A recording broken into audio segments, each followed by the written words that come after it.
Tales of Terror and Mystery. Tales of Terror and Mystery by Sir Arthur Conan Doyle. Contents: Tales of Terror, The Horror of the Heights, The Leather Funnel, The New Catacomb, The Case of Lady Sannox, The Terror of Blue John Gap, The Brazilian Cat. Tales of Mystery, The Lost Special, The Beetle Hunter, The Man with the Watches, The Japan Box, The Black Doctor, The Jew's Breastplate. Tales of Terror, The Horror of the Heights. The idea that the extraordinary narrative, which has been called the Joyce Armstrong fragment, is an elaborate practical joke evolved by some unknown person, cursed by a perverted and sinister sense of humor, has now been abandoned by all who have examined the matter. The most macabre and imaginative of plotters would hesitate before linking his morbid fancies with the unquestioned and tragic facts which reinforce the statement. Though the assertions contained in it are amazing and even monstrous, it is nonetheless forcing itself upon the general intelligence that they are true, and that we must readjust our ideas to the new situation. This world of ours appears to be separated by a slight and precarious margin of safety from a most singular and unexpected danger. I will endeavor in this narrative, which reproduces the original document in its necessarily somewhat fragmentary form, to lay before the reader the whole of the facts up to date, prefacing my statement by saying that, if there be any who doubt the narrative of Joyce Armstrong, there can be no question at all as to the facts concerning Lieutenant Myrtle, R.N., and Mr. Hay Connor, who undoubtedly met their end in the manner described. The Joyce Armstrong fragment was found in the field which is called Lower Haycock, lying 1 mile to the westward of the village of Withyham, upon the Kent and Sussex border. It was on the September 15th last that an agricultural labourer, James Flynn, in the employment of Matthew Dodd, farmer of the Chauntry Farm, Withyham, perceived a briar pipe lying near the footpath which skirts the hedge in Lower Haycock. A few paces farther on he picked up a pair of broken binocular glasses. Finally, among some nettles in the ditch, he caught sight of a flat, canvas-backed book, which proved to be a notebook with detachable leaves, some of which had come loose and were fluttering along the base of the hedge. These he collected, but some, including the first, were never recovered and leave a deplorable hiatus in this all-important statement. The notebook was taken by the laborer to his master, who in turn showed it to Dr. J. H. Atherton of Hartfield. This gentleman at once recognized the need for an expert examination, and the manuscript was forwarded to the Aero Club in London, where it now lies. The first 2 pages of the manuscript are missing. There is also one torn away at the end of the narrative, though none of these affect the general coherence of the story. It is conjectured that the missing opening is concerned with the record of Mr. Joyce Armstrong's qualifications as an aeronaut, which can be gathered from other sources and are admitted to be unsurpassed among the air pilots of England. For many years he has been looked upon as among the most daring and the most intellectual of flying men, a combination which has enabled him to both invent and test several new devices, including the common gyroscopic attachment, which is known by his name. The main body of the manuscript is written neatly in ink, but the last few lines are in pencil and are so ragged as to be hardly legible exactly, in fact, as they might be expected to appear if they were scribbled off hurriedly. From the seat of a moving aeroplane. There are, it may be added, several stains, both on the last page and on the outside cover, which have been pronounced by the Home Office experts to be blood, probably human, and certainly mammalian. The fact that something closely resembling the organism of malaria was discovered in this blood, and that Joyce Armstrong is known to have suffered from intermittent fever, is a remarkable example of the new weapons which modern science has placed in the hands of our detectives. And now a word as to the personality of the author of this epic-making statement. Joyce Armstrong, according to the few friends who really knew something of the man, was a poet and a dreamer, as well as a mechanic and an inventor. He was a man of considerable wealth, much of which he had spent in the pursuit of his aeronautical hobby. He had 4 private aeroplanes in his hangars near Devizes, and is said to have made no fewer than 170 ascents in the course of last year. He was a retiring man with dark moods, in which he would avoid the society of his fellows. Captain Dangerfield, who knew him better than anyone, says that there were times when his eccentricity threatened to develop into something more serious.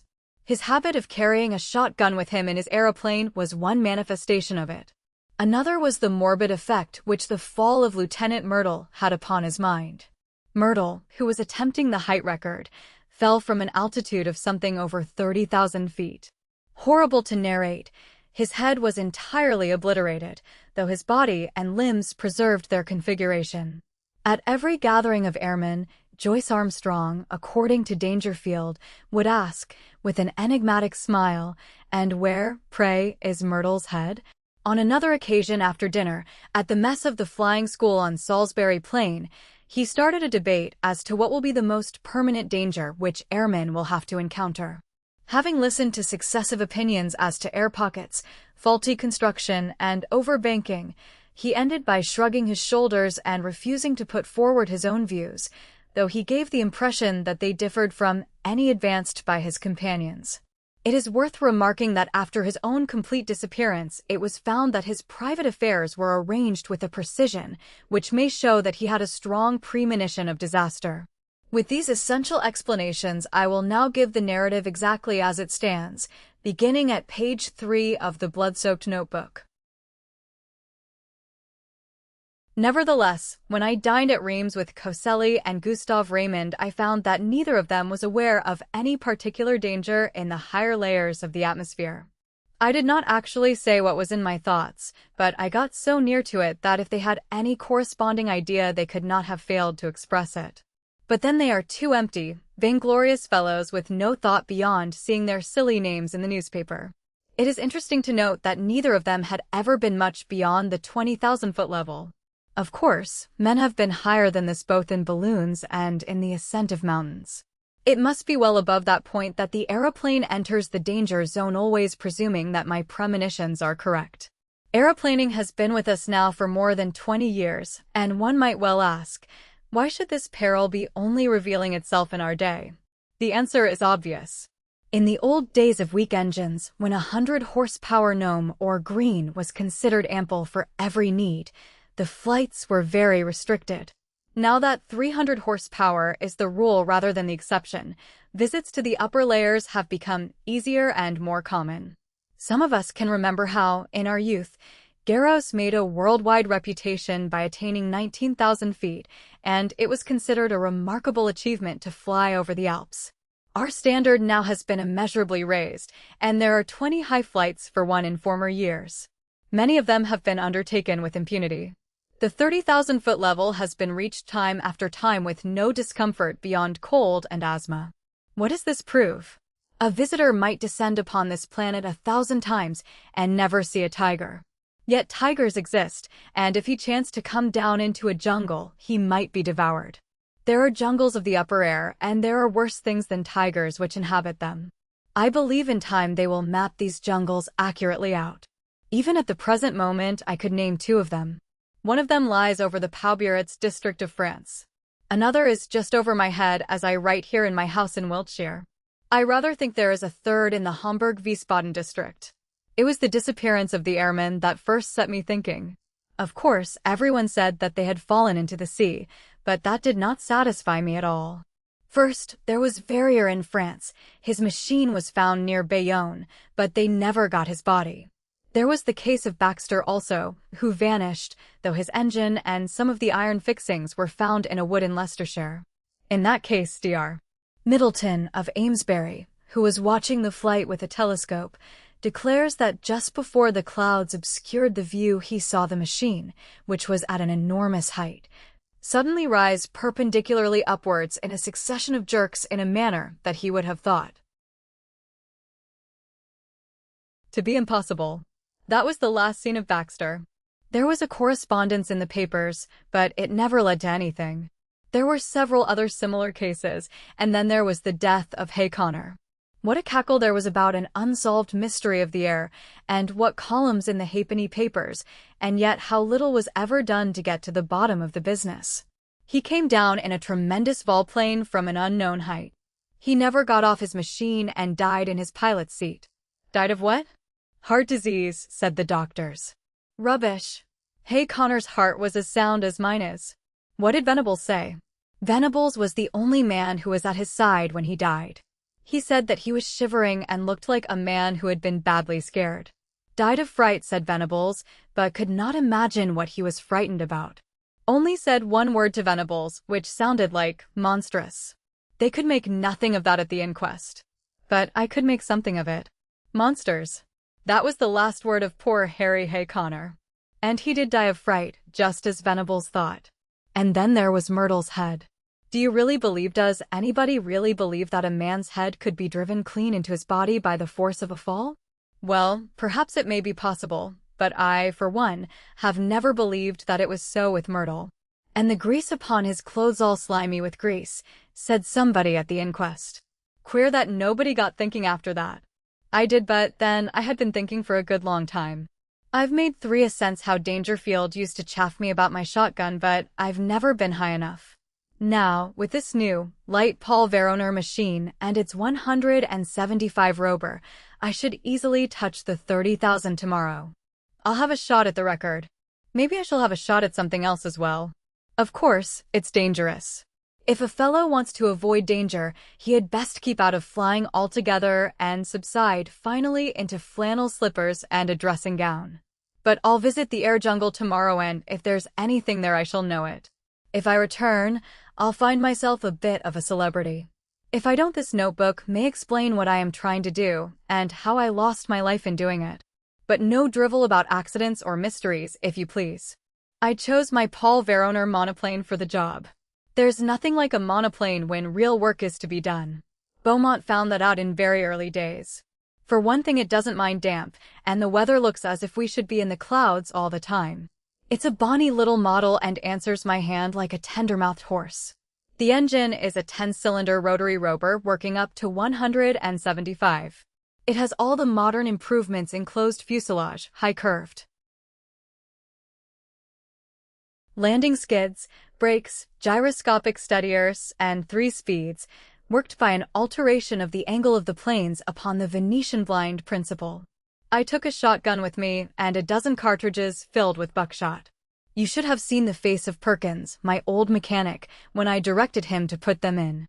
I was dressed like an Arctic explorer, with 2 jerseys under my overalls, thick socks inside my padded boots, a storm cap with flaps, and my talc goggles. It was stifling outside the hangars, but I was going for the summit of the Himalayas and had to dress for the part. Perkins knew there was something on and implored me to take him with me. Perhaps I should if I were using the biplane, but a monoplane is a one-man show if you want to get the last foot of life out of it. Of course, I took an oxygen bag. The man who goes for the altitude record without one will either be frozen or smothered or both. I had a good look at the planes, the rudder bar, and the elevating lever before I got in. Everything was in order so far as I could see. Then I switched on my engine and found that she was running sweetly. When they let her go, she rose almost at once upon the lowest speed. I circled my home field once or twice just to warm her up, and then with a wave to Perkins and the others, I flattened out my planes and put her on her highest. She skimmed like a swallow downwind for 8 or 10 miles until I turned her nose up a little, and she began to climb in a great spiral for the cloud bank above me. It's all important to rise slowly and adapt yourself to the pressure as you go. It was a close, warm day for an English September, and there was the hush and heaviness of impending rain. Now and then there came sudden puffs of wind from the southwest, one of them so gusty and unexpected that it caught me napping and turned me half round for an instant. I remember the time when gusts and whirls and air pockets used to be things of danger before we learned to put an overmastering power into our engines. Just as I reached the cloud banks, with the altimeter marking 3,000, down came the rain. My word, how it poured! It drummed upon my wings and lashed against my face, blurring my glasses so that I could hardly see. I got down onto a low speed, for it was painful to travel against it. As I got higher it became hail, and I had to turn tail to it. One of my cylinders was out of action, a dirty plug, I should imagine, but still I was rising steadily with plenty of power. After a bit the trouble passed, whatever it was, and I heard the full, deep-throated purr, the 10 singing as one. That's where the beauty of our modern silencers comes in. We can at last control our engines by ear. How they squeal and squeak and sob when they are in trouble. All those cries for help were wasted in the old days, when every sound was swallowed up by the monstrous racket of the machine. If only the early aviators could come back to see the beauty and perfection of the mechanism, which have been bought at the cost of their lives. About 9:30, I was nearing the clouds. Down below me, all blurred and shadowed with rain, lay the vast expanse of Salisbury Plain. Half a dozen flying machines were doing hackwork at the 1,000-foot level, looking like little black swallows against the green background. I dare say they were wondering what I was doing up in Cloudland. Suddenly a gray curtain drew across beneath me, and the wet folds of vapors were swirling round my face. It was clammily cold and miserable. But I was above the hailstorm, and that was something gained. The cloud was as dark and thick as a London fog.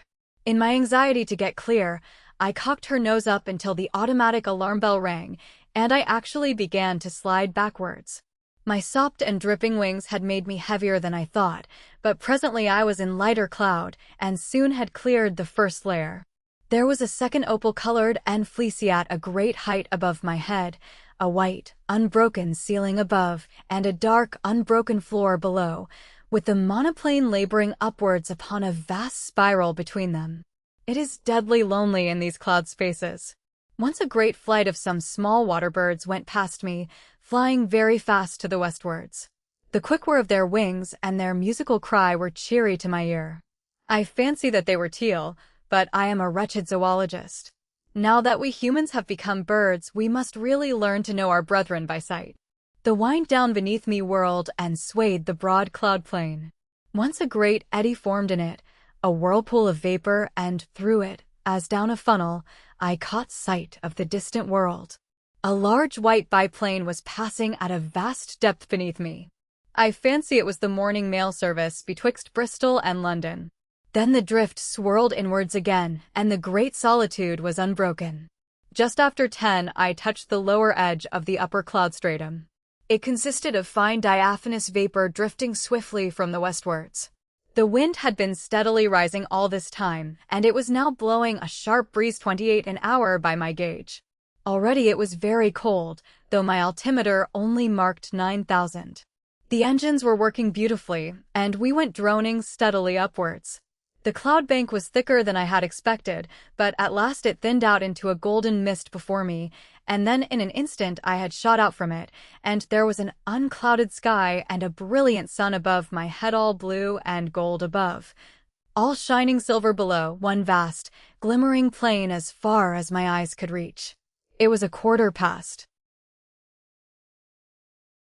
10 o'clock, and the barograph needle pointed to 12,800. Up I went and up, my ears concentrated upon the deep purring of my motor, my eyes busy always with the watch, the revolution indicator, the petrol lever, and the oil pump. No wonder aviators are said to be a fearless race. With so many things to think of, there is no time to trouble about oneself. About this time, I noted how unreliable is the compass when above a certain height from Earth. At 15,000 feet mine was pointing east and a point south. The sun and the wind gave me my true bearings. I had hoped to reach an eternal stillness in these high altitudes, but with every 1,000 feet of ascent the gale grew stronger. My machine groaned and trembled in every joint and rivet as she faced it, and swept away like a sheet of paper when I banked her on the turn, skimming down wind at a greater pace, perhaps, than ever mortal man has moved. Yet I had always to turn again and tack up in the wind's eye, for it was not merely a height record that I was after. By all my calculations, it was above Little Wiltshire that my air jungle lay, and all my labor might be lost if I struck the outer layers at some farther point. When I reached the 19,000-foot level, which was about midday, the wind was so severe that I looked with some anxiety to the stays of my wings, expecting momentarily to see them snap or slacken. I even cast loose the parachute behind me and fastened its hook into the ring of my leathern belt, so as to be ready for the worst. Now was the time when a bit of scamped work by the mechanic is paid for by the life of the aeronaut. But she held together bravely.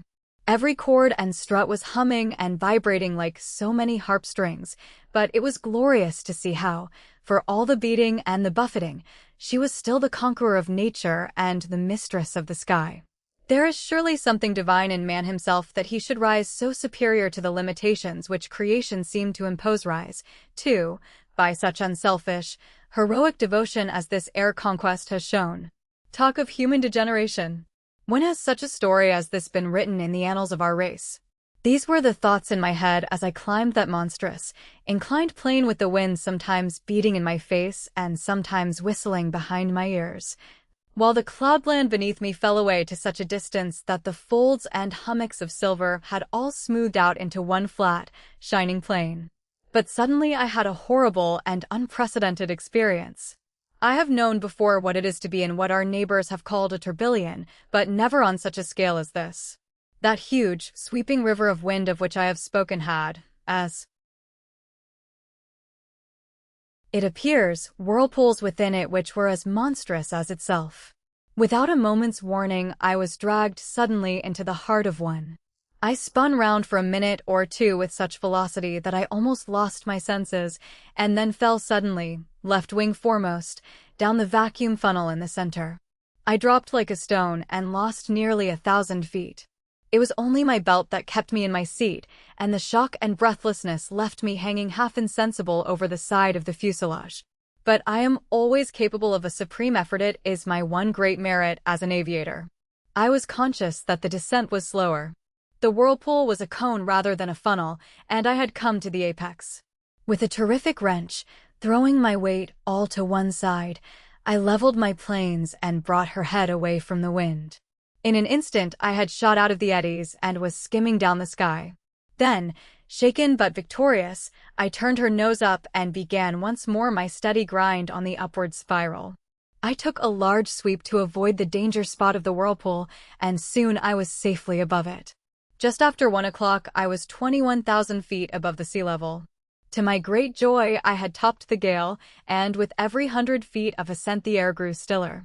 On the other hand, it was very cold, and I was conscious of that peculiar nausea which goes with rarefaction of the air. For the first time I unscrewed the mouth of my oxygen bag and took an occasional whiff of the glorious gas. I could feel it running like a cordial through my veins, and I was exhilarated almost to the point of drunkenness. I shouted and sang as I soared upwards into the cold, still outer world. It is very clear to me that the insensibility which came upon Glacier, and in a lesser degree upon Coxwell, when, in 1862, they ascended in a balloon to the height of 30,000 feet, was due to the extreme speed with which a perpendicular ascent is made. Doing it at an easy gradient and accustoming oneself to the lessened barometric pressure by slow degrees, there are no such dreadful symptoms. At the same great height I found that, even without my oxygen inhaler, I could breathe, without undue distress. It was bitterly cold, however, and my thermometer was at 0 Fahrenheit. At 1:30 I was nearly 7 miles above the surface of the earth, and still ascending steadily. I found, however, that the rarefied air was giving markedly less support to my planes, and that my angle of ascent had to be considerably lowered in consequence. It was already clear that, even with my light weight and strong engine power, there was a point in front of me where I should be held. To make matters worse, one of my sparking plugs was in trouble again, and there was intermittent misfiring in the engine. My heart was heavy with the fear of failure. It was about that time that I had a most extraordinary experience. Something whizzed past me in a trail of smoke and exploded with a loud, hissing sound, sending forth a cloud of steam. For the instant, I could not imagine what had happened. Then I remembered that the Earth is forever being bombarded by meteor stones, and would be hardly inhabitable were they not in nearly every case turned to vapor in the outer layers of the atmosphere. Here is a new danger for the high-altitude man, for 2 others passed me when I was nearing the 40,000-foot mark. I cannot doubt that at the edge of the Earth's envelope the risk would be a very real one. My barograph needle marked 41,300 when I became aware that I could go no farther. Physically, the strain was not as yet greater than I could bear, but my machine had reached its limit. The attenuated air gave no firm support to the wings, and the least tilt developed into side-slip, while she seemed sluggish on her controls. Possibly, had the engine been at its best, another 1,000 feet might have been within our capacity, but it was still misfiring, and 2 out of the 10 cylinders appeared to be out of action. If I had not already reached the zone for which I was searching, then I should never see it upon this journey. But was it not possible that I had attained it? Soaring in circles like a monstrous hawk upon the 40,000-foot level, I let the monoplane guide herself, and with my Mannheim glass, I made a careful observation of my surroundings. The heavens were perfectly clear. There was no indication of those dangers which I had imagined. I have said that I was soaring in circles. It struck me suddenly that I would do well to take a wider sweep and open up a new air tract. If the hunter entered an earth jungle, he would drive through it if he wished to find his game. My reasoning had led me to believe that the air jungle which I had imagined lay somewhere over Wiltshire. This should be to the south and west of me. I took my bearings from the sun, for the compass was hopeless and no trace of earth was to be seen, nothing but the distant, silver cloud plain. However, I got my direction as best I might and kept her head straight to the mark. I reckoned that my petrol supply would not last for more than another hour or so, but I could afford to use it to the last drop, since a single magnificent volplane could at any time take me to the earth. Suddenly, I was aware of something new. The air in front of me had lost its crystal clearness. It was full of long, ragged wisps of something which I can only compare to very fine cigarette smoke.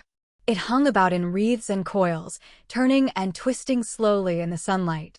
As the monoplane shot through it, I was aware of a faint taste of oil upon my lips, and there was a greasy scum upon the woodwork of the machine. Some infinitely fine organic matter appeared to be suspended in the atmosphere. There was no life there. It was inchoate and diffuse, extending for many square acres, and then fringing off into the void. No, it was not life. But might it not be the remains of life? Above all, might it not be the food of life, of monstrous life, even as the humble grease of the ocean is the food for the mighty whale? The thought was in my mind when my eyes looked upwards, and I saw the most wonderful vision that ever man has seen. Can I hope to convey it to you even as I saw it myself last Thursday? Conceive a jellyfish such as sails in our summer seas, bell-shaped and of enormous size, far larger, I should judge, than the dome of St. Paul's. It was of a light pink color veined with a delicate green, but the whole huge fabric so tenuous that it was but a fairy outline against the dark blue sky. It pulsated with a delicate and regular rhythm. From it there depended 2 long, drooping, green tentacles which swayed slowly backwards and forwards. This gorgeous vision passed gently with noiseless dignity over my head, as light and fragile as a soap bubble, and drifted upon its stately way. I had half-turned my monoplane, that I might look after this beautiful creature, when, in a moment, I found myself amidst a perfect fleet of them of all sizes, but none so large as the first. Some were quite small, but the majority about as big as an average balloon, and with much the same curvature at the top. There was in them a delicacy of texture and coloring which reminded me of the finest Venetian glass. Pale shades of pink and green were the prevailing tints, but all had a lovely iridescence where the sun shimmered through their dainty forms. Some hundreds of them drifted past me, a wonderful fairy squadron of strange unknown argosies of the sky, creatures whose forms and substance were so attuned to these pure heights that one could not conceive anything so delicate within actual sight or sound of earth. But soon my attention was drawn to a new phenomenon, the serpents of the outer air. These were long, thin, fantastic coils of vapor-like material, which turned and twisted with great speed, flying round and round at such a pace that the eyes could hardly follow them. Some of these ghost-like creatures were 20 or 30 feet long, but it was difficult to tell their girth, for their outline was so hazy that it seemed to fade away into the air around them. These air snakes were of a very light gray or smoke color, with some darker lines within, which gave the impression of a definite organism. One of them whisked past my very face, and I was conscious of a cold, clammy contact, but their composition was so unsubstantial that I could not connect them with any thought of physical danger, any more than the beautiful bell-like creatures which had preceded them. There was no more solidity in their frames than in the floating spume from a broken wave. But a more terrible experience was in store for me.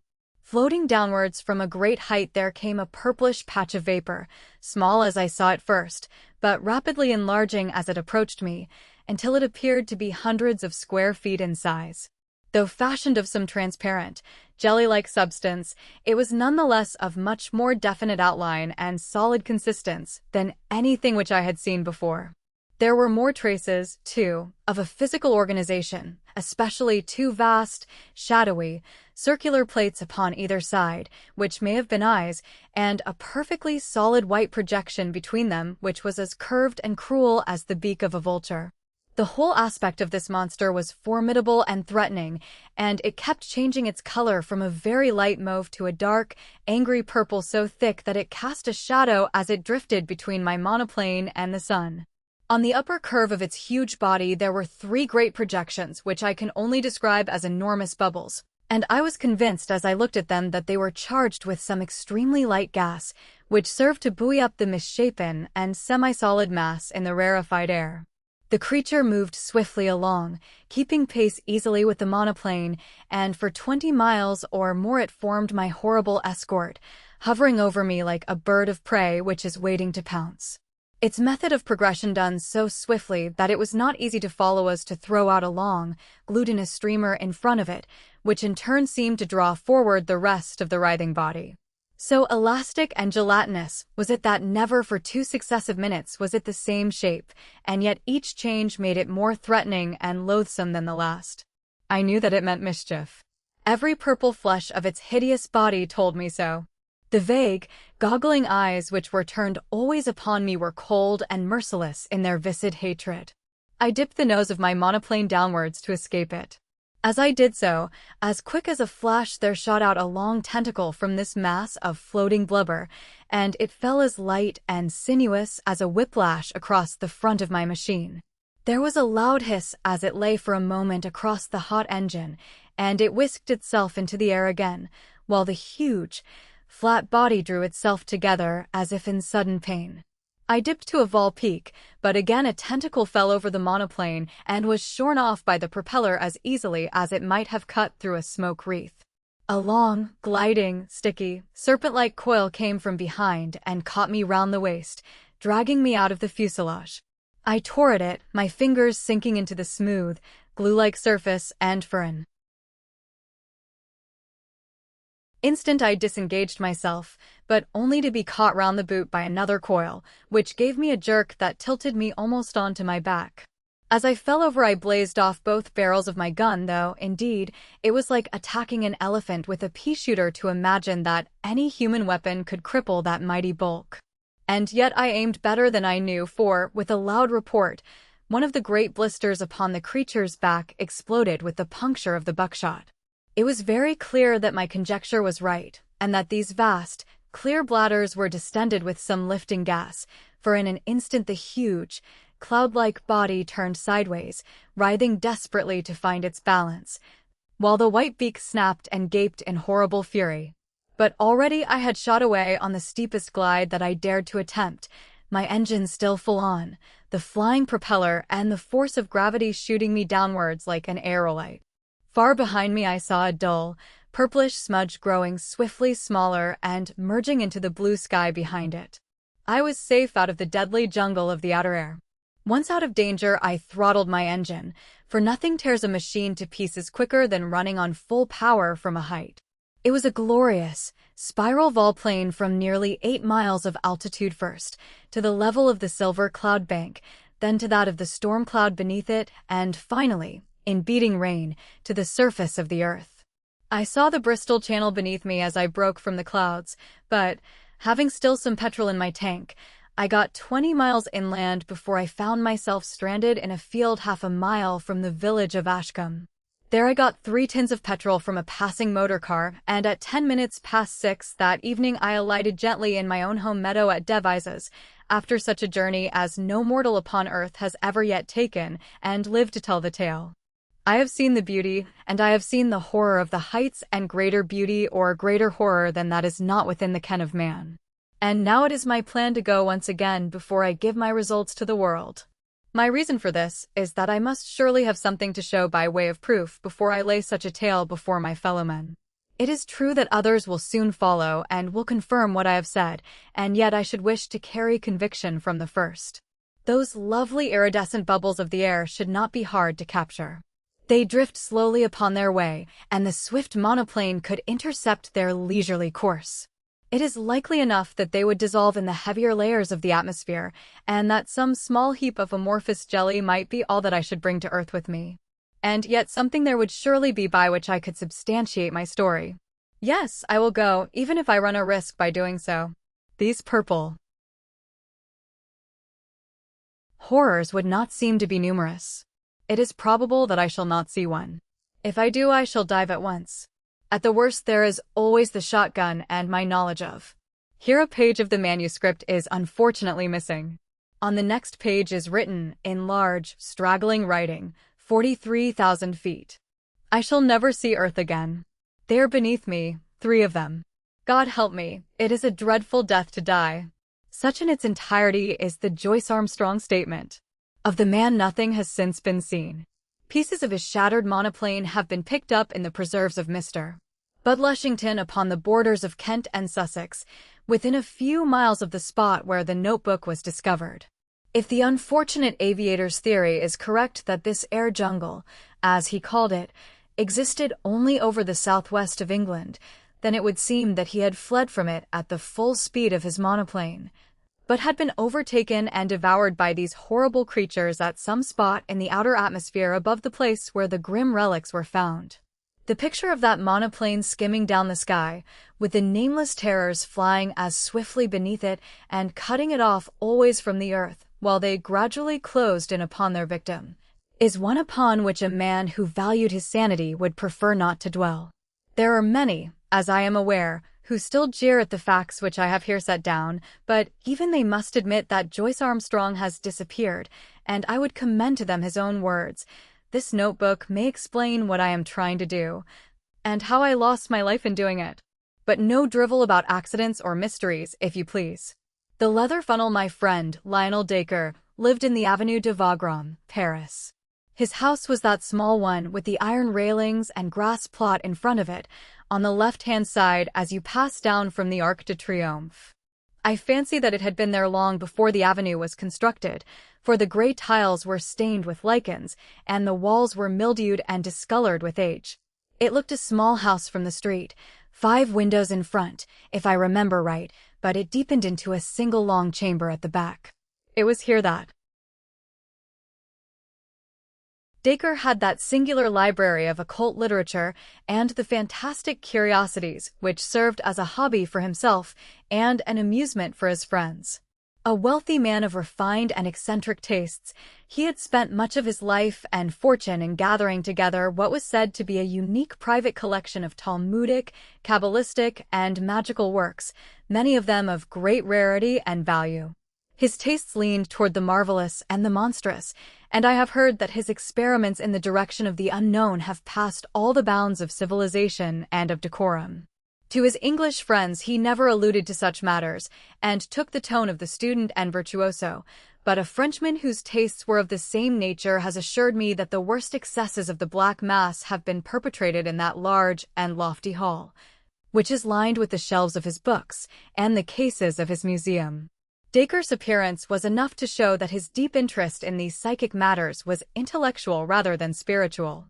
There was no trace of asceticism upon his heavy face, but there was much mental force in his huge, dome-like skull, which curved upward from amongst his thinning locks, like a snow-peak above its fringe of fir trees. His knowledge was greater than his wisdom, and his powers were far superior to his character.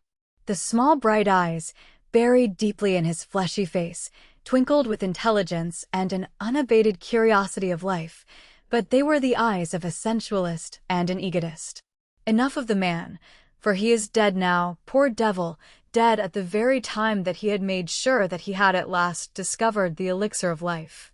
It is not with his complex character that I have to deal, but with the very strange and inexplicable incident which had its rise in my visit to him in the early spring of the year 82.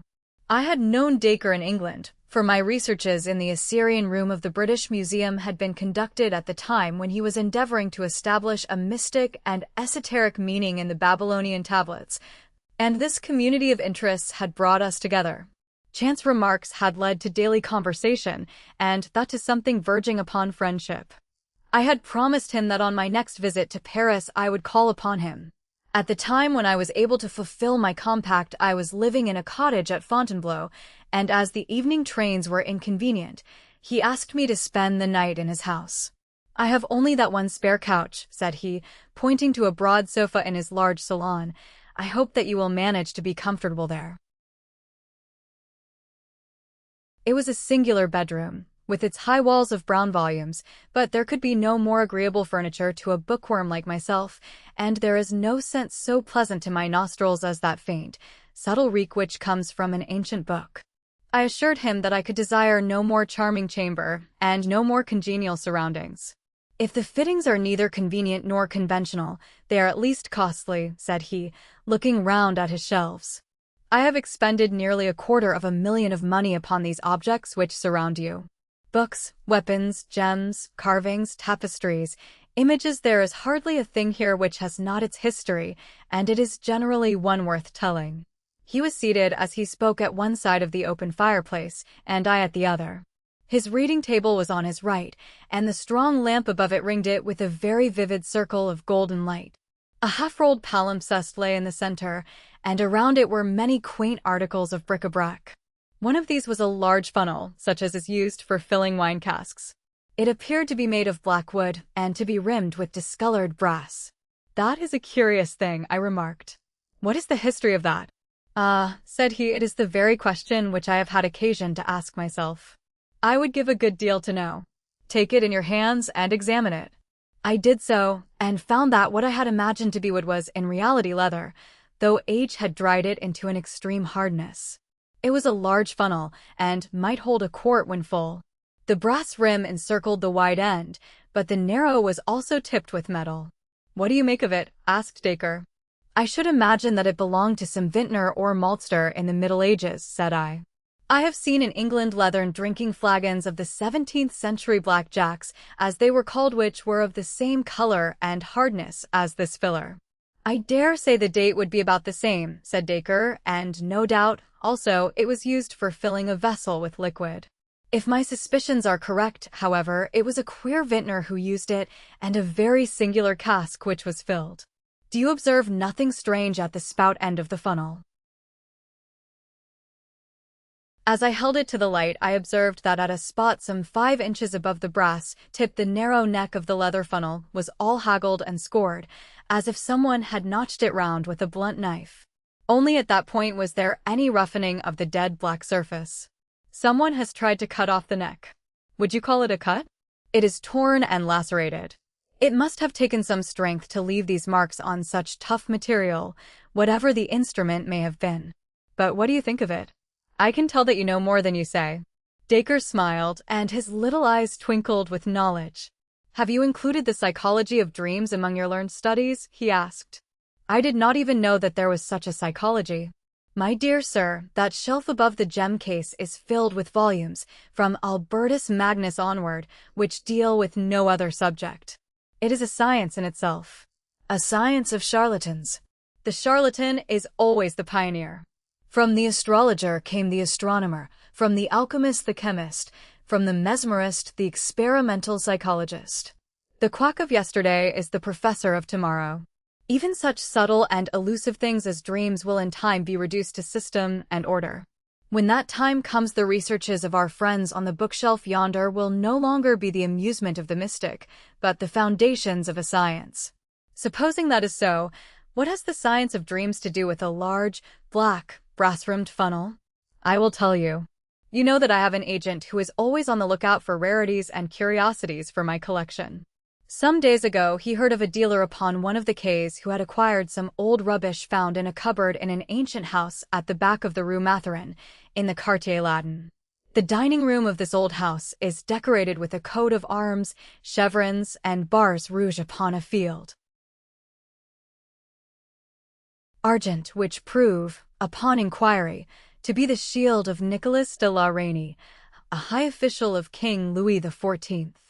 There can be no doubt that the other articles in the cupboard date back to the early days of that king. The inference is, therefore, that they were all the property of this Nicholas de la Reynie, who was, as I understand, the gentleman specially concerned with the maintenance and execution of the draconic laws of that epoch. What then? I would ask you now to take the funnel into your hands once more and to examine the upper brass rim. Can you make out any lettering upon it? There were certainly some scratches upon it, almost obliterated by time. The general effect was of several letters, the last of which bore some resemblance to AB. You make it AB? Yes, I do. So do I. In fact, I have no doubt whatever that it is AB. But the nobleman you mentioned would have had R for his initial. Exactly. That's the beauty of it. He owned this curious object, and yet he had someone else's initials upon it. Why did he do this? I can't imagine, can you? Well, I might perhaps guess. Do you observe something drawn a little farther along the rim? I should say it was a crown. It is undoubtedly a crown, but if you examine it in a good light, you will convince yourself that it is not an ordinary crown. It is a heraldic crown, badge of rank, and it consists of an alternation of 4 pearls and strawberry leaves, the proper badge of a marquis. We may infer, therefore, that the person whose initials end in B was entitled to wear that coronet. Then this common leather filler belonged to a marquis? Dacre gave a peculiar smile. Or to some member of the family of a marquis, said he. So much we have clearly gathered from this engraved rim. But what has all this to do with dreams? I do not know whether it was from a look upon Dacre's face, or from some subtle suggestion in his manner, but a feeling of repulsion, of unreasoning horror, came upon me as I looked at the gnarled old lump of leather. I have more than once received important information through my dreams, said my companion in the didactic manner which he loved to affect. I make it a rule now when I am in doubt upon any material point to place the article in question beside me as I sleep, and to hope for some enlightenment. The process does not appear to me to be very obscure, though it has not yet received the blessing of orthodox science. According to my theory, any object which has been intimately associated with any supreme paroxysm of human emotion, whether it be joy or pain, will retain a certain atmosphere or association which it is capable of communicating to a sensitive mind. By a sensitive mind, I do not mean an abnormal one, but such a trained and educated mind as you or I possess. You mean, for example, that if I slept beside that old sword upon the wall, I might dream of some bloody incident in which that very sword took part? An excellent example, for, as a matter of fact, that sword was used in that fashion by me, and I saw in my sleep the death of its owner, who perished in a brisk skirmish, which I have been unable to identify, but which occurred at the time of the wars of the Frondists. If you think of it, some of our popular observances show that the fact has already been recognized by our ancestors, although we, in our wisdom, have classed it among superstitions. For example? Well, the placing of the bride's cake beneath the pillow in order that the sleeper may have pleasant dreams. That is one of several instances which you will find set forth in a small brochure which I am myself writing upon the subject. But to come back to the point, I slept one night with this funnel beside me, and I had a dream which certainly throws a curious light upon its use and origin. What did you dream? I dreamed. He paused, and an intent look of interest came over his massive face. By Jove, that's well thought of, said he. This really will be an exceedingly interesting experiment. You are yourself a psychic subject with nerves which respond readily to any impression. I have never tested myself in that direction. Then we shall test you tonight. Might I ask you as a very great favor, when you occupy that couch tonight, to sleep with this old funnel placed by the side of your pillow? The request seemed to me a grotesque one, but I have myself, in my complex nature, a hunger after all which is bizarre and fantastic. I had not the faintest belief in Dacre's theory, nor any hopes for success in such an experiment, yet it amused me that the experiment should be made. Dacre, with great gravity, drew a small stand to the head of my settee and placed the funnel upon it. Then, after a short conversation, he wished me good night and left me. I sat for some little time smoking by the smoldering fire, and turning over in my mind the curious incident which had occurred and the strange experience which might lie before me. Skeptical as I was, there was something impressive in the assurance of Dacre's manner and my extraordinary surroundings. The huge room with the strange and often sinister objects which were hung round it struck solemnity into my soul. Finally, I undressed, and turning out the lamp, I lay down. After long tossing, I fell asleep. Let me try to describe as accurately as I can the scene which came to me in my dreams. It stands out now in my memory more clearly than anything which I have seen with my waking eyes. There was a room which bore the appearance of a vault, for spandrels from the corners ran up to join a sharp, cup-shaped roof. The architecture was rough, but very strong. It was evidently part of a great building. 3 men in black, with curious, top-heavy, black velvet hats, sat in a line upon a red-carpeted dais.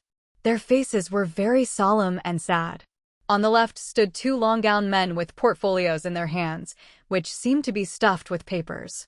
Upon the right, looking toward me, was a small woman with blonde hair and singular, light blue eyes, the eyes of a child. She was past her first youth, but could not yet be called middle-aged. Her figure was inclined to stoutness, and her bearing was proud and confident. Her face was pale, but serene. It was a curious face, comely and yet feline, with a subtle suggestion of cruelty about the straight, strong little mouth and chubby jaw. She was draped in some sort of loose, white gown. Beside her stood a thin, eager priest, who whispered in her ear and continually raised a crucifix before her eyes.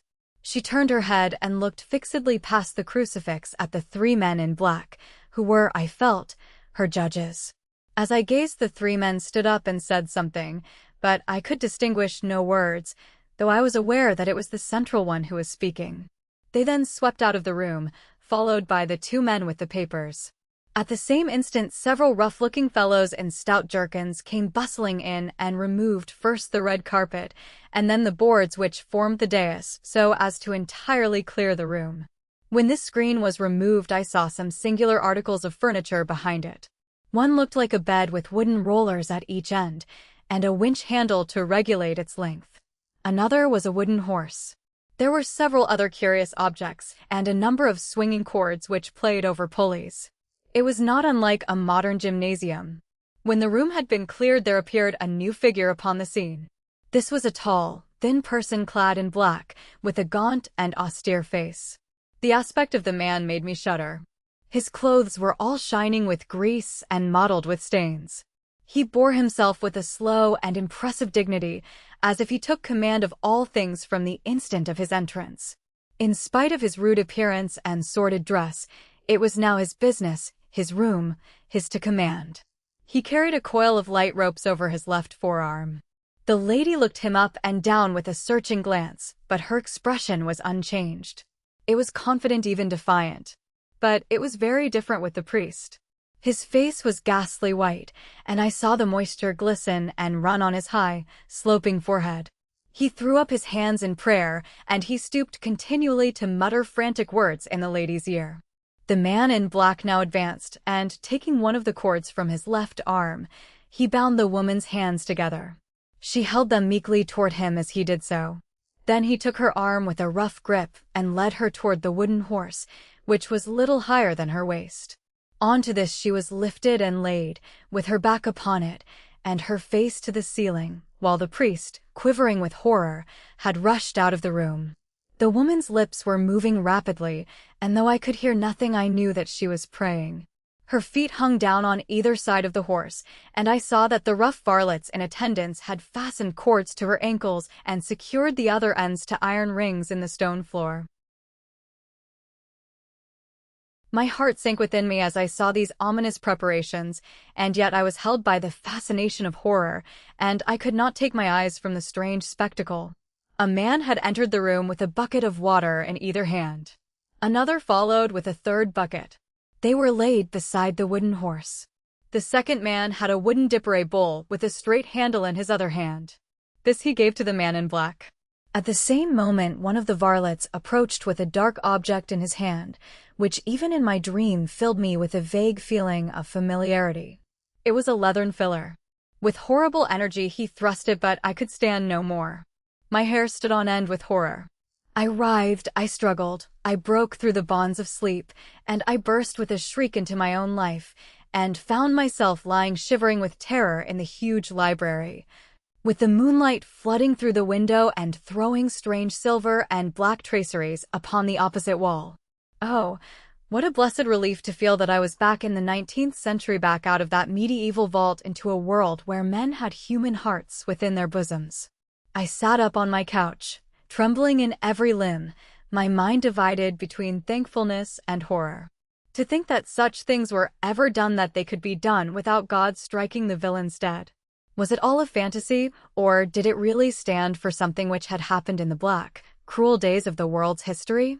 I sank my throbbing head upon my shaking hands. And then, suddenly, my heart seemed to stand still in my bosom, and I could not even scream, so great was my terror. Something was advancing toward me through the darkness of the room. It is a horror coming upon a horror which breaks a man's spirit.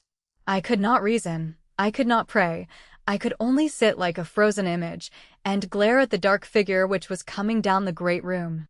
And then it moved out into the white lane of moonlight, and I breathed once more. It was Dacre, and his face showed that he was as frightened as myself. "Was that you? For God's sake, what's the matter?" he asked in a husky voice. "Oh, Dacre, I am glad to see you. I have been down into hell. It was dreadful." "Then it was you who screamed?" "I dare say it was." It rang through the house. The servants are all terrified. He struck a match and lit the lamp. "I think we may get the fire to burn up again," he added, throwing some logs upon the embers. "Good God, my dear chap, how white you are. You look as if you had seen a ghost." "So I have several ghosts. The leather funnel has acted, then? I wouldn't sleep near the infernal thing again for all the money you could offer me." Dacre chuckled. "I expected that you would have a lively night of it," said he. "You took it out of me in return, for that scream of yours wasn't a very pleasant sound at 2 in the morning. I suppose from what you say that you have seen the whole dreadful business." "What dreadful business?" "The torture of the water, the extraordinary question, as it was called in the genial days of Le Roi Soleil. Did you stand it out to the end?" "No, thank God, I awoke before it really began." It is just as well for you. I held out till the 3rd bucket. Well, it is an old story, and they are all in their graves now anyhow, so what does it matter how they got there? I suppose that you have no idea what it was that you have seen. The torture of some criminal. She must have been a terrible malefactor indeed if her crimes are in proportion to her penalty. "Well, we have that small consolation," said Dacre, wrapping his dressing gown round him and crouching closer to the fire. "They were in proportion to her penalty. That is to say, if I am correct in the lady's identity." "How could you possibly know her identity?" For answer, Dacre took down an old vellum-covered volume from the shelf. "Just listen to this," said he. "It is in the French of the 17th century, but I will give a rough translation as I go. You will judge for yourself whether I have solved the riddle or not. The prisoner was brought before the Grand Chambers and Tournelles of Parliament, sitting as a court of justice, charged with the murder of Master Drew d'Aubry, her father, and of her 2 brothers, MM. d'Aubry, one being civil lieutenant, and the other a councillor of Parliament. In person it seemed hard to believe that she had really done such wicked deeds, for she was of a mild appearance and of short stature, with a fair skin and blue eyes.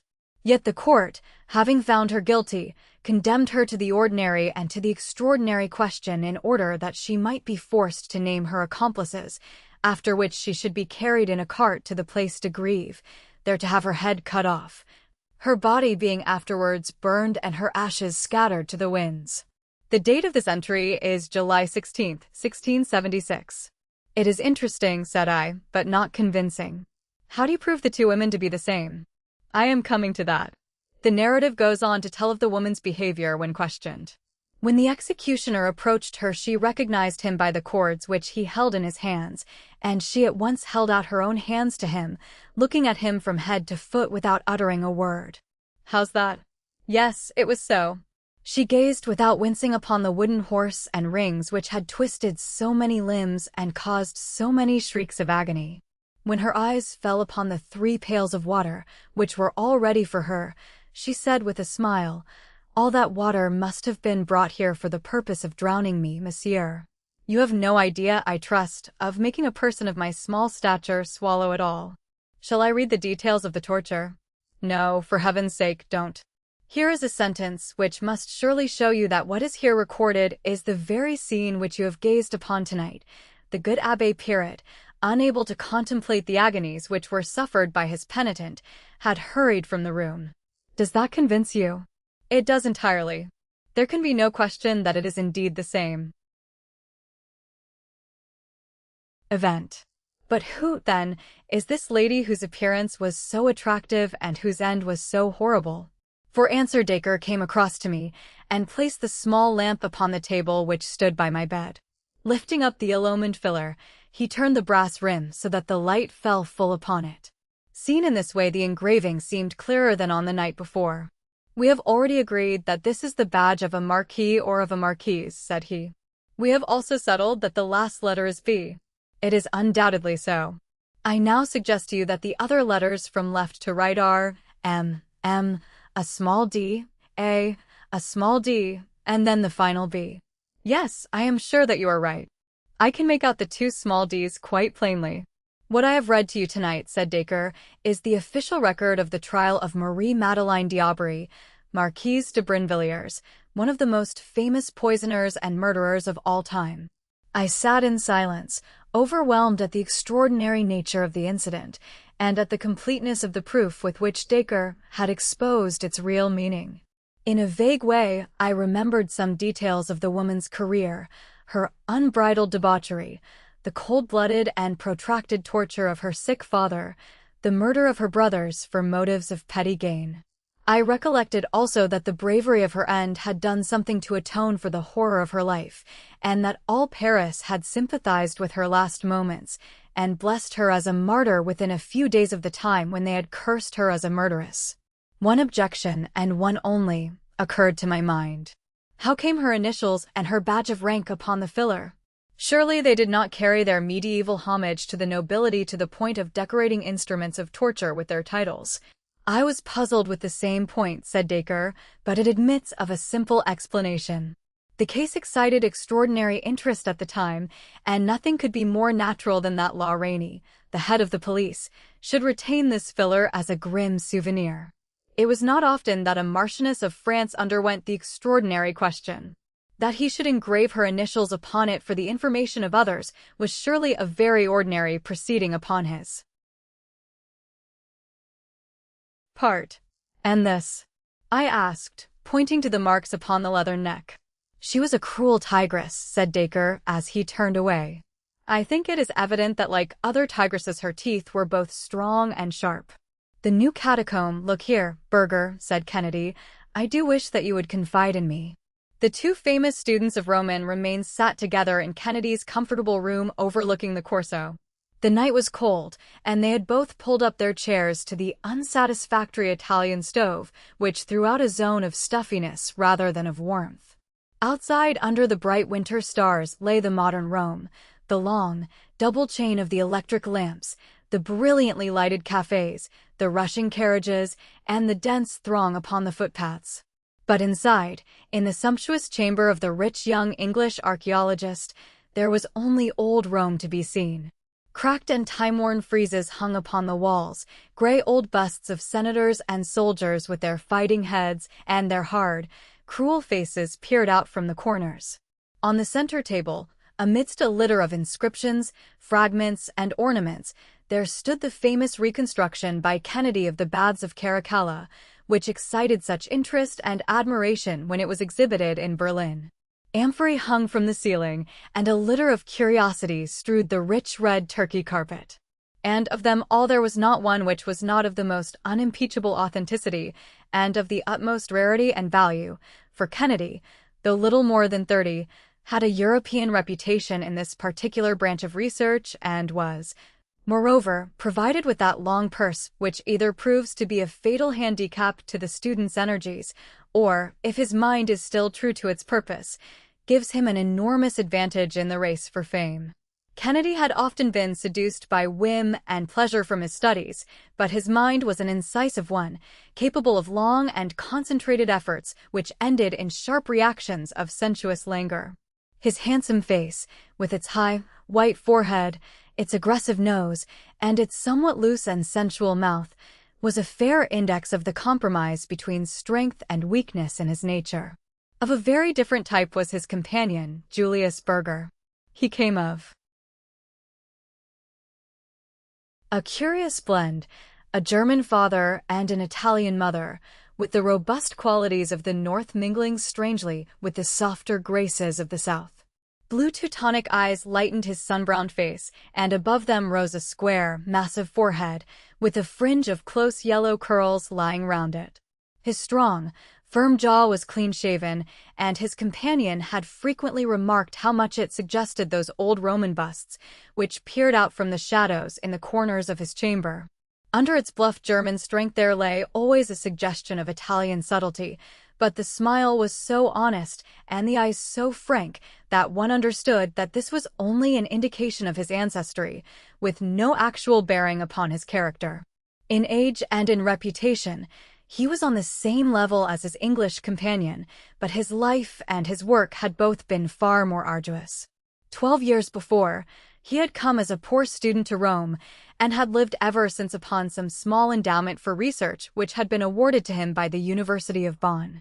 Painfully, slowly, and doggedly, with extraordinary tenacity and single-mindedness, he had climbed from rung to rung of the ladder of fame, until now he was a member of the Berlin Academy.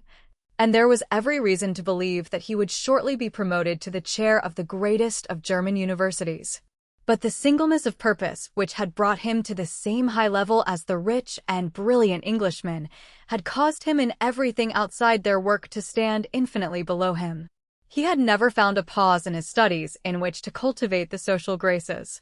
It was only when he spoke of his own subject that his face was filled with life and soul.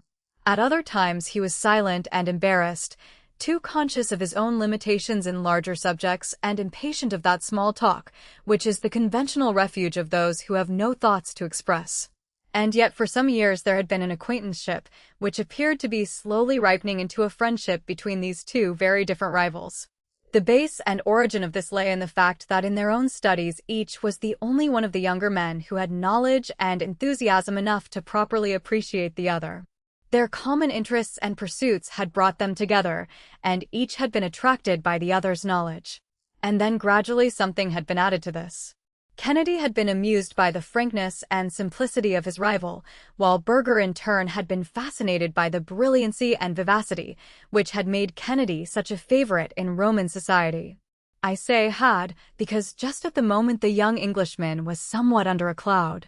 A love affair, the details of which had never quite come out, had indicated a heartlessness and callousness upon his part which shocked many of his friends. But in the bachelor circles of students and artists in which he preferred to move there is no very rigid code of honor in such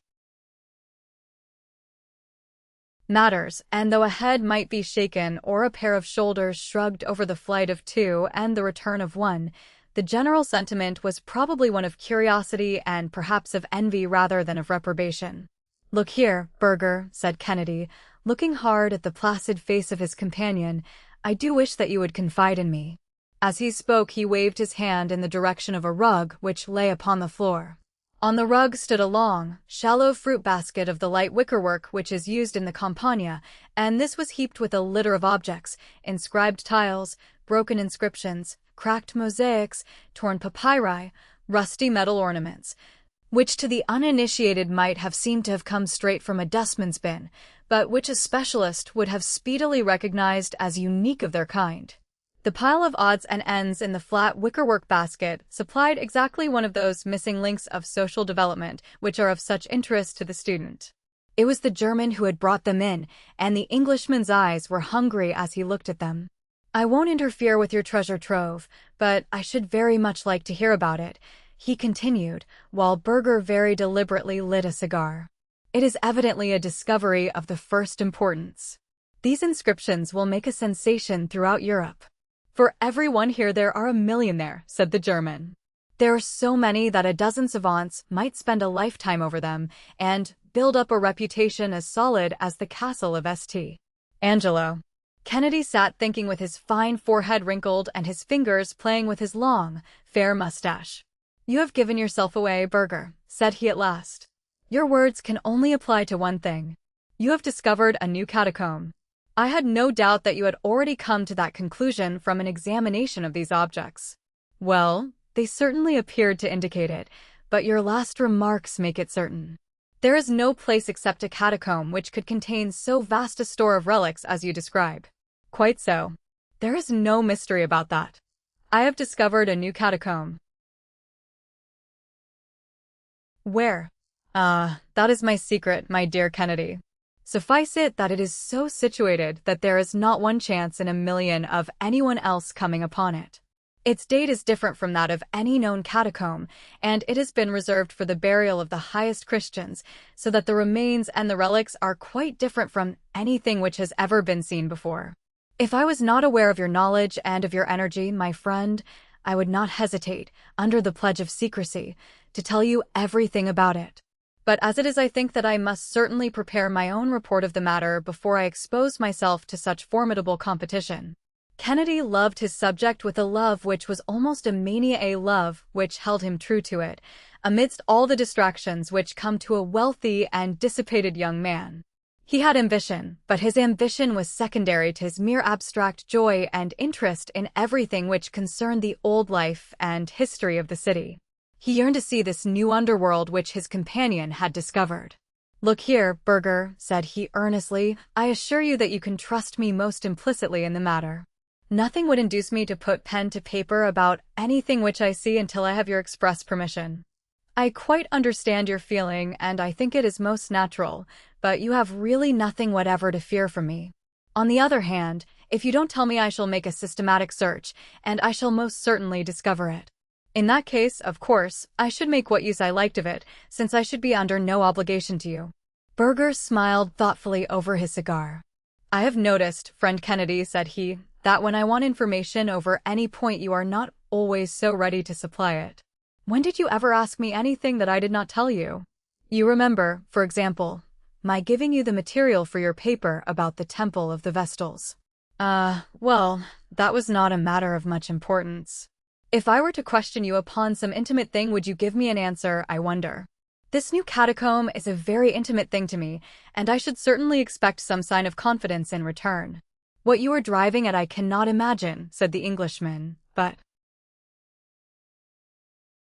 if you mean that you will answer my question about the catacomb if I answer any question which you may put to me, I can assure you that I will certainly do so."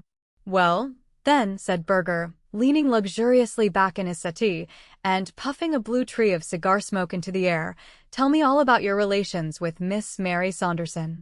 Kennedy sprang up in his chair and glared angrily at his impassive companion. "What the devil do you mean?" he cried. "What sort of a question is this?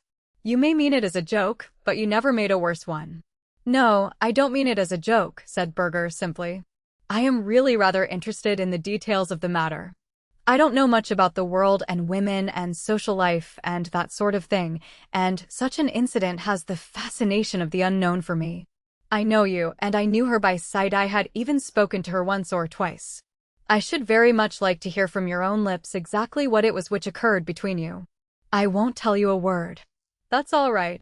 It was only my whim to see if you would give up a secret as easily as you expected me to give up my secret of the new catacomb. You wouldn't, and I didn't expect you to. But why should you expect otherwise of me? There's St. John's clock striking 10. It is quite time that I was going home." "No. Wait a bit, Burger," said Kennedy. "This is really a ridiculous caprice of yours to wish to know about an old love affair which has burned out months ago. You know we look upon a man who kisses and tells as the greatest coward and villain possible." "Certainly," said the German, gathering up his basket of curiosities, "when he tells anything about a girl which is previously unknown, he must be so. But in this case, as you must be aware, it was a public matter which was the common talk of Rome, so that you are not really doing Miss Mary Saunderson any injury by discussing her case with me. But still, I respect your scruples, and so good night." "Wait a bit, Burger," said Kennedy, laying his hand upon the other's arm. "I am very keen upon this catacomb business, and I can't let it drop quite so easily. Would you mind asking me something else in return, something not quite so eccentric this time?"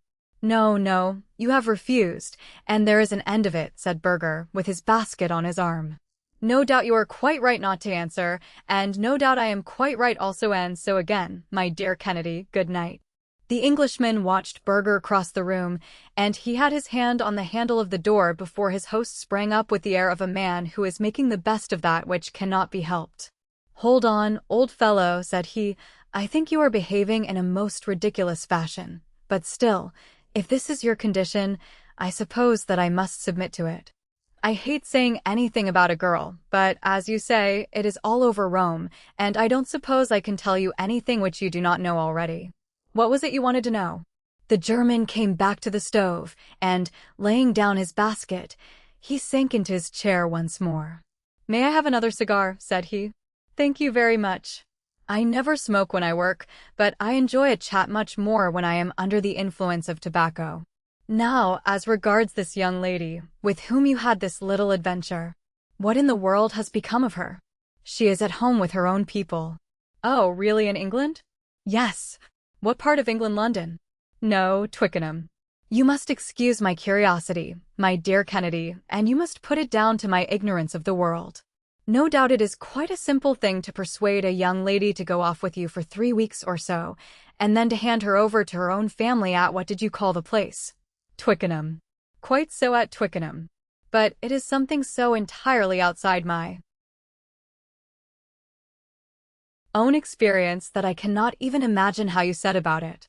For example, if you had loved this girl, your love could hardly disappear in 3 weeks, so I presume that you could not have loved her at all. But if you did not love her, why should you make this great scandal which has damaged you and ruined her?" Kennedy looked moodily into the red eye of the stove. "That's a logical way of looking at it, certainly," said he. "Love is a big word, and it represents a good many different shades of feeling. I liked her, and well, you say you've seen her, you know how charming she could look. But still I am willing to admit, looking back, that I could never have really loved her." "Then, my dear Kennedy, why did you do it?" "The adventure of the thing had a great deal to do with it." "What? You are so fond of adventures. Where would the variety of life be without them?" "It was for an adventure that I first began to pay my attentions to her. I've chased a good deal of game in my time, but there's no chase like that of a pretty woman. There was the piquant difficulty of it also, for, as she was the companion of Lady Emily Rood, it was almost impossible to see her alone. On the top of all the other obstacles which attracted me, I learned from her own lips very early in the proceedings that she was engaged." "Mein Gott! To whom?" "She mentioned no names." "I do not think that anyone knows that. So that made the adventure more alluring, did it?" "Well, it did certainly give a spice to it." "Don't you think so?" "I tell you that I am very ignorant about these things. My dear fellow, you can remember that the apple you stole from your neighbor's tree was always sweeter than that which fell from your own. And then I found that she cared for me." "What, at once?" "Oh, no, it took about 3 months of sapping and mining. But at last I won her over. She understood that my judicial separation from my wife made it impossible for me to do the right thing by her, but she came all the same, and we had a delightful time, as long as it lasted." "But how about the other man?" Kennedy shrugged his shoulders. "I suppose it is the survival of the fittest," said he. "If he had been the better man, she would not have deserted him. Let's drop the subject, for I have had enough of it. Only one other thing. How did you get rid of her in 3 weeks?" "Well, we had both cooled down a bit, you understand. She absolutely refused, under any circumstances, to come back to face the people she had known in Rome. Now, of course, Rome is necessary to me, and I was already pining to be back at my work, so there was one obvious cause of separation. Then, again, her old father turned up at the hotel in London, and there was a scene, and the whole thing became so unpleasant that really, though I missed her dreadfully at first, I was very glad to slip out of it. Now, I rely upon you not to repeat anything of what I have said." "My dear Kennedy, I should not dream of repeating it. But all that you say interests me very much, for it gives me an insight into your way of looking at things, which is entirely different from mine, for I have seen so little of life. And now you want to know about my new catacomb. There's no use my trying to describe it, for you would never find it by that. There is only one thing, and that is for me to take you there." "That would be splendid. When would you like to come?" "The sooner the better. I am all impatience to see it." Well, it is a beautiful night though a trifle cold. Suppose we start in an hour.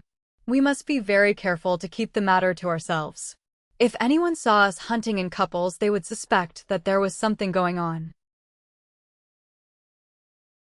We can't be too cautious, said Kennedy. Is it far? Some miles. Not too far to walk? Oh no, we could walk there easily. We had better do so then. A cabman's suspicions would be aroused if he dropped us both at some lonely spot in the dead of the night. Quite so. I think it would be best for us to meet at the gate of the Appian Way at midnight. I must go back to my lodgings for the matches and candles and things. All right, Burger. I think it is very kind of you to let me into this secret, and I promise you that I will write nothing about it until you have published your report. Goodbye for the present. You will find me at the gate at 12. The cold, clear air was filled with the musical chimes from that city of clocks as Burger, wrapped in an Italian overcoat, with a lantern hanging from his hand, walked up to the rendezvous. Kennedy stepped out of the shadow to meet him. You are ardent in work as well as in love, said the German, laughing. Yes, I have been waiting here for nearly half an hour. I hope you left no clue as to where we were going. Not such a fool. By Jove, I am chilled to the bone. Come on, Burger, let us warm ourselves by a spurt of hard walking. Their footsteps sounded loud and crisp upon the rough stone paving of the disappointing road, which is all that is left of the most famous highway of the world. A peasant or two going home from the wine shop, and a few carts of country produce coming up to Rome, were the only things which they met. They swung along, with the huge tombs looming up through the darkness upon each side of them, until they had come as far as the catacombs of St. Callistus, and saw against a rising moon the great circular bastion of Caecilia Metella in front of them. Then Burger stopped with his hand to his side. Your legs are longer than mine, and you are more accustomed to walking, said he, laughing. I think that the place where we turn off is somewhere here. Yes, this is it, round the corner of the trattoria. Now, it is a very narrow path, so perhaps I had better go in front, and you can follow. He had lit his lantern, and by its light they were enabled to follow a narrow and devious track which wound across the marshes of the Campagna. The great aqueduct of old Rome lay like a monstrous caterpillar across the moonlit landscape, and their road led them under one of its huge arches, and past the circle of crumbling bricks which marks the old arena. At last Burger stopped at a solitary wooden cowhouse, and he drew a key from his pocket. Surely your catacomb is not inside a house, cried Kennedy. The entrance to it is. That is just the safeguard which we have against anyone else discovering it. Does the proprietor know of it? Not he. He had found one or two objects which made me almost certain that his house was built on the entrance to such a place. So I rented it from him, and did my excavations for myself. Come in and shut the door behind you. It was a long, empty building with the mangers of the cows along one wall. Burger put his lantern down on the ground, and shaded its light in all directions save one by draping his overcoat round it. It might excite remark if anyone saw a light in this lonely place, said he. Just help me to move this boarding. The flooring was loose in the corner, and plank by plank the two savants raised it and leaned it against the wall. Below there was a square aperture and a stair of old stone steps, which led away down into the bowels of the earth. Be careful, cried Burger as Kennedy, in his impatience, hurried down them. It is a perfect rabbit's warren below, and if you were once to lose your way there the chances would be 100 to 1 against your ever coming out again. Wait until I bring the light. How do you find your own way if it is so complicated? I had some very narrow escapes at first, but I have gradually learned to go about. There is a certain system to it, but it is one which a lost man, if he were in the dark, could not possibly find out. Even now I always spin out a ball of string behind me when I am going far into the catacomb. You can see for yourself that it is difficult, but every one of these passages divides and subdivides a dozen times before you go 100 yards. They had descended some 20 feet from the level of the byre, and they were standing now in a square chamber cut out of the soft tufa. The lantern cast a flickering light, bright below and dim above, over the cracked brown walls. In every direction were the black openings of passages, which radiated from this common center. I want you to follow me closely, my friend, said Burger. Do not loiter to look at anything upon the way, for the place to which I will take you contains all that you can see and more. It will save time for us to go there direct." He led the way down one of the corridors, and the Englishman followed closely at his heels. Every now and then the passage bifurcated, but Burger was evidently following some secret marks of his own, for he neither stopped nor hesitated. Everywhere along the walls, packed like the berths upon an emigrant ship, lay the Christians of old Rome. The yellow light flickered over the shriveled features of the mummies and gleamed upon rounded skulls and long, white arm bones crossed over fleshless chests. And everywhere as he passed, Kennedy looked with wistful eyes upon inscriptions, funeral vessels, pictures, vestments, utensils, all lying as pious hands had placed them so many centuries ago. It was apparent to him, even in those hurried, passing glances, that this was the earliest and finest of the catacombs, containing such a storehouse of Roman remains as had never before come at one time under the observation of the student. "What would happen if the light went out?" he asked, as they hurried onwards. "I have a spare candle and a box of matches in my pocket. By the way, Kennedy, have you any matches?" "No. You had better give me some." "Oh, that is all right. There is no chance of our separating. How far are we going?" "It seems to me that we have walked at least a quarter of a mile." "More than that, I think." "There is really no limit to the tombs, at least. I have never been able to find any. This is a very difficult place, so I think that I will use our ball of string." He fastened one end of it to a projecting stone, and he carried the coil in the breast of his coat, paying it out as he advanced.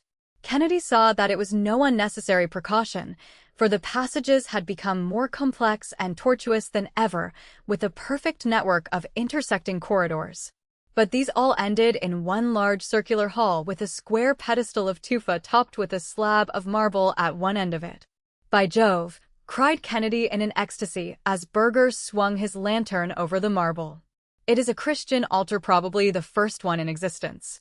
Here is the little consecration cross cut upon the corner of it. No doubt this circular space was used as a church." "Precisely," said Burger. "If I had more time, I should like to show you all the bodies which are buried in these niches upon the walls, for they are the early popes and bishops of the church, with their mitres, their croziers, and full canonicals. Go over to that one and look at it." Kennedy went across and stared at the ghastly head which lay loosely on the shredded and moldering mitre. "This is most interesting," said he, and his voice seemed to boom against the concave vault. "As far as my experience goes, it is unique. Bring the lantern over, Burger, for I want to see them all." But the German had strolled away and was standing in the middle of a yellow circle of light at the other side of the hall. "Do you know how many wrong turnings there are between this and the stairs?" he asked. "There are over 2,000. No doubt it was one of the means of protection which the Christians adopted. The odds are 2,000 to 1 against a man getting out, even if he had a light, but if he were in the dark it would, of course, be far more difficult." "So I should think. And the darkness is something dreadful. I tried it once for an experiment. Let us try it again." He stooped to the lantern, and in an instant it was as if an invisible hand was squeezed tightly over each of Kennedy's eyes. Never had he known what such darkness was. It seemed to press upon him and to smother him. It was a solid obstacle, against which the body shrank from advancing. He put his hands out to push it back from him. "That will do, Burger," said he. "Let's have the light again." But his companion began to laugh, and in that circular room the sound seemed to come from every side at once. "You seem uneasy, friend Kennedy," said he. "Go on, man, light the candle," said Kennedy impatiently. "It's very strange, Kennedy, but I could not in the least tell by the sound in which direction you stand." "Could you tell where I am?" "No, you seem to be on every side of me. If it were not for this string which I hold in my hand, I should not have a notion which way to go." "I dare say not. Strike a light, man, and have an end of this nonsense." "Well, Kennedy, there are two things which I understand that you are very fond of. The one is an adventure, and the other is an obstacle to surmount. The adventure must be the finding of your way out of this catacomb. The obstacle will be the darkness and the 2,000 wrong turns which make the way a little difficult to find. But you need not hurry, for you have plenty of time, and when you halt for a rest now and then, I should like you just to think of Miss Mary Saunderson, and whether you treated her quite fairly." "You devil, "What do you mean?" roared Kennedy. He was running about in little circles and clasping at the solid blackness with both hands. "Goodbye," said the mocking voice, and it was already at some distance. "I really do not think, Kennedy, even by your own showing, that you did the right thing by that girl. There was only one little thing which you appeared not to know, and I can supply it. Miss Saunderson was engaged to a poor ungainly devil of a student, and his name was Julius Berger. There was a rustle somewhere, the vague sound of a foot striking a stone, and then there fell silence upon that old Christian church, a stagnant, heavy silence which closed round Kennedy and shut him in like water round a drowning man. Some 2 months afterwards, the following paragraph made the round of the European press. One of the most interesting discoveries of recent years is that of the new catacomb in Rome, which lies some distance to the east of the well-known vaults of St. Calixtus. The finding of this important burial place, which is exceeding rich in most interesting early Christian remains, is due to the energy and sagacity of Dr. Julius Berger, the young German specialist who is rapidly taking the first place as an authority upon ancient Rome. Although the first to publish his discovery, it appears that a less fortunate adventurer had anticipated Dr. Berger. Some months ago, Mr. Kennedy, the well-known English student, disappeared suddenly from his rooms in the Corso, and it was conjectured that his association with a recent scandal had driven him to leave Rome.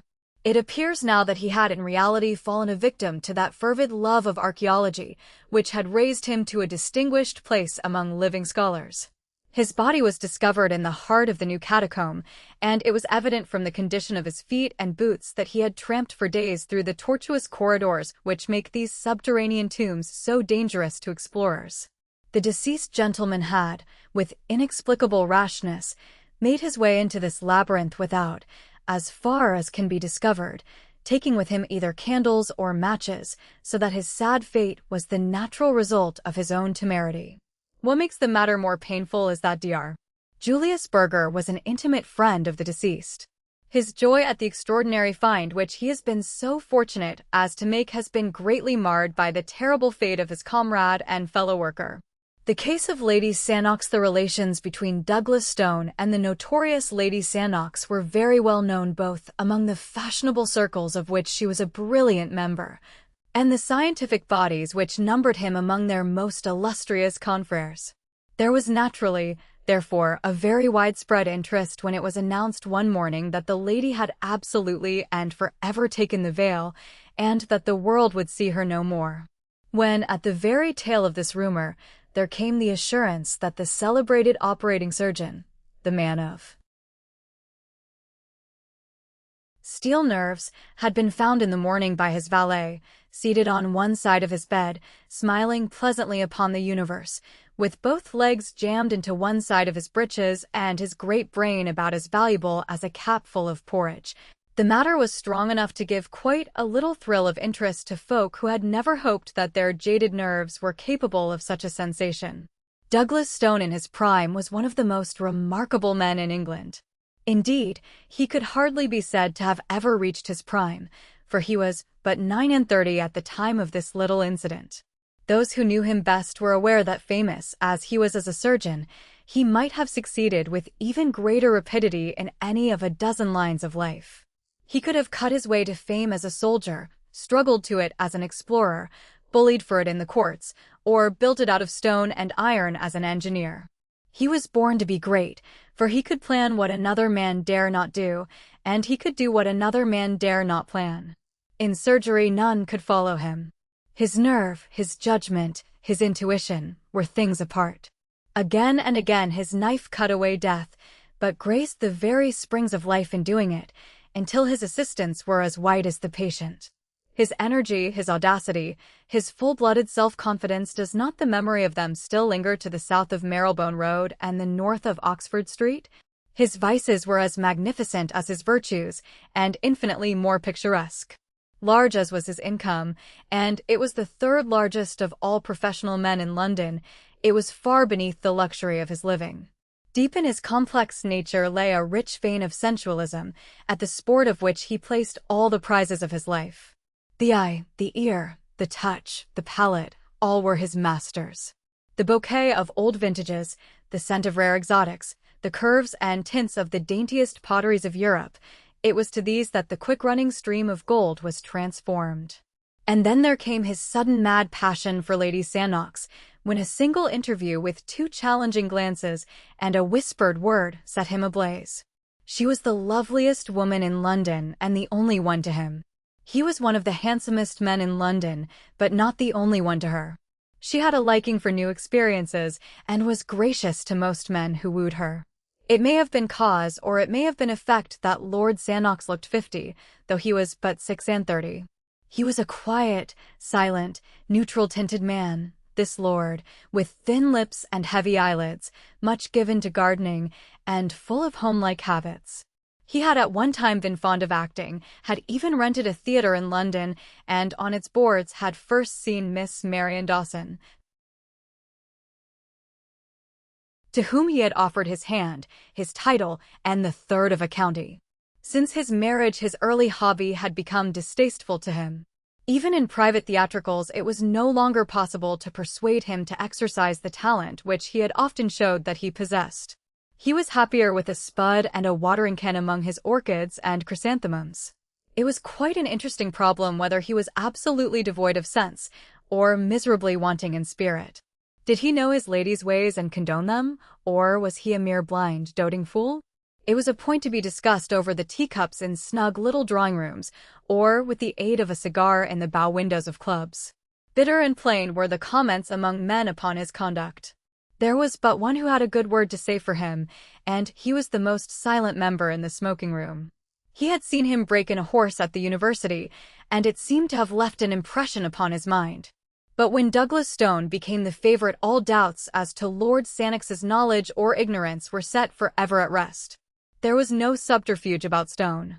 In his high-handed, impetuous fashion, he set all caution and discretion at defiance. The scandal became notorious. A learned body intimated that his name had been struck from the list of its vice-presidents. 2 friends implored him to consider his professional credit.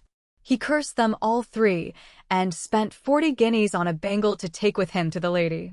He was at her house every evening, and she drove in his carriage in the afternoons. There was not an attempt on either side to conceal their relations, but there came at last a little incident to interrupt them. It was a dismal winter's night, very cold and gusty, with the wind whooping in the chimneys and blustering against the window panes. A thin spatter of rain tinkled on the glass with each fresh sough of the gale, drowning for the instant the dull gurgle and drip from the eaves. Douglas Stone had finished his dinner and sat by his fire in the study, a glass of rich port upon the malachite table at his elbow. As he raised it to his lips, he held it up against the lamplight and watched with the eye of a connoisseur the tiny scales of beeswing which floated in its rich ruby depths. The fire, as it spurted up, threw fitful lights upon his bald, clear-cut face, with its widely opened gray eyes, its thick and yet firm lips, and the deep, square jaw, which had something Roman in its strength and its animalism. He smiled from time to time as he nestled back in his luxurious chair. Indeed, he had a right to feel well pleased, for, against the advice of 6 colleagues, he had performed an operation that day of which only 2 cases were on record, and the result had been brilliant beyond all expectation.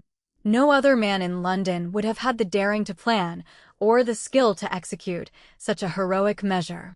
But he had promised Lady Sannox to see her that evening, and it was already 8:30. His hand was outstretched to the bell to order the carriage when he heard the dull thud of the knocker. An instant later there was the shuffling of feet in the hall, and the sharp closing of a door. "A patient to see you, sir, in the consulting room," said the butler. "About himself?" "No, sir. I think he wants you to go out." "It is too late," cried Douglas Stone peevishly. "I won't go. This is his card, sir." The butler presented it upon the gold salver, which had been given to his master by the wife of a prime minister. "Hamel Ali, Smyrna." The fellow is a Turk, I suppose." "Yes, sir. He seems as if he came from abroad, sir. And he's in a terrible way." "Tut, tut. I have an engagement. I must go somewhere else. But I'll see him." "Show him in here, Pym." A few moments later, the butler swung open the door and ushered in a small and decrepit man, who walked with a bent back and with the forward push of the face and blink of the eyes which goes with extreme short sight. His face was swarthy, and his hair and beard of the deepest black. In one hand he held a turban of white muslin striped with red, in the other a small chamois leather bag. "Good evening," said Douglas Stone, when the butler had closed the door. "You speak English, I presume?" "Yes, sir. I am from Asia Minor, but I speak English when I speak slow. You wanted me to go out, I understand?" "Yes, sir. I wanted very much that you should see my wife. I could come in the morning, but I have an engagement which prevents me from seeing your wife tonight." The Turk's answer was a singular one.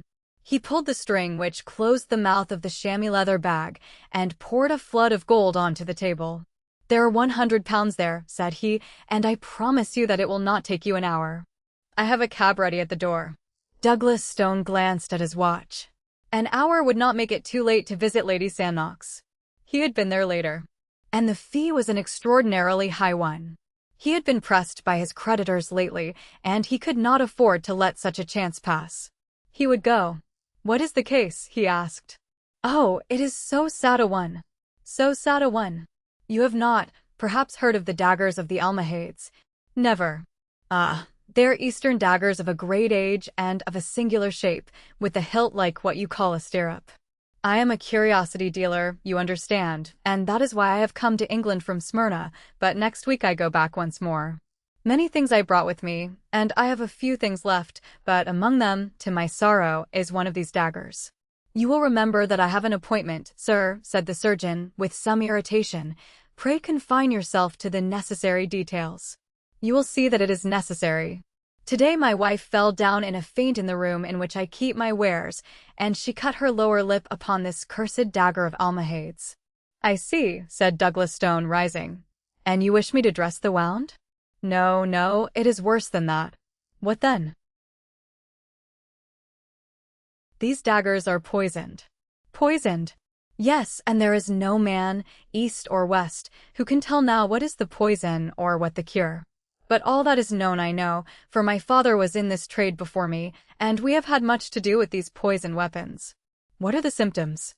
"Deep sleep and death in 30 hours. And you say there is no cure. Why then should you pay me this considerable fee? No drug can cure, but the knife may." "And how?" "The poison is slow of absorption. It remains for hours in the wound."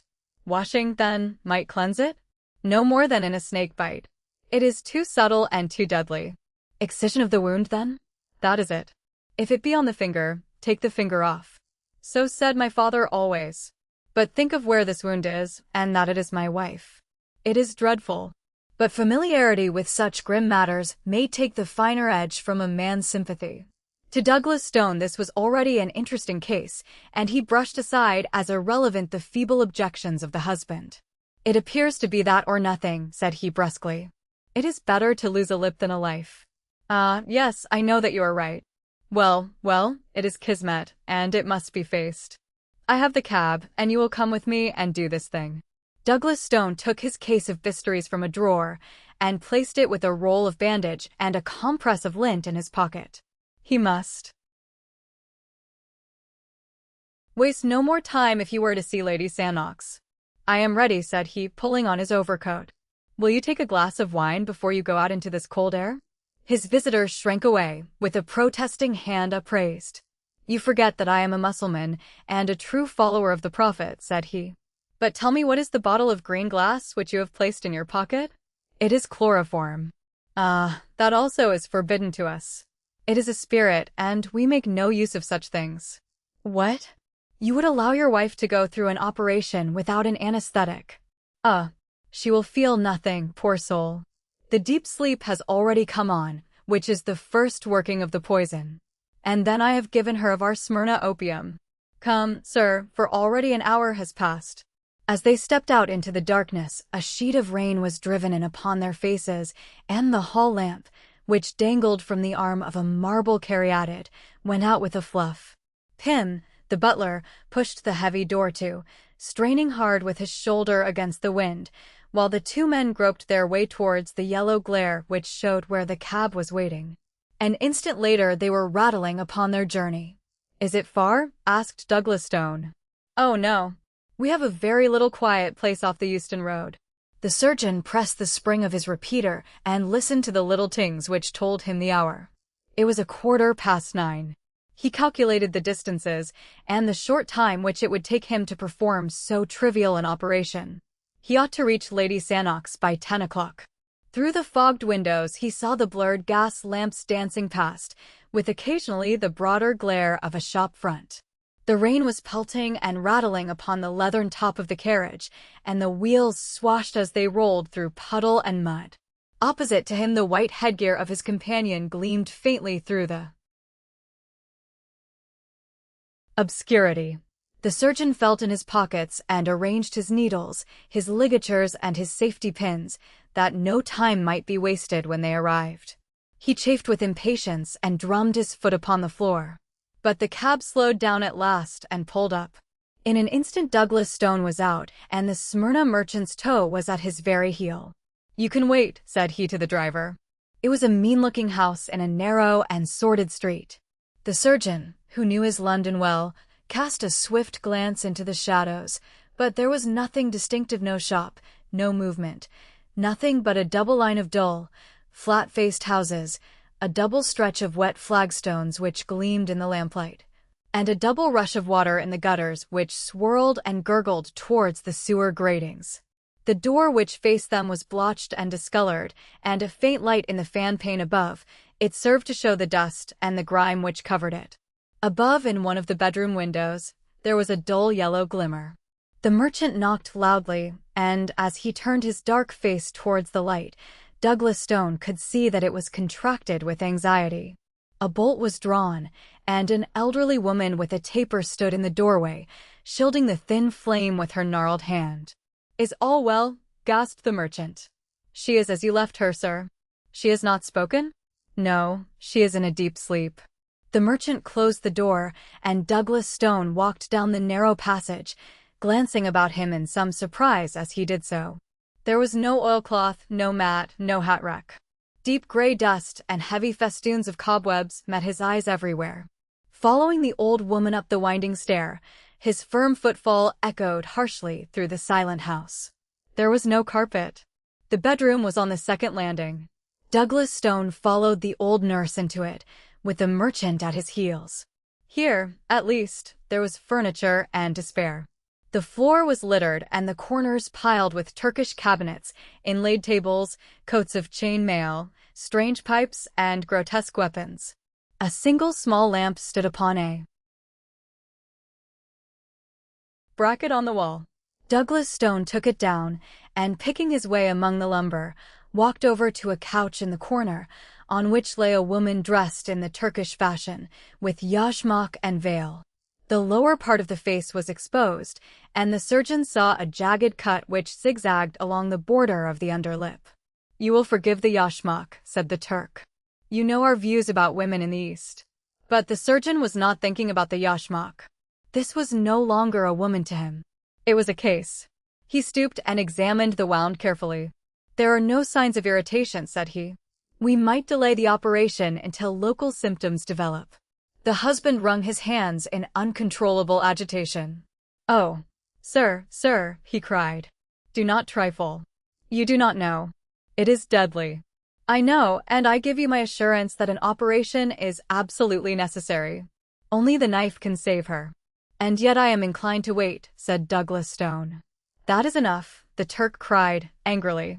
"Every minute is of importance, and I cannot stand here and see my wife allowed to sink. It only remains for me to give you my thanks for having come, and to call in some other surgeon before it is too late." Douglas Stone hesitated. To refund that £100 was no pleasant matter. But of course if he left the case he must return the money. And if the Turk were right and the woman died, his position before a coroner might be an embarrassing one. "You have had personal experience of this poison?" he asked. "I have." "And you assure me that an operation is needful?" "I swear it by all that I hold sacred. The disfigurement will be frightful. I can understand that the mouth will not be a pretty one to kiss." Douglas Stone turned fiercely upon the man. The speech was a brutal one. But the Turk has his own fashion of talk and of thought, and there was no time for wrangling. Douglas Stone drew a bistoury from his case, opened it, and felt the keen straight edge with his forefinger. Then he held the lamp closer to the bed. Two dark eyes were gazing up at him through the slit in the yashmak. They were all iris, and the pupil was hardly to be seen. "You have given her a very heavy dose of opium." "Yes, she has had a good dose." He glanced again at the dark eyes which looked straight at his own. They were dull and lusterless, but, even as he gazed, a little shifting sparkle came into them, and the lips quivered. "She is not absolutely unconscious," said he. "Would it not be well to use the knife while it will be painless?" The same thought had crossed the surgeon's mind. He grasped the wounded lip with his forceps, and with two swift cuts he took out a broad V-shaped piece. The woman sprang up on the couch with a dreadful gurgling scream. Her covering was torn from her face. It was a face that he knew. In spite of that protruding upper lip and that slobber of blood, it was a face that he knew. She kept on putting her hand up to the gap and screaming. Douglas Stone sat down at the foot of the couch with his knife and his forceps. The room was whirling round, and he had felt something go like a ripping seam behind his ear. A bystander would have said that his face was the more ghastly of the two. As in a dream, or as if he had been looking at something at the play, he was conscious that the Turk's hair and beard lay upon the table, and that Lord Sannox was leaning against the wall with his hand to his side, laughing silently. The screams had died away now, and the dreadful head had dropped back again upon the pillow, but Douglas Stone still sat motionless, and Lord Sannox still chuckled quietly to himself. "It was really very necessary for Marian, this operation," said he, "not physically, but morally, you know, morally." Douglas Stone stooped for yards and began to play with the fringe of the coverlet. His knife tinkled down upon the ground, but he still held the forceps and something more. "I had long intended to make a little example," said Lord Sannox suavely. "Your note of Wednesday miscarried, and I have it here in my pocketbook. I took some pains in carrying out my idea. The wound, by the way, was from nothing more dangerous than my signet ring." He glanced keenly at his silent companion and cocked the small revolver which he held in his coat pocket. But Douglas Stone was still picking at the coverlet. "You see you have kept your appointment after all," said Lord Sannox. And at that Douglas Stone began to laugh. He laughed long and loudly. But Lord Sannox did not laugh now. Something like fear sharpened and hardened his features. He walked from the room, and he walked on tiptoe. The old woman was waiting outside. "Attend to your mistress when she awakes," said Lord Sannox. Then he went down to the street. The cab was at the door, and the driver raised his hand to his hat. "John," said Lord Sannox, "you will take the doctor home first. He will want leading downstairs, I think. Tell his butler that he has been taken ill at a case." "Very good, sir. Then you can take Lady Sannox home. And how about yourself, sir?" "Oh, my address for the next few months will be Hotel di Roma, Venice. Just see that the letters are sent on. And tell Stevens to exhibit all the purple chrysanthemums next Monday, and to wire me the result." The terror of Blue John Gap. The following narrative was found among the papers of Dr. James Hardcastle, who died of phthisis on February 4, 1908, at 36, Upper Coventry Flats, South Kensington. Those who knew him best, while refusing to express an opinion upon this particular statement, are unanimous in asserting that he was a man of a sober and scientific turn of mind, absolutely devoid of imagination, and most unlikely to invent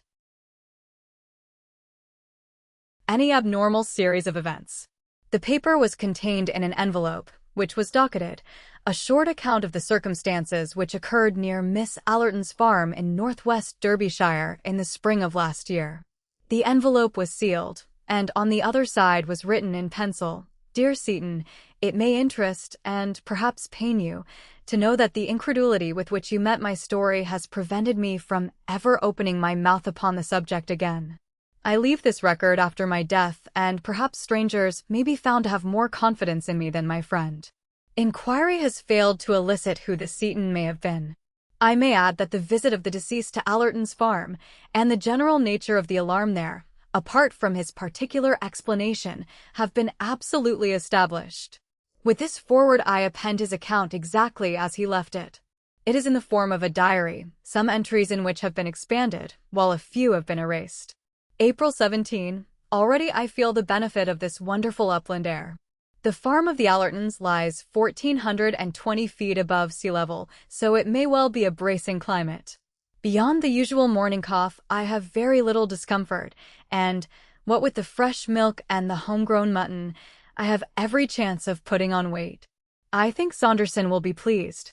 The two Miss Allertons are charmingly quaint and kind, two dear little hard-working old maids, who are ready to lavish all the heart which might have gone out to husband and to children upon an invalid stranger.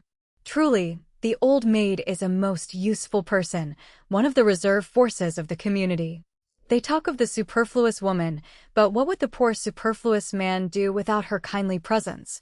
By the way, in their simplicity, they very quickly let out the reason why Saunderson recommended their farm.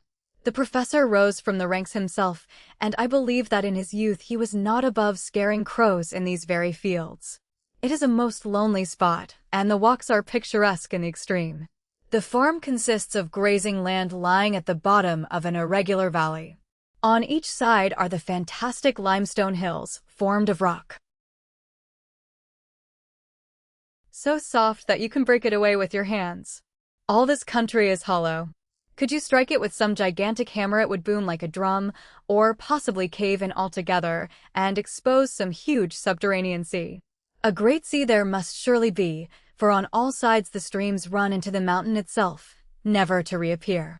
There are gaps everywhere amid the rocks, and when you pass through them you find yourself in great caverns, which wind down into the bowels of the earth.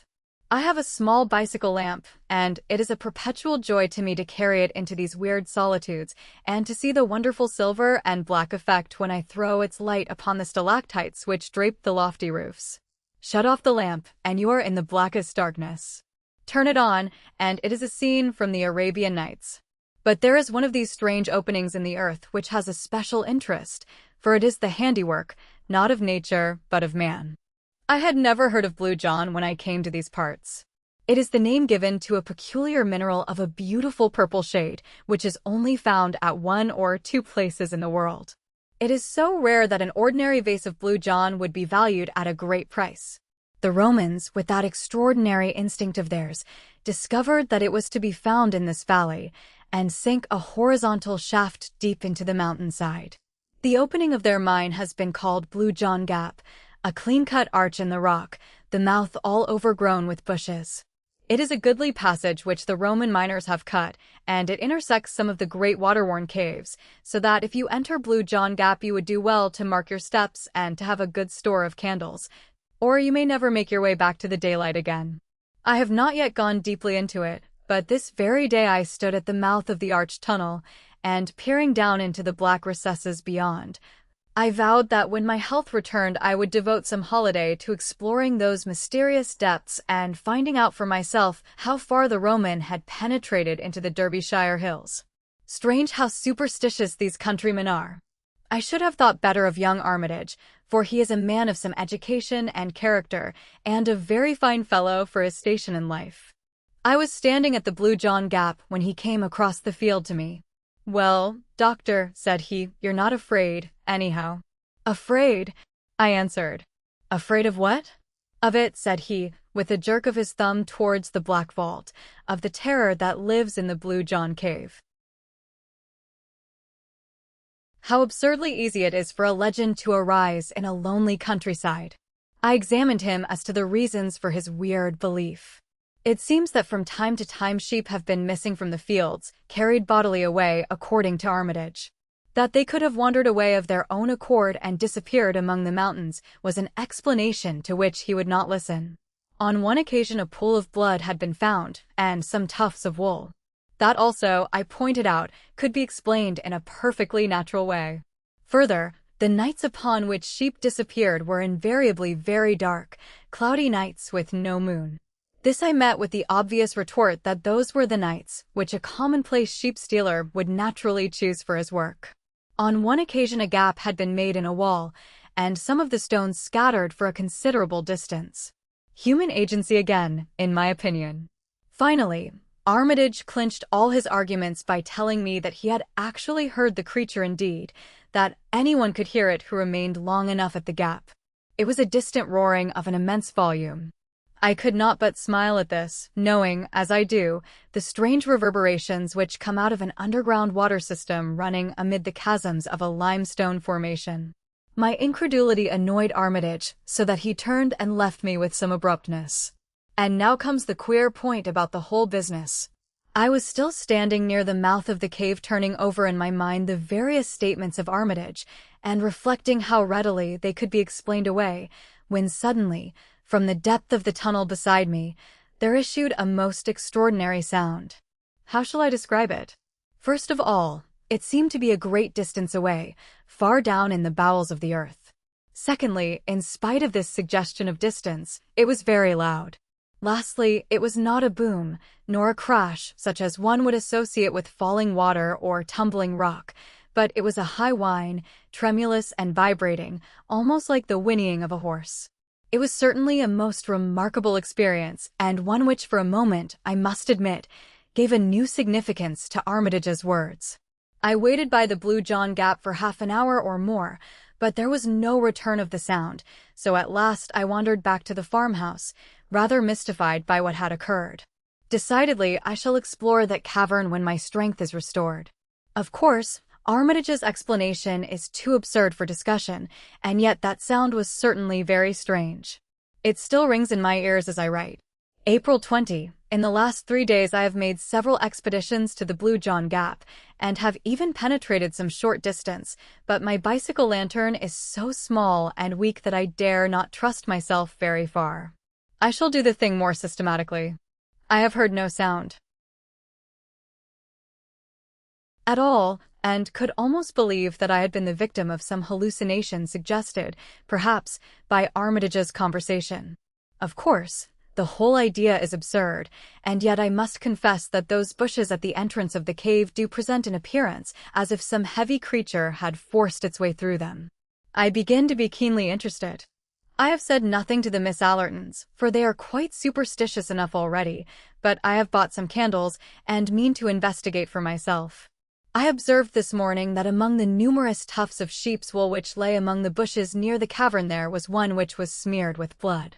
Of course, my reason tells me that if sheep wander into such rocky places they are likely to injure themselves, and yet somehow that splash of crimson gave me a sudden shock, and for a moment I found myself shrinking back in horror from the old Roman arch.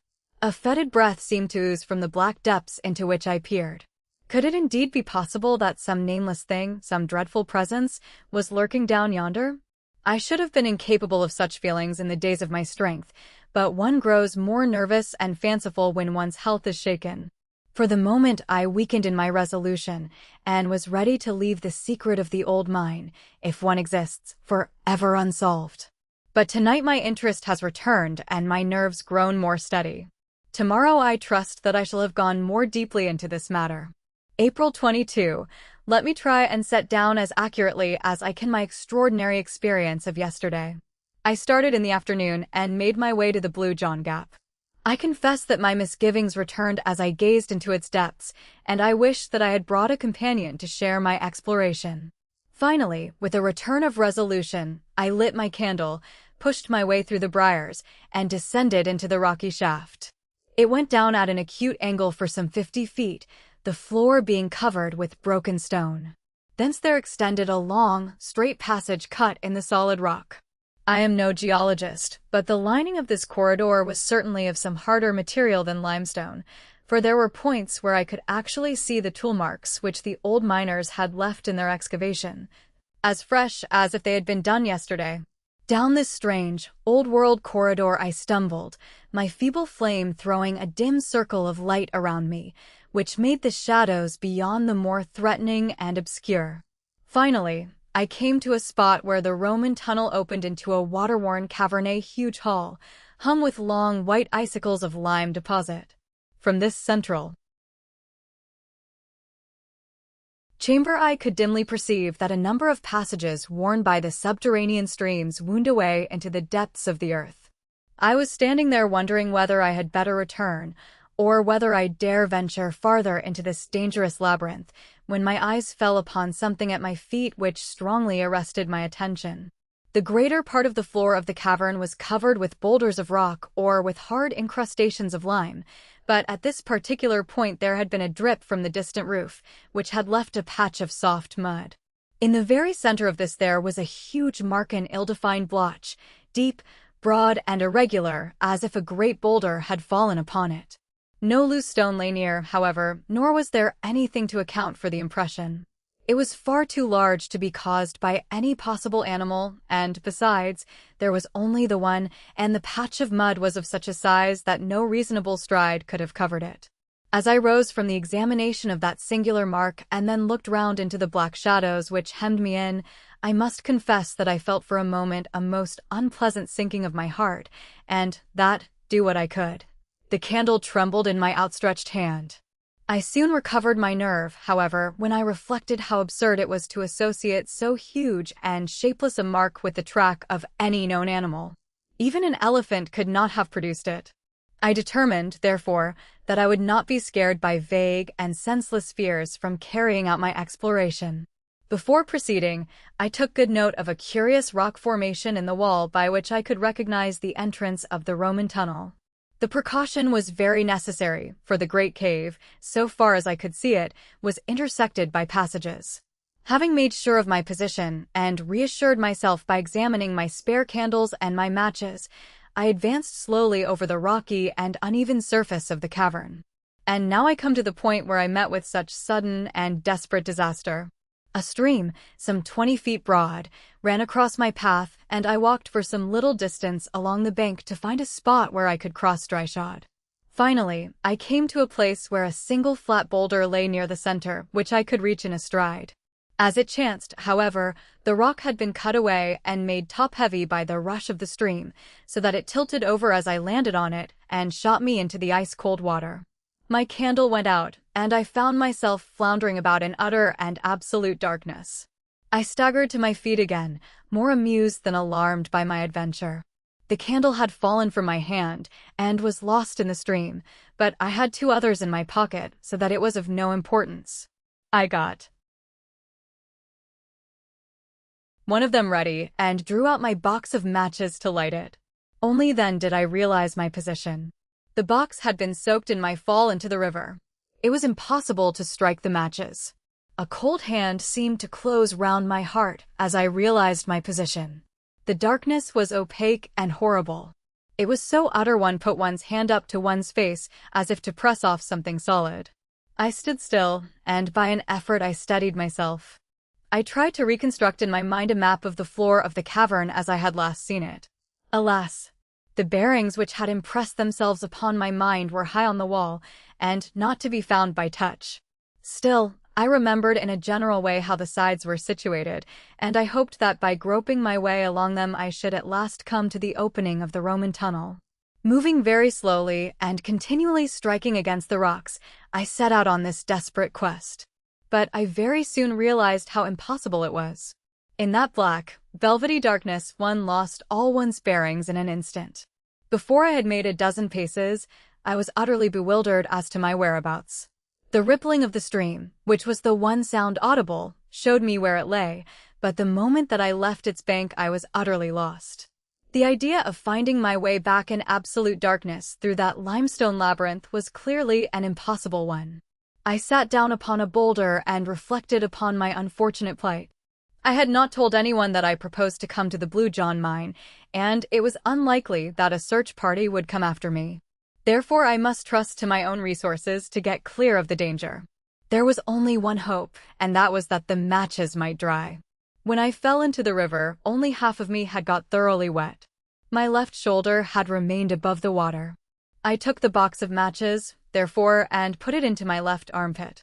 The moist air of the cavern might possibly be counteracted by the heat of my body, but even so, I knew that I could not hope to get a light for many hours. Meanwhile, there was nothing for it but to wait. By good luck, I had slipped several biscuits into my pocket before I left the farmhouse. These I now devoured, and washed them down with a draught from that wretched stream which had been the cause of all my misfortunes. Then I felt about for a comfortable seat among the rocks, and, having discovered a place where I could get a support for my back, I stretched out my legs and settled myself down to wait. I was wretchedly damp and cold, but I tried to cheer myself with the reflection that modern science prescribed open windows and walks in all weather for my disease. Gradually, lulled by the monotonous gurgle of the stream, and by the absolute darkness, I sank into an uneasy slumber. How long this lasted I cannot say. It may have been for an hour, it may have been for several. Suddenly I sat up on my rock couch, with every nerve thrilling and every sense acutely on the alert. Beyond all doubt I had heard some sound very distinct from the gurgling of the waters. It had passed, but the reverberation of it still lingered in my ear. Was it a search party? They would most certainly have shouted, and vague as this sound was which had wakened me, it was very distinct from the human voice. I sat palpitating and hardly daring to breathe. There it was again. And again. Now it had become continuous. It was a tread, yes, surely it was the tread of some living creature. But what a tread it was! It gave one the impression of enormous weight carried upon sponge-like feet, which gave forth a muffled but ear-filling sound. The darkness was as complete as ever, but the tread was regular and decisive. And it was coming beyond all question in my direction. My skin grew cold, and my hair stood on end as I listened to that steady and ponderous footfall. There was some creature there, and surely by the speed of its advance, it was one which could see in the dark. I crouched low on my rock and tried to blend myself into it. The steps grew nearer still, then stopped, and presently I was aware of a loud lapping and gurgling. The creature was drinking at the stream. Then again there was silence, broken by a succession of long sniffs and snorts of tremendous volume and energy. Had it caught the scent of me? My own nostrils were filled by a low fetid odor, mephitic and abominable. Then I heard the steps again. They were on my side of the stream now. The stones rattled within a few yards of where I lay. Hardly daring to breathe, I crouched upon my rock. Then the steps drew away. I heard the splash as it returned across the river, and the sound died away into the distance in the direction from which it had come. For a long time I lay upon the rock, too much horrified to move. I thought of the sound which I had heard coming from the depths of the cave, of Armitage's fears, of the strange impression in the mud, and now came this final and absolute proof that there was indeed some inconceivable monster, something utterly unearthly and dreadful, which lurked in the hollow of the mountain. Of its nature or form I could frame no conception, save that it was both light-footed and gigantic. The combat between my reason, which told me that such things could not be, and my senses, which told me that they were, raged within me as I lay. Finally, I was almost ready to persuade myself that this experience had been part of some evil dream, and that my abnormal condition might have conjured up an hallucination. But there remained one final experience, which removed the last possibility of doubt from my mind. I had taken my matches from my armpit and felt them. They seemed perfectly hard and dry. Stooping down into a crevice of the rocks, I tried one of them. To my delight it took fire at once. I lit the candle, and, with a terrified backward glance into the obscure depths of the cavern, I hurried in the direction of the Roman passage. As I did so I passed the patch of mud on which I had seen the huge imprint. Now I stood astonished before it, for there were 3 similar imprints upon its surface, enormous in size, irregular in outline, of a depth which indicated the ponderous weight which had left them. Then a great terror surged over me. Stooping and shading my candle with my hand, I ran in a frenzy of fear to the rocky archway, hastened up it, and never stopped until, with weary feet and panting lungs, I rushed up the final slope of stones, broke through the tangle of briars, and flung myself exhausted upon the soft grass under the peaceful light of the stars. It was 3 in the morning when I reached the farmhouse, and today I am all unstrung and quivering after my terrific adventure. As yet I have told no one. I must move warily in the matter. What would the poor lonely women or the uneducated yokels here think of it if I were to tell them my experience? Let me go to someone who can understand and advise. April 25. I was laid up in bed for 2 days after my incredible adventure in the cavern. I use the adjective with a very definite meaning, for I have had an experience since which has shocked me almost as much as the other. I have said that I was looking round for someone who could advise me. There is a Dr. Mark Johnson who practices some few miles away, to whom I had a note of recommendation from Professor Saunderson. To him I drove, when I was strong enough to get about, and I recounted to him my whole strange experience. He listened intently, and then carefully examined me, paying special attention to my reflexes and to the pupils of my eyes. When he had finished, he refused to discuss my adventure, saying that it was entirely beyond him, but he gave me the card of a Mr.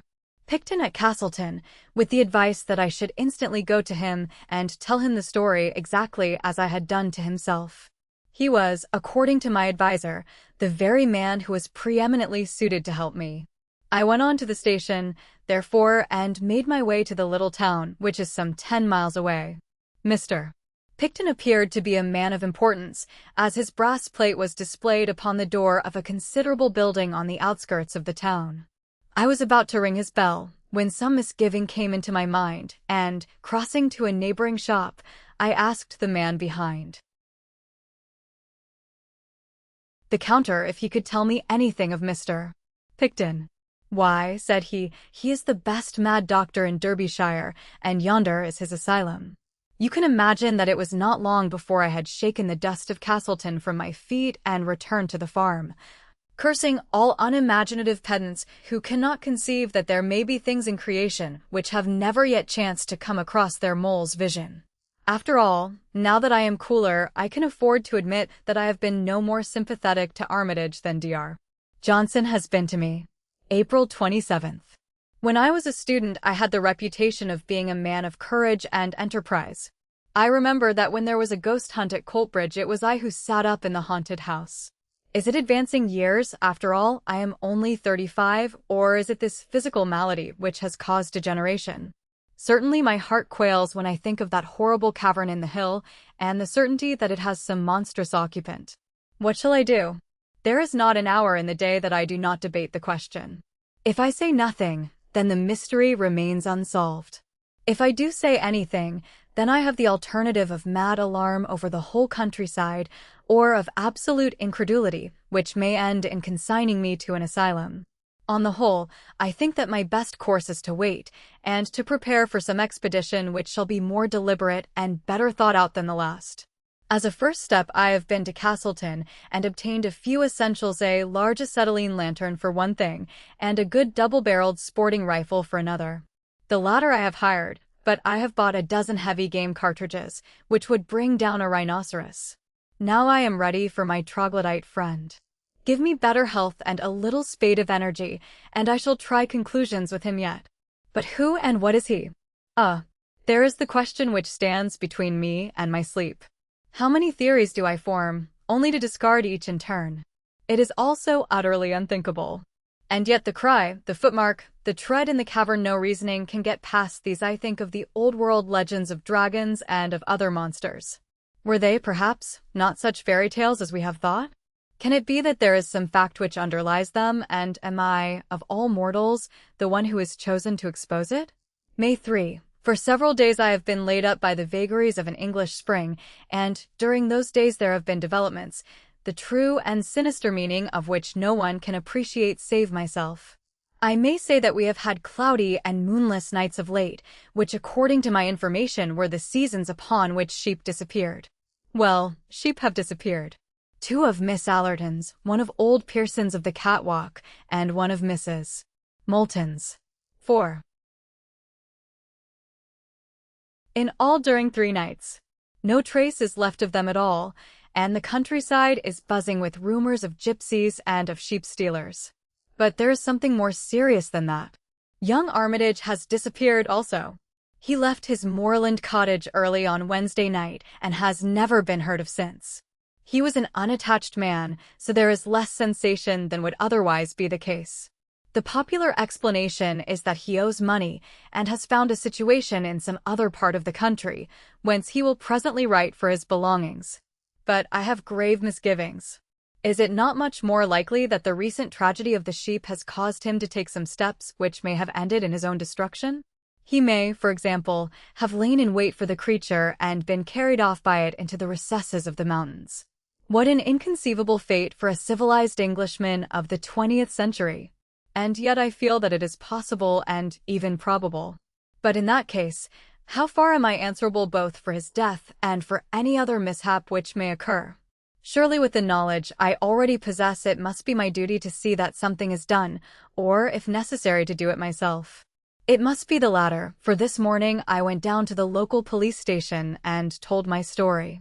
The inspector entered it all in a large book and bowed me out with commendable gravity, but I heard a burst of laughter before I had got down his garden path. No doubt he was recounting my adventure to his family. June 10, I am writing this, propped up in bed, 6 weeks after my last entry in this journal. I have gone through a terrible shock both to mind and body, arising from such an experience as has seldom befallen a human being before. But I have attained my end. The danger from the terror which dwells in the Blue John Gap has passed, never to return. Thus much at least I, a broken invalid, have done for the common good. Let me now recount what occurred as clearly as I may. The night of Friday, May 3rd, was dark and cloudy, the very night for the monster to walk. About 11 o'clock I went from the farmhouse with my lantern and my rifle, having first left a note upon the table of my bedroom in which I said that, if I were missing, search should be made for me in the direction of the gap.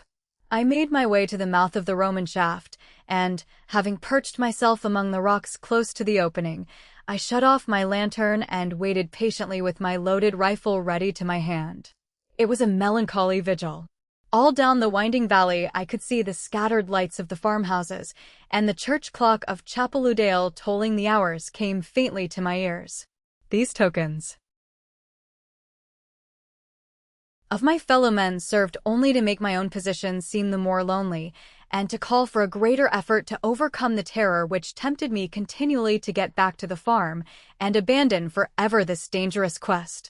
And yet there lies deep in every man a rooted self-respect which makes it hard for him to turn back from that which he has once undertaken. This feeling of personal pride was my salvation now, and it was that alone which held me fast when every instinct of my nature was dragging me away. I am glad now that I had the strength. In spite of all that it has cost me, my manhood is at least above reproach. 12 o'clock struck in the distant church, then 1, then 2. It was the darkest hour of the night. The clouds were drifting low, and there was not a star in the sky. An owl was hooting somewhere among the rocks, but no other sound, save the gentle sough of the wind, came to my ears. And then suddenly I heard it. From far away down the tunnel came those muffled steps, so soft and yet so ponderous. I heard also the rattle of stones as they gave way under that giant tread. They drew nearer. They were close upon me. I heard the crashing of the bushes round the entrance, and then dimly through the darkness I was conscious of the loom of some enormous shape, some monstrous inchoate creature, passing swiftly and very silently out from the tunnel. I was paralyzed with fear and amazement. Long as I had waited, now that it had actually come I was unprepared for the shock. I lay motionless and breathless, whilst the great dark mass whisked by me and was swallowed up in the night. But now I nerved myself for its return. No sound came from the sleeping countryside to tell of the horror which was loose. In no way could I judge how far off it was, what it was doing, or when it might be back. But not a second time should my nerve fail me, not a second time should it pass unchallenged. I swore it between my clenched teeth as I laid my cocked rifle across the rock. And yet it nearly happened. There was no warning of approach now as the creature passed over the grass. Suddenly, like a dark, drifting shadow, the huge bulk loomed up once more before me, making for the entrance of the cave. Again came that paralysis of volition which held my crooked forefinger impotent upon the trigger. But with a desperate effort I shook it off. Even as the brushwood rustled, and the monstrous beast blended with the shadow of the gap, I fired at the retreating form. In the blaze of the gun I caught a glimpse of a great shaggy mass, something with rough and bristling hair of a withered gray color, fading away to white in its lower parts, the huge body supported upon short, thick, curving legs. I had just that glance, and then I heard the rattle of the stones as the creature tore down into its burrow. In an instant, with a triumphant revulsion of feeling, I had cast my fears to the wind, and uncovering my powerful lantern, with my rifle in my hand, I sprang down from my rock and rushed after the monster down the old Roman shaft. My splendid lamp cast a brilliant flood of vivid light in front of me, very different from the yellow glimmer, which had aided me down the same passage only 12 days before. As I ran, I saw the great beast lurching along before me, its huge bulk filling up the whole space from wall to wall. Its hair looked like coarse faded oakum, and hung down in long, dense masses which swayed as it moved. It was like an enormous unclipped sheep in its fleece, but in size it was far larger than the largest elephant, and its breadth seemed to be nearly as great as its height. It fills me with amazement now to think that I should have dared to follow such a horror into the bowels of the earth. But when one's blood is up, and when one's quarry seems to be flying, the old primeval hunting spirit awakes and prudence is cast to the wind. Rifle in hand, I ran at the top of my speed upon the trail of the monster. I had seen that the creature was swift. Now I was to find out to my cost that it was also very cunning. I had imagined that it was in panic flight and that I had only to pursue it. The idea that it might turn upon me never entered my excited brain. I have already explained that the passage down which I was racing opened into a great central cave. Into this I rushed, fearful lest I should lose all trace of the beast. But he had turned upon his own traces, and in a moment we were face to face. That picture, seen in the brilliant white light of the lantern, is etched forever upon my brain. He had reared up on his hind legs as a bear would do, and stood above me, enormous, menacing such a creature as no nightmare had ever brought to my imagination. I have said that he reared like a bear, and there was something bear-like if one could conceive a bear which was tenfold the bulk of any bear seen upon earth in his whole pose and attitude, in his great crooked forelegs with their ivory-white claws, in his rugged skin, and in his red, gaping mouth, fringed with monstrous fangs. Only in one point did he differ from the bear, or from any other creature which walks the earth, and even at that supreme moment a shudder of horror passed over me as I observed that the eyes which glistened in the glow of my lantern were huge, projecting bulbs, white and sightless. For a moment his great paws swung over my head. The next he fell forward upon me, I and my broken lantern crashed to the earth, and I remember no more. When I came to myself, I was back in the farmhouse of the Allertons. 2 days had passed since my terrible adventure in the Blue John Gap. It seems that I had lain all night in the cave insensible from concussion of the brain, with my left arm and 2 ribs badly fractured.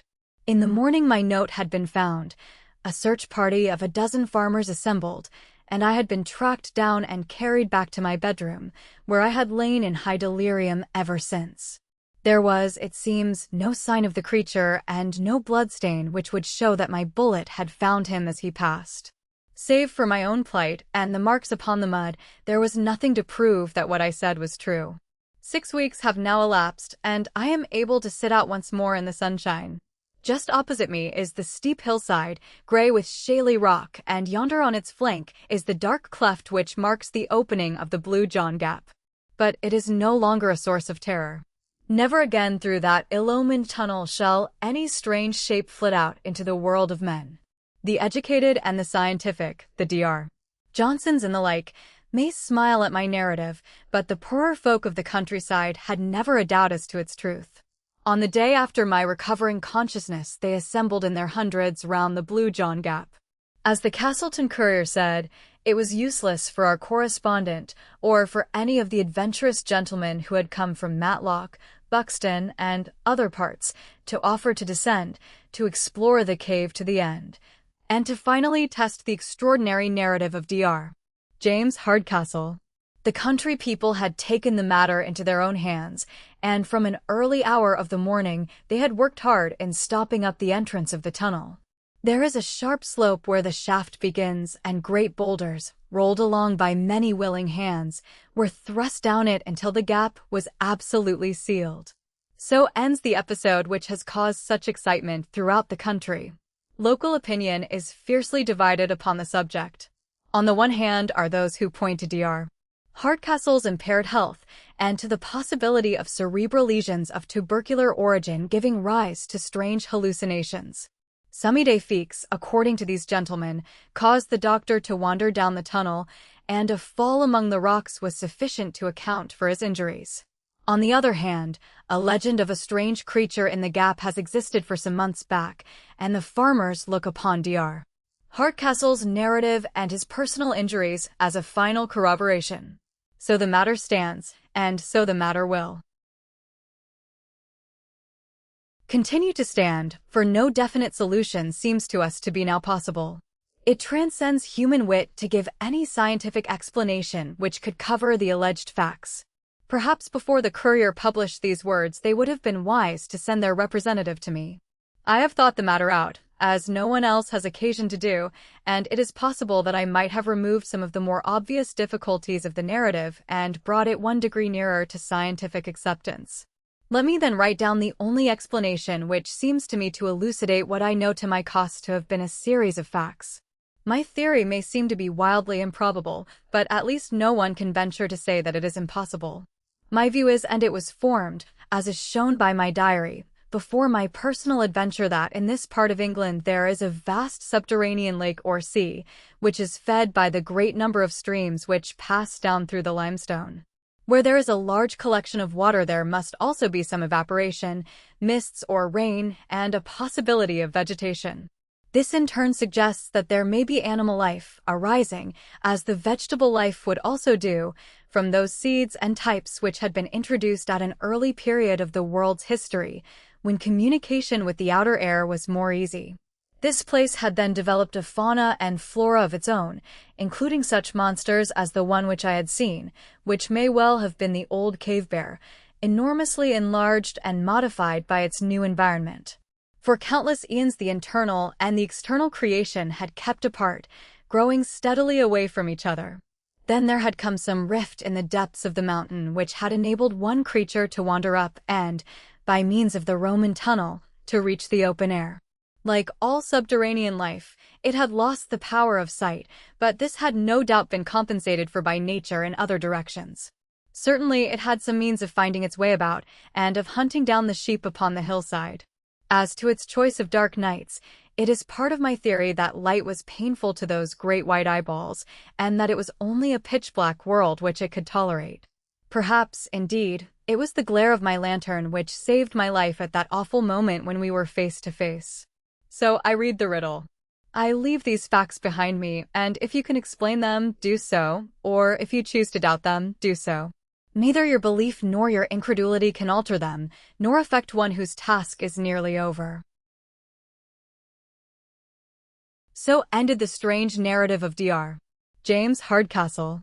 The Brazilian cat. It is hard luck on a young fellow to have expensive tastes, great expectations, aristocratic connections, but no actual money in his pocket and no profession by which he may earn any.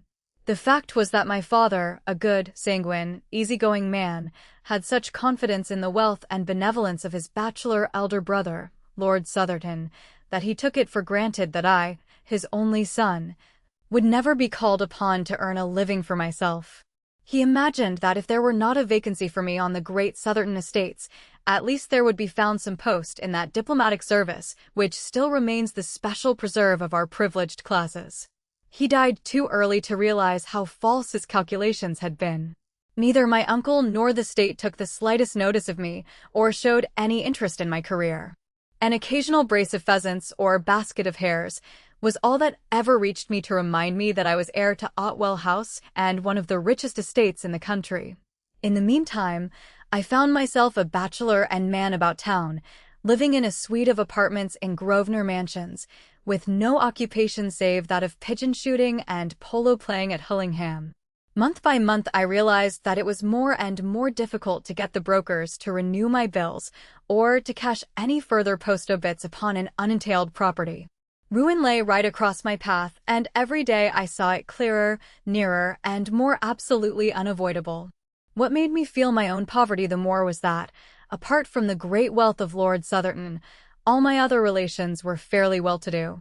The nearest of these was Everard King, my father's nephew and my own first cousin, who had spent an adventurous life in Brazil and had now returned to this country to settle down on his fortune. We never knew how he made his money, but he appeared to have plenty of it, for he bought the estate of Greylands, near Clipton-on-the-Marsh, in Suffolk. For the first year of his residence in England, he took no more notice of me than my miserly uncle. But at last one summer morning, to my very great relief and joy, I received a letter asking me to come down that very day and spend a short visit at Greylands Court. I was expecting a rather long visit to Bankruptcy Court at the time, and this interruption seemed almost providential. If I could only get on terms with this unknown relative of mine, I might pull through yet. For the family credit, he could not let me go entirely to the wall. I ordered my valet to pack my valise, and I set off the same evening for Clipton-on-the-Marsh. After changing at Ipswich, a little local train deposited me at a small, deserted station lying amidst a rolling grassy country, with a sluggish and winding river curving in and out amidst the valleys, between high, silted banks, which showed that we were within reach of the tide. No carriage was awaiting me. I found afterwards that my telegram had been delayed, so I hired a dog-cart at the local inn. The driver, an excellent fellow, was full of my relative's praises, and I learned from him that Mr. Everard King was already a name to conjure with in that part of the county. He had entertained the school children, he had thrown his grounds open to visitors, he had subscribed to charities, in short. His benevolence had been so universal that my driver could only account for it on the supposition that he had parliamentary ambitions. My attention was drawn away from my driver's panegyric by the appearance of a very beautiful bird which settled on a telegraph post beside the road. At first I thought that it was a jay, but it was larger, with a brighter plumage. The driver accounted for its presence at once by saying that it belonged to the very man whom we were about to visit. It seems that the acclimatization of foreign creatures was one of his hobbies, and that he had brought with him from Brazil a number of birds and beasts, which he was endeavoring to rear in England. When once we had passed the gates of Greylands Park, we had ample evidence of this taste of his. Some small spotted deer, a curious wild pig known, I believe, as a peccary, a gorgeously feathered oriole, some sort of armadillo, and a singular lumbering toad beast like a very fat badger, were among the creatures which I observed as we drove along the winding avenue. Mr. Everard King, my unknown cousin, was standing in person upon the steps of his house, for he had seen us in the distance and guessed that it was I. His appearance was very homely and benevolent, short and stout, 45 years old, perhaps, with a round, good-humored face, burned brown with the tropical sun, and shot with 1,000 wrinkles. He wore white linen clothes, in true planter style, with a cigar between his lips and a large Panama hat upon the back of his head.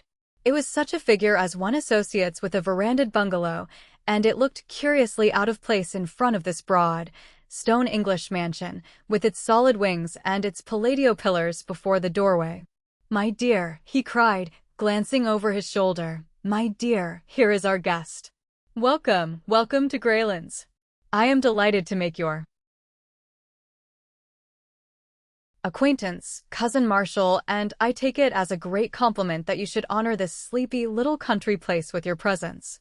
Nothing could be more hearty than his manner, and he set me at my ease in an instant. But it needed all his cordiality to atone for the frigidity and even rudeness of his wife, a tall, haggard woman, who came forward at his summons. She was, I believe, of Brazilian extraction, though she spoke excellent English, and I excused her manners on the score of her ignorance of our customs. She did not attempt to conceal, however, either then or afterwards, that I was no very welcome visitor at Greylands Court. Her actual words were, as a rule, courteous, but she was the possessor of a pair of particularly expressive dark eyes, and I read in them very clearly from the first that she heartily wished me back in London once more. However, my debts were too pressing and my designs upon my wealthy relative were too vital for me to allow them to be upset by the ill temper of his wife, so I disregarded her coldness and reciprocated the extreme cordiality of his welcome. No pains had been spared by him to make me comfortable. My room was a charming one. He implored me to tell him anything which could add to my happiness. It was on the tip of my tongue to inform him that a blank check would materially help towards that end, but I felt that it might be premature in the present state of our acquaintance. The dinner was excellent, and as we sat together afterwards over his Havanas and coffee, which later he told me was specially prepared upon his own plantation, it seemed to me that all my driver's eulogies were justified, and that I had never met a more large-hearted and hospitable man. But, in spite of his cheery good nature, he was a man with a strong will and a fiery temper of his own. Of this I had an example upon the following morning. The curious aversion which Mrs. Everard King had conceived towards me was so strong that her manner at breakfast was almost offensive. But her meaning became unmistakable when her husband had quitted the room. "The best train in the day is at 12:15, said she. "But I was not thinking of going today," I answered, frankly, perhaps even defiantly, for I was determined not to be driven out by this woman. "Oh, if it rests with you," said she, and stopped with a most insolent expression in her eyes. "I am sure," I answered, "that Mr. Everard King would tell me if I were outstaying my welcome." "What's this? What's this?" said a voice, and there he was in the room. He had overheard my last words, and a glance at our faces had told him the rest. In an instant his chubby, cheery face set into an expression of absolute ferocity. "Might I trouble you to walk outside, Marshal?" said he. "I may mention that my own name is Marshal King." He closed the door behind me, and then, for an instant, I heard him talking in a low voice of concentrated passion to his wife. This gross breach of hospitality had evidently hit upon his tenderest point. I am no eavesdropper, so I walked out onto the lawn. Presently I heard a hurried step behind me, and there was the lady, her face pale with excitement and her eyes red with tears. "My husband has asked me to apologize to you, Mr. Marshal King," said she, standing with downcast eyes before me. "Please do not say another word, Mrs. King." Her dark eyes suddenly blazed out at me.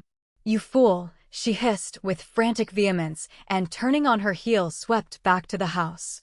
The insult was so outrageous, so insufferable, that I could only stand staring after her in bewilderment.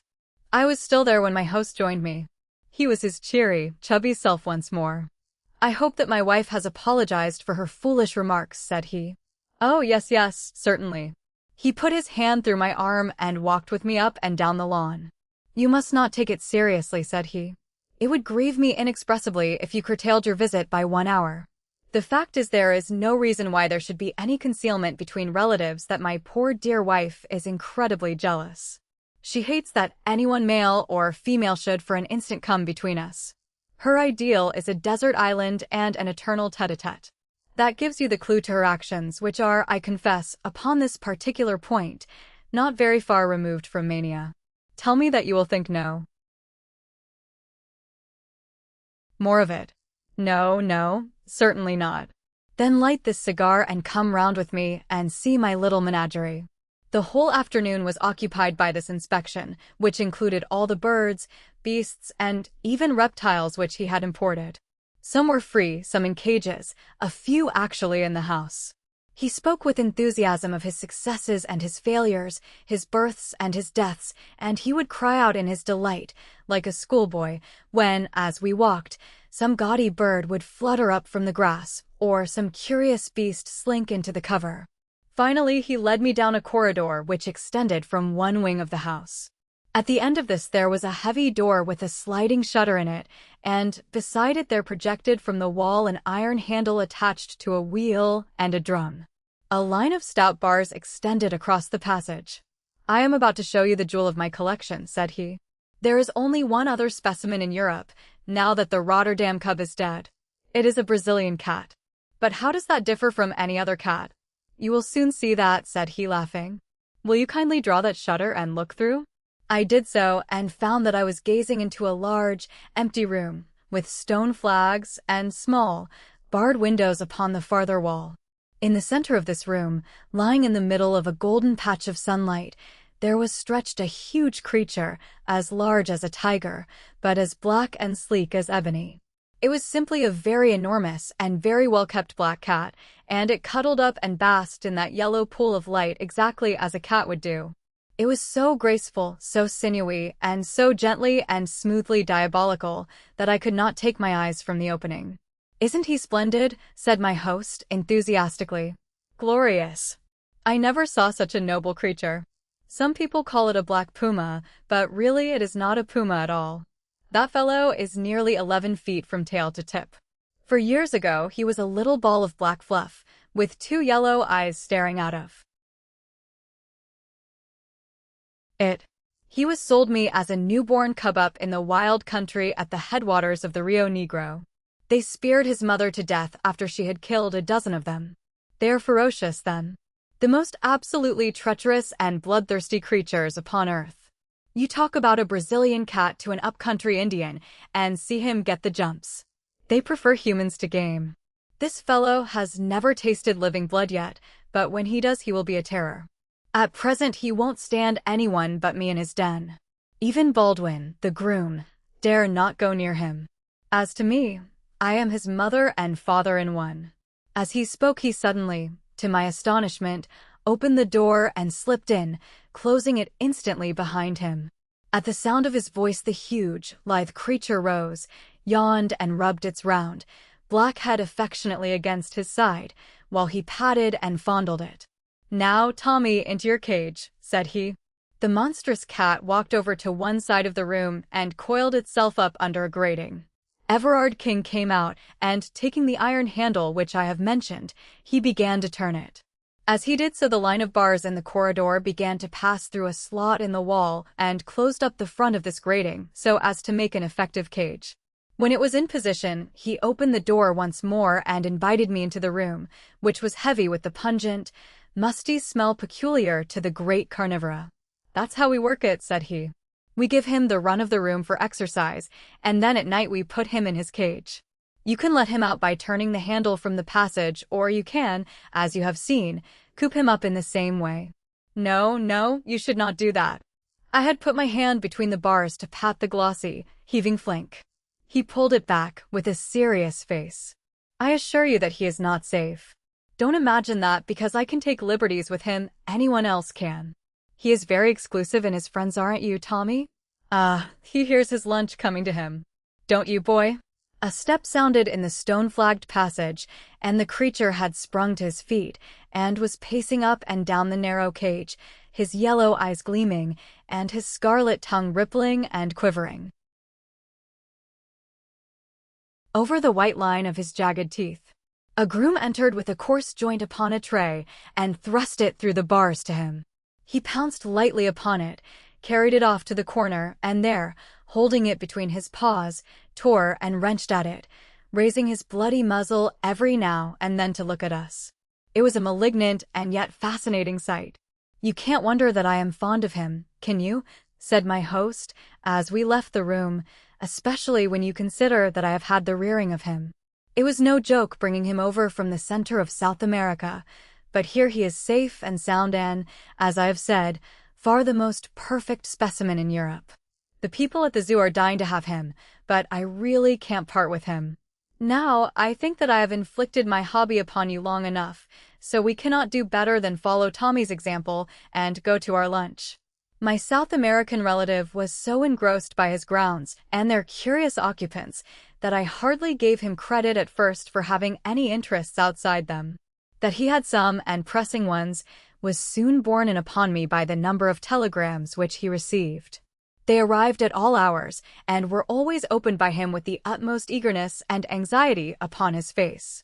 Sometimes I imagine that it must be the turf, and sometimes the stock exchange, but certainly he had some very urgent business going forwards which was not transacted upon the downs of Suffolk. During the 6 days of my visit he had never fewer than 3 or 4 telegrams a day, and sometimes as many as 7 or 8. I had occupied these 6 days so well that by the end of them I had succeeded in getting upon the most cordial terms with my cousin. Every night we had sat up late in the billiard room, he telling me the most extraordinary stories of his adventures in America, stories so desperate and reckless that I could hardly associate them with the brown little, chubby man before me. In return, I ventured upon some of my own reminiscences of London life, which interested him so much that he vowed he would come up to Grosvenor Mansions and stay with me. He was anxious to see the faster side of city life, and certainly, though I say it, he could not have chosen a more competent guide. It was not until the last day of my visit that I ventured to approach that which was on my mind. I told him frankly about my pecuniary difficulties and my impending ruin, and I asked his advice, though I hoped for something more solid. He listened attentively, puffing hard at his cigar. "But surely," said he, "you are the heir of our relative, Lord Southerton?" "I have every reason to believe so, but he would never make me any allowance." No, I have heard of his miserly ways." "My poor Marshal, your position has been a very hard one. By the way, have you heard any news of Lord Southerton's health lately? He has always been in a critical condition ever since my childhood.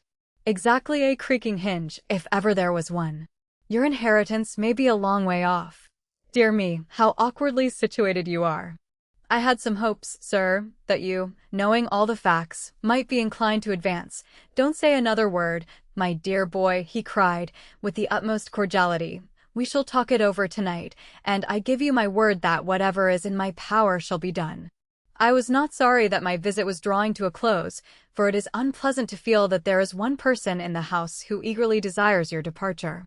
Mrs. King's sallow face and forbidding eyes had become more and more hateful to me. She was no longer actively rude. Her fear of her husband prevented her, but she pushed her insane jealousy to the extent of ignoring me, never addressing me, and in every way making my stay at Greylands as uncomfortable as she could. So offensive was her manner during that last day, that I should certainly have left had it not been for that interview with my host in the evening, which would, I hoped, retrieve my broken fortunes. It was very late when it occurred, for my relative, who had been receiving even more telegrams than usual during the day, went off to his study after dinner and only emerged when the household had retired to bed. I heard him go round locking the doors, as custom was of a night, and finally he joined me in the billiard room. His stout figure was wrapped in a dressing gown, and he wore a pair of red Turkish slippers without any heels. Settling down into an armchair, he brewed himself a glass of grog, in which I could not help noticing that the whiskey considerably predominated over the water. "My word," said he, "what a night!" It was, indeed. The wind was howling and screaming round the house, and the latticed windows rattled and shook as if they were coming in. The glow of the yellow lamps and the flavor of our cigars seemed the brighter and more fragrant for the contrast. "Now, my boy," said my host, "we have the house and the night to ourselves. Let me have an idea of how your affairs stand, and I will see what can be done to set them in order. I wish to hear every detail." Thus encouraged, I entered into a long exposition, in which all my tradesmen and creditors, from my landlord to my valet, figured in turn.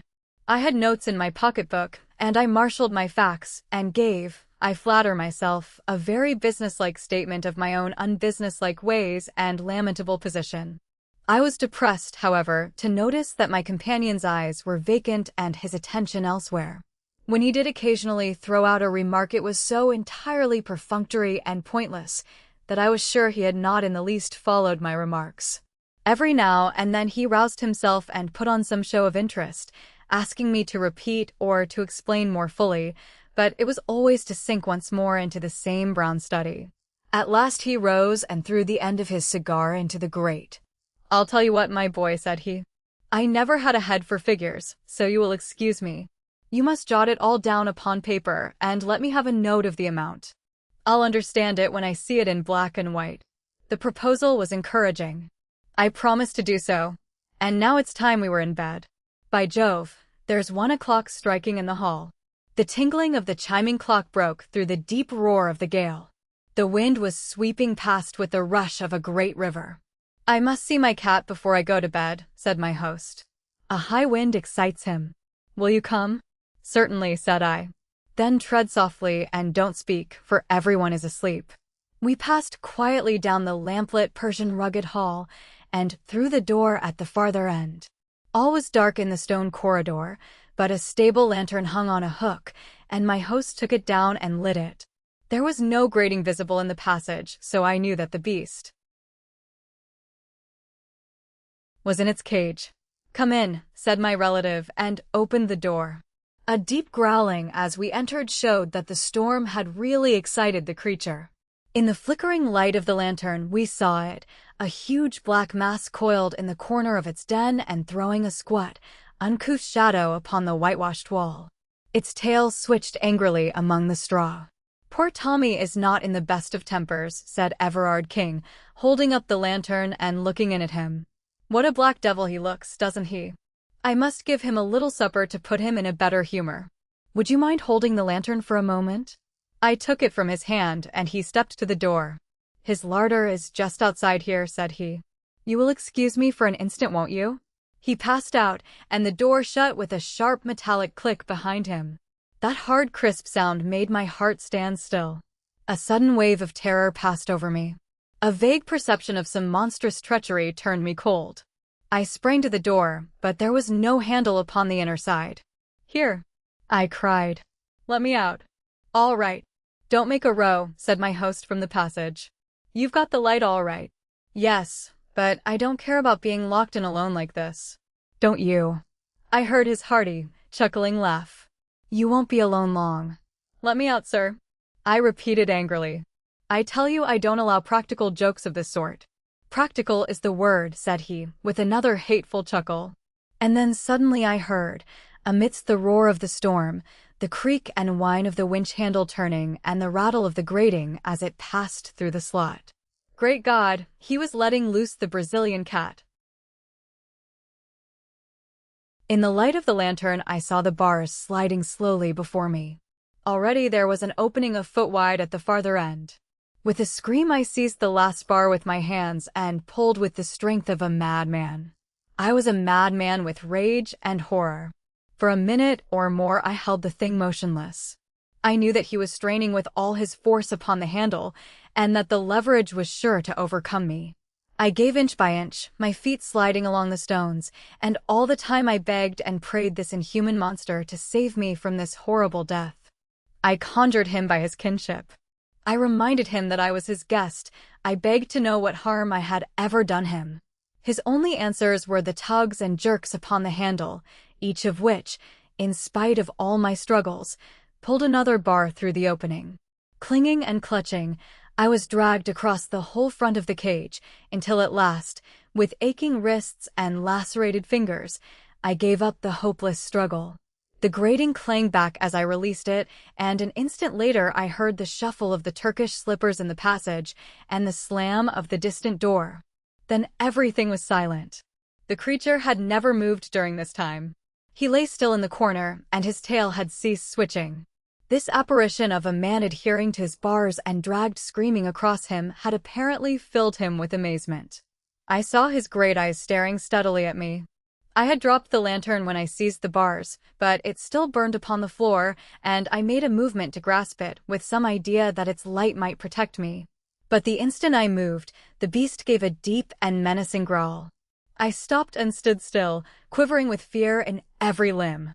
The cat, if one may call so fearful a creature by so homely a name, was not more than 10 feet from me. The eyes glimmered like two discs of phosphorus in the darkness. They appalled and yet fascinated me. I could not take my own eyes from them. Nature plays strange tricks with us at such moments of intensity, and those glimmering lights waxed and waned with a steady rise and fall. Sometimes they seemed to be tiny points of extreme brilliancy, little electric sparks in the black obscurity. Then they would widen and widen until all that corner of the room was filled with their shifting and sinister light. And then suddenly they went out altogether. The beast had closed its eyes. I do not know whether there may be any truth in the old idea of the dominance of the human gaze, or whether the huge cat was simply drowsy, but the fact remains that, far from showing any symptom of attacking me, it simply rested its sleek, black head upon its huge forepaws and seemed to sleep. I stood, fearing to move lest I should rouse it into malignant life once more. But at least I was able to think clearly now that the baleful eyes were off me. Here I was shut up for the night with the ferocious beast.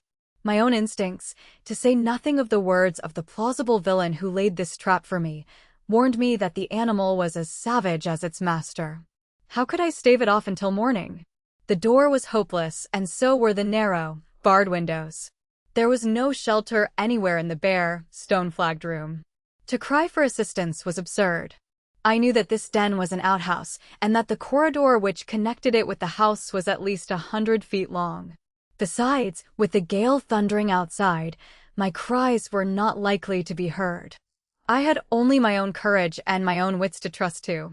And then, with a fresh wave of horror, my eyes fell upon the lantern. The candle had burned low and was already beginning to gutter. In 10 minutes it would be out.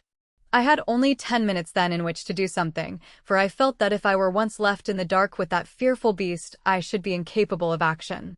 The very thought of it paralyzed me. I cast my despairing eyes round this chamber of death, and they rested upon one spot which seemed to promise, I will not say safety, but less immediate and imminent danger than the open floor. I have said that the cage had a top as well as a front, and this top was left standing when the front was wound through the slot in the wall. It consisted of bars at a few inches interval, with stout wire netting between, and it rested upon a strong stanchion at each end. It stood now as a great barred canopy over the crouching figure in the corner. The space between this iron shelf and the roof may have been from 2 or 3 feet. If I could only get up there, squeezed in between bars and ceiling, I should have only one vulnerable side. I should be safe from below, from behind, and from each side. Only on the open face of it could I be attacked. There, it is true, I had no protection whatever, but at least I should be out of the brute's path when he began to pace about his den. He would have to come out of his way to reach me. It was now or never, for if once the light were out it would be impossible. With a gulp in my throat I sprang up, seized the iron edge of the top, and swung myself panting onto it. I writhed in face downwards, and found myself looking straight into the terrible eyes and yawning jaws of the cat. Its fetid breath came up into my face like the steam from some foul pot. It appeared, however, to be rather curious than angry. With a sleek ripple of its long, black back it rose, stretched itself, and then rearing itself on its hind legs, with one forepaw against the wall, it raised the other, and drew its claws across the wire meshes beneath me. One sharp, white hook tore through my trousers, for I may mention that I was still in evening dress and dug a furrow in my knee. It was not meant as an attack, but rather as an experiment, for upon my giving a sharp cry of pain he dropped down again, and springing lightly into the room, he began walking swiftly round it, looking up every now and again in my direction. For my part, one shuffled backwards until I lay with my back against the wall, screwing myself into the smallest space possible. The farther I got, the more difficult it was for him to attack me. He seemed more excited now that he had begun to move about, and he ran swiftly and noiselessly round and round the den, passing continually underneath the iron couch upon which I lay. It was wonderful to see so great a bulk passing like a shadow, with hardly the softest thudding of velvety pads. The candle was burning low, so low that I could hardly see the creature. And then, with a last flare and splutter, it went out altogether. I was alone with the cat in the dark. It helps one to face a danger when one knows that one has done all that possibly can be done. There is nothing for it then but to quietly await the result. In this case, there was no chance of safety anywhere except the precise spot where I was. I stretched myself out, therefore, and lay silently, almost breathlessly, hoping that the beast might forget my presence if I did nothing to remind him. I reckoned that it must already be 2 o'clock. At 4 it would be full dawn. I had not more than 2 hours to wait for daylight. Outside, the storm was still raging, and the rain lashed continually against the little windows. Inside, the poisonous and fetid air was overpowering. I could neither hear nor see the cat. I tried to think about other things, but only one had power enough to draw my mind from my terrible position. That was the contemplation of my cousin's villainy, his unparalleled hypocrisy, his malignant hatred of me. Beneath that cheerful face there lurked the spirit of a medieval assassin, and as I thought of it I saw more clearly how cunningly the thing had been arranged. He had apparently gone to bed with the others. No doubt he had his witness to prove it. Then, unknown to them, he had slipped down, had lured me into his den and abandoned me. His story would be so simple. He had left me to finish my cigar in the billiard room. I had gone down on my own account to have a last look at the cat. I had entered the room without observing that the cage was opened, and I had been caught. How could such a crime be brought home to him? Suspicion, perhaps, but proof, never. How slowly those dreadful 2 hours went by. Once I heard a low, rasping sound, which I took to be the creature licking its own fur. Several times those greenish eyes gleamed at me through the darkness, but never in a fixed stare, and my hopes grew stronger that my presence had been forgotten or ignored. At last the least faint glimmer of light came through the windows. I first dimly saw them as two gray squares upon the black wall, then gray turned to white, and I could see my terrible companion once more. And he, alas, could see me. It was evident to me at once that he was in a much more dangerous and aggressive mood than when I had seen him last. The cold of the morning had irritated him, and he was hungry as well. With a continual growl, he paced swiftly up and down the side of the room which was farthest from my refuge, his whiskers bristling angrily, and his tail switching and lashing. As he turned at the corners, his savage eyes always looked upwards at me with a dreadful menace. I knew then that he meant to kill me. Yet I found myself even at that moment admiring the sinuous grace of the devilish thing, its long, undulating, rippling movements, the gloss of its beautiful flanks, the vivid, palpitating scarlet of the glistening tongue which hung from the jet-black muzzle. And all the time that deep, threatening growl was rising and rising in an unbroken crescendo. I knew that the crisis was at hand. It was a miserable hour to meet such a death so cold, so comfortless, shivering in my light dress clothes upon this gridiron of torment upon which I was stretched. I tried to brace myself to it, to raise my soul above it, and at the same time, with the lucidity which comes to a perfectly desperate man, I cast round for some possible means of escape. One thing was clear to me. If that front of the cage was only back in its position once more, I could find a sure refuge behind it. Could I possibly pull it back? I hardly dared to move for fear of bringing the creature upon me. Slowly, very slowly, I put my hand forward until it grasped the edge of the front, the final bar which protruded through the wall. To my surprise, it came quite easily to my jerk. Of course, the difficulty of drawing it out arose from the fact that I was clinging to it. I pulled again, and 3 inches of it came through. It ran apparently on wheels. I pulled again. And then the cat sprang. It was so quick, so sudden, that I never saw it happen. I simply heard the savage snarl, and in an instant afterwards the blazing yellow eyes, the flattened black head with its red tongue and flashing teeth, were within reach of me. The impact of the creature shook the bars upon which I lay, until I thought, as far as I could think of anything at such a moment, that they were coming down. The cat swayed there for an instant, the head and front paws quite close to me, the hind paws clawing to find a grip upon the edge of the grating. I heard the claws rasping as they clung to the wire netting, and the breath of the beast made me sick. But its bound had been miscalculated. It could not retain its position. Slowly, grinning with rage and scratching madly at the bars, it swung backwards and dropped heavily upon the floor. With a growl, it instantly faced round to me and crouched for another spring.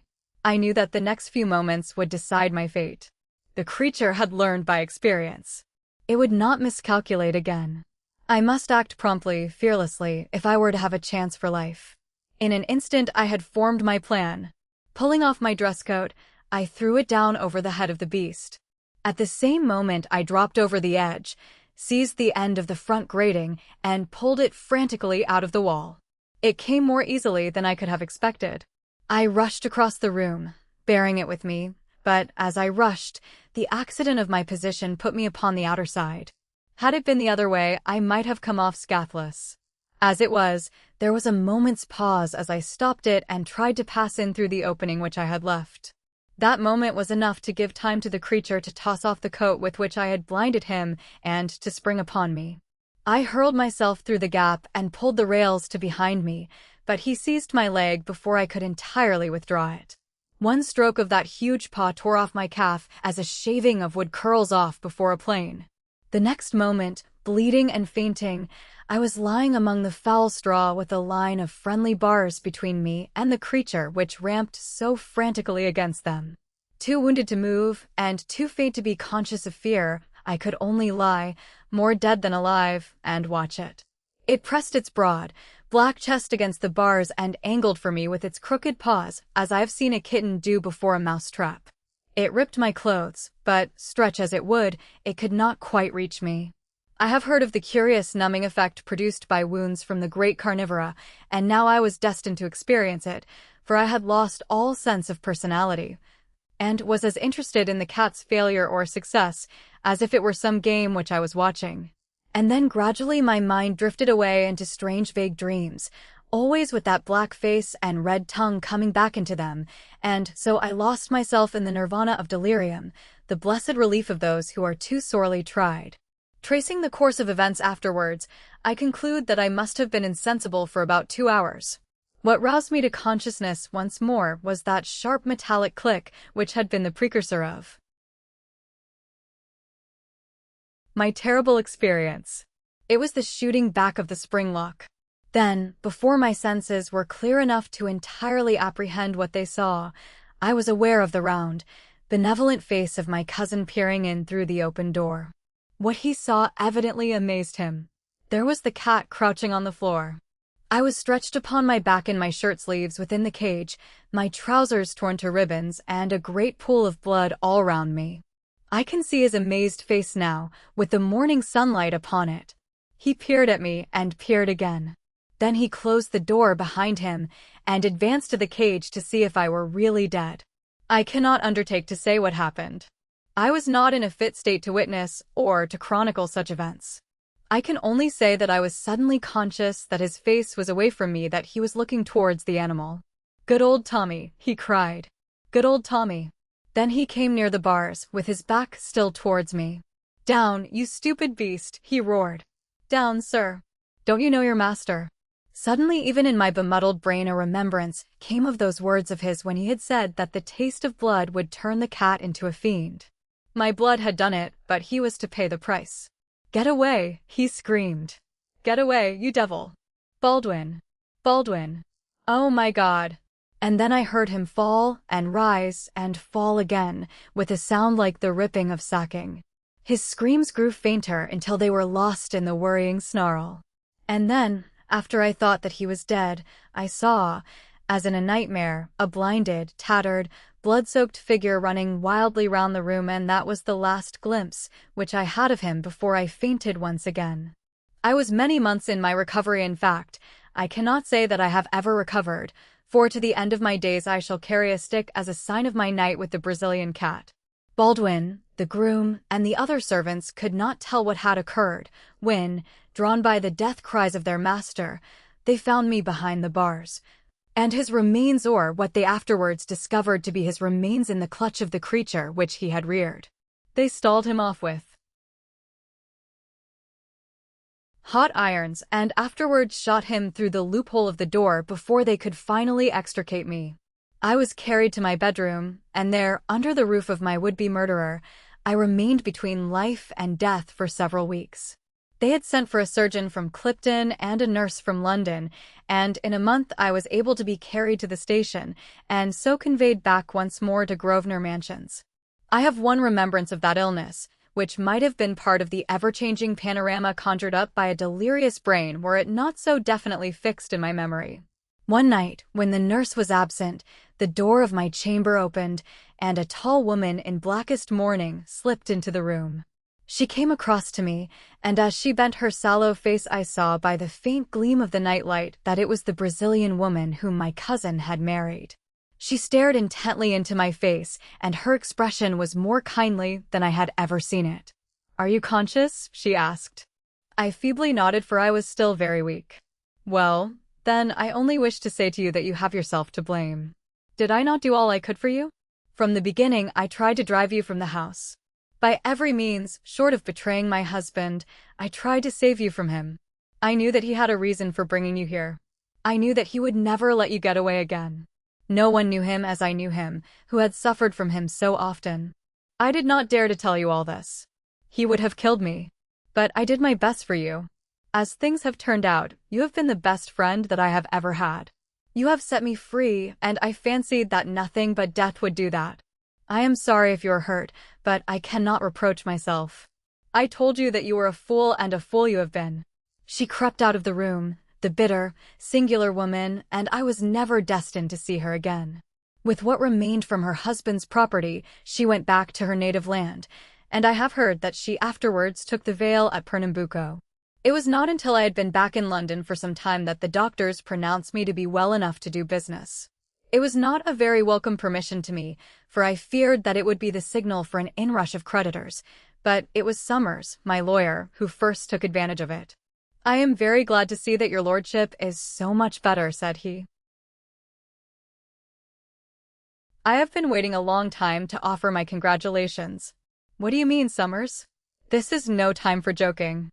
"I mean what I say," he answered.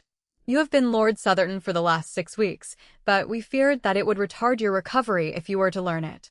Lord Southerton, one of the richest peers in England. I could not believe my ears. And then suddenly I thought of the time which had elapsed and how it coincided with my injuries. Then Lord Southerton must have died about the same time that I was hurt? His death occurred upon that very day. Summers looked hard at me as I spoke, and I am convinced, for he was a very shrewd fellow, that he had guessed the true state of the case. He paused for a moment as if awaiting a confidence from me, but I could not see what was to be gained by exposing such a family scandal. "Yes, a very curious coincidence," he continued, with the same knowing look. "Of course, you're aware that your cousin Everard King was the next heir to the estates. Now, if it had been you instead of him who had been torn to pieces by this tiger, or whatever it was, then of course he would have been Lord Southerton at the present moment." "No doubt," said I. "And he took such an interest in it," said Summers. "I happen to know that the late Lord Southerton's valet was in his pay, and that he used to have telegrams from him every few hours to tell him how he was getting on. That would be about the time when you were down there. Was it not strange that he should wish to be so well informed, since he knew that he was not the direct heir?" "Very strange," said I. "And now, Summers, if you will bring me my bills and a new checkbook, we will begin to get things into order." Tales of Mystery. The Lost Special, The Confession of Herbert de Lernac, now lying under sentence of death at Marseilles, has thrown a light upon one of the most inexplicable crimes of the century, an incident which is, I believe, absolutely unprecedented in the criminal annals of any country, although there is a reluctance to discuss the matter in official circles and little information has been given to the press. There are still indications that the statement of this arch-criminal is corroborated by the facts, and that we have at last found a solution for a most astounding business. As the matter is 8 years old, and as its importance was somewhat obscured by a political crisis which was engaging the public attention at the time, it may be as well to state the facts as far as we have been able to ascertain them. They are collated from the Liverpool papers of that date, from the proceedings at the inquest upon John Slater, the engine driver, and from the records of the London and West Coast Railway Company, which have been courteously put at my disposal.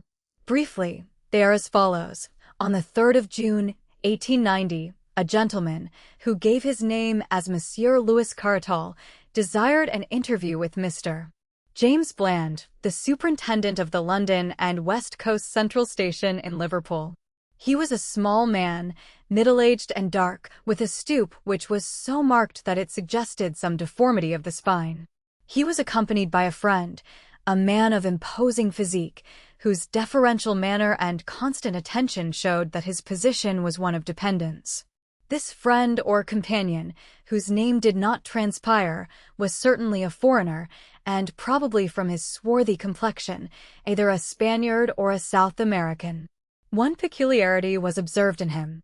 He carried in his left hand a small black, leather dispatch box, and it was noticed by a sharp-eyed clerk in the central office that this box was fastened to his wrist by a strap. No importance was attached to the fact at the time, but subsequent events endowed it with some significance. Monsieur Caratal was shown up to Mr. Bland's office, while his companion remained outside. Monsieur Caratal's business was quickly dispatched. He had arrived that afternoon from Central America. Affairs of the utmost importance demanded that he should be in Paris without the loss of an unnecessary hour. He had missed the London express. A special must be provided. Money was of no importance. Time was everything. If the company would speed him on his way, they might make their own terms. Mr. Bland struck the electric bell, summoned Mr. Potterhood, the traffic manager, and had the matter arranged in 5 minutes. The train would start in 3/4 of an hour. It would take that time to ensure that the line should be clear. The powerful engine called Rochdale No. 247 on the company's register was attached to 2 carriages with a guard's van behind. The first carriage was solely for the purpose of decreasing the inconvenience arising from the oscillation. The second was divided, as usual, into 4 compartments, a first class smoking, a second class, and a second class smoking. The first compartment, which was nearest to the engine, was the one allotted to the travelers. The other 3 were empty. The guard of the special train was James McPherson, who had been some years in the service of the company. The stoker, William Smith, was a new hand.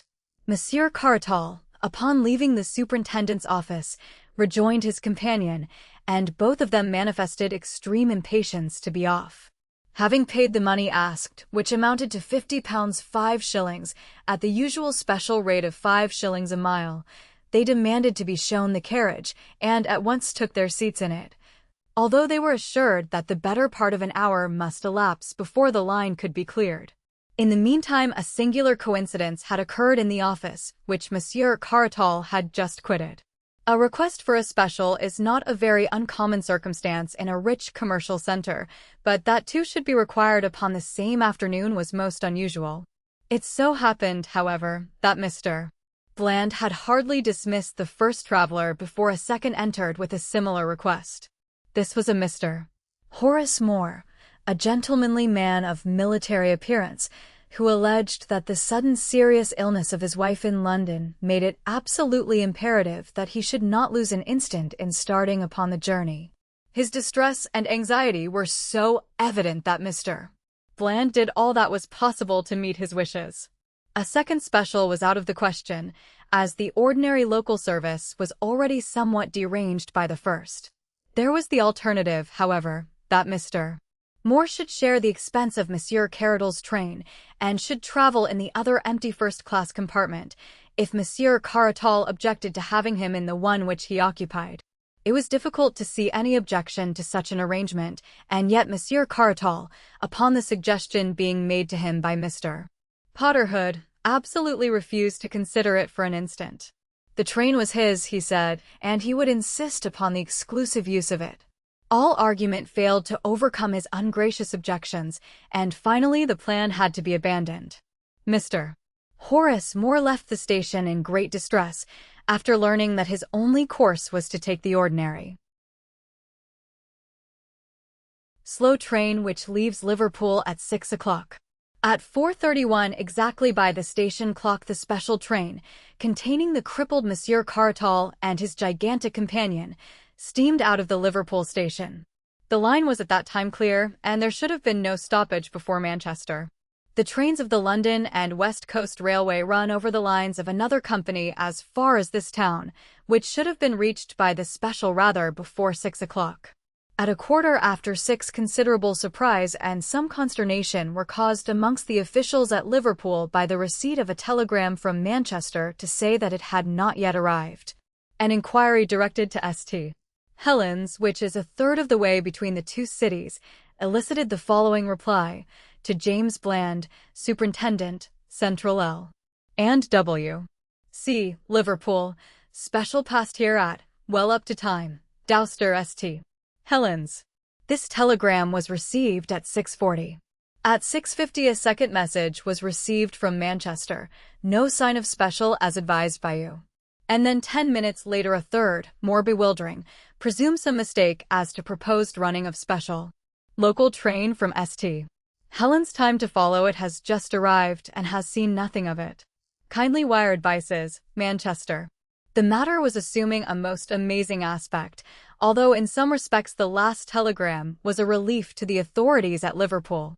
If an accident had occurred to the special, it seemed hardly possible that the local train could have passed down the same line without observing it. And yet, what was the alternative? Where could the train be? Had it possibly been sidetracked for some reason in order to allow the slower train to go past? Such an explanation was possible if some small repair had to be effected. A telegram was dispatched to each of the stations between St. Helens and Manchester, and the superintendent and traffic manager waited in the utmost suspense at the instrument for the series of replies which would enable them to say for certain what had become of the missing train. The answers came back in the order of questions, which was the order of the stations beginning at the St. Helens End. Special passed here 5 o'clock, Collins Green. Special passed here 6 past 5, Earlstown. Special passed here, Newton. Special passed here, Kenyon Junction. No special train has passed here, Barton Moss. The two officials stared at each other in amazement. "This is unique in my 30 years of experience," said Mr. Bland. "Absolutely unprecedented and inexplicable, sir. The special has gone wrong between Kenyon Junction and Barton Moss. And yet there is no siding, so far as my memory serves me, between the two stations. The special must have run off the metals. But how could the 450 parliamentary pass over the same line without observing it? There's no alternative, Mr. Hood. It must be so. Possibly the local train may have observed something which may throw some light upon the matter. We will wire to Manchester for more information, and to Kenyon Junction with instructions that the line be examined instantly as far as Barton Moss." The answer from Manchester came within a few minutes. No news of missing special. Driver and guard of slow train positive no accident between Kenyon Junction and Barton Moss. Line quite clear, and no sign of anything unusual. Manchester. "That driver and guard will have to go," said Mr. Bland grimly. "There has been a wreck and they have missed it. The special has obviously run off the metals without disturbing the line. How it could have done so passes my comprehension, but so it must be. And we shall have a wire from Kenyon or Barton Moss presently to say that they have found her at the bottom of an embankment." But Mr. Bland's prophecy was not destined to be fulfilled. Half an hour passed, and then there arrived the following message from the station master of Kenyon Junction. "There are no traces of the missing special. It is quite certain that she passed here, and that she did not arrive at Barton Moss. We have detached engine from goods train, and I have myself ridden down the line, but all is clear, and there is no sign of any accident." Mr. Bland tore his hair in his perplexity. "This is rank lunacy, Hood," he cried. "Does a train vanish into thin air in England in broad daylight? The thing is preposterous. An engine, a tender, 2 carriages, a van, 5 human beings, and all lost on a straight line of railway. Unless we get something positive within the next hour, I'll take Inspector Collins and go down myself." And then at last something positive did occur. It took the shape of another telegram from Kenyon Junction. "Regret to report that the dead body of John Slater, driver of the special train, has just been found among the gorse bushes at a point 2¼ miles from the junction. Had fallen from his engine, pitched down the embankment, and rolled among the bushes. Injuries to his head, from the fall, appear to be cause of death. Ground has now been carefully examined, and there is no trace of the missing train. The country was, as has already been stated, in the throes of a political crisis, and the attention of the public was further distracted by the important and sensational developments in Paris, where a huge scandal threatened to destroy the government and to wreck the reputations of many of the leading men in France. The papers were full of these events, and the singular disappearance of the special train attracted less attention than would have been the case in more peaceful times. The grotesque nature of the event helped to detract from its importance, for the papers were disinclined to believe the facts as reported to them. More than one of the London journals treated the matter as an ingenious hoax, until the coroner's inquest upon the unfortunate driver, an inquest which elicited nothing of importance, convinced them of the tragedy of the incident. Mr. Bland, accompanied by Inspector Collins, the senior detective officer in the service of the company, went down to Kenyon Junction the same evening, and their research lasted throughout the following day, but was attended with purely negative results. Not only was no trace found of the missing train, but no conjecture could be put forward which could possibly explain the facts. At the same time, Inspector Collins's official report, which lies before me as I write, served to show that the possibilities were more numerous than might have been expected. In the stretch of railway between these 2 points, said he, the country is dotted with ironworks and collieries. Of these, some are being worked and some have been abandoned. There are no fewer than 12 which have small gauge lines which run trolley cars down to the main line. These can, of course, be disregarded. Besides these, however, there are 7 which have, or have had, proper lines running down and connecting with points to the main line, so as to convey their produce from the mouth of the mine to the great centers of distribution. In every case these lines are only a few miles in length. Out of the 7, 4 belong to collieries which are worked out, or at least to shafts which are no longer used. These are the Red Gauntlet, Hero, Slough of Despond, and Heartsease mines, the latter having 10 years ago been one of the principal mines in Lancashire. These 4 side lines may be eliminated from our inquiry, for, to prevent possible accidents, the rails nearest to the main line have been taken up, and there is no longer any connection. There remain 3 other side lines leading, A. to the Carnstock Iron Works, B. to the Big Ben Colliery, C. to the Perseverance Colliery. Of these the Big Ben line is not more than 1/4 of a mile long, and ends at a dead wall of coal waiting removal from the mouth of the mine. Nothing had been seen or heard there of any special. The Carnstock Iron Works line was blocked all day upon the 3rd of June by 16 truckloads of hematite. It is a single line and nothing could have passed. As to the Perseverance line, it is a large double line, which does a considerable traffic, for the output of the mine is very large. On the 3rd of June this traffic proceeded as usual. Hundreds of men, including a gang of railway platelayers, were working along the 2 miles and 1/4, which constitute the total length of the line. And it is inconceivable that an unexpected train could have come down there without attracting universal attention. It may be remarked in conclusion that this branch line is nearer to St. Helens than the point at which the engine driver was discovered, so that we have every reason to believe that the train was past that point before misfortune overtook her. As to John Slater, there is no clue to be gathered from his appearance or injuries. We can only say that, so far as we can see, he met his end by falling off his engine, though why he fell, or what became of the engine after his fall, is a question upon which I do not feel qualified to offer an opinion.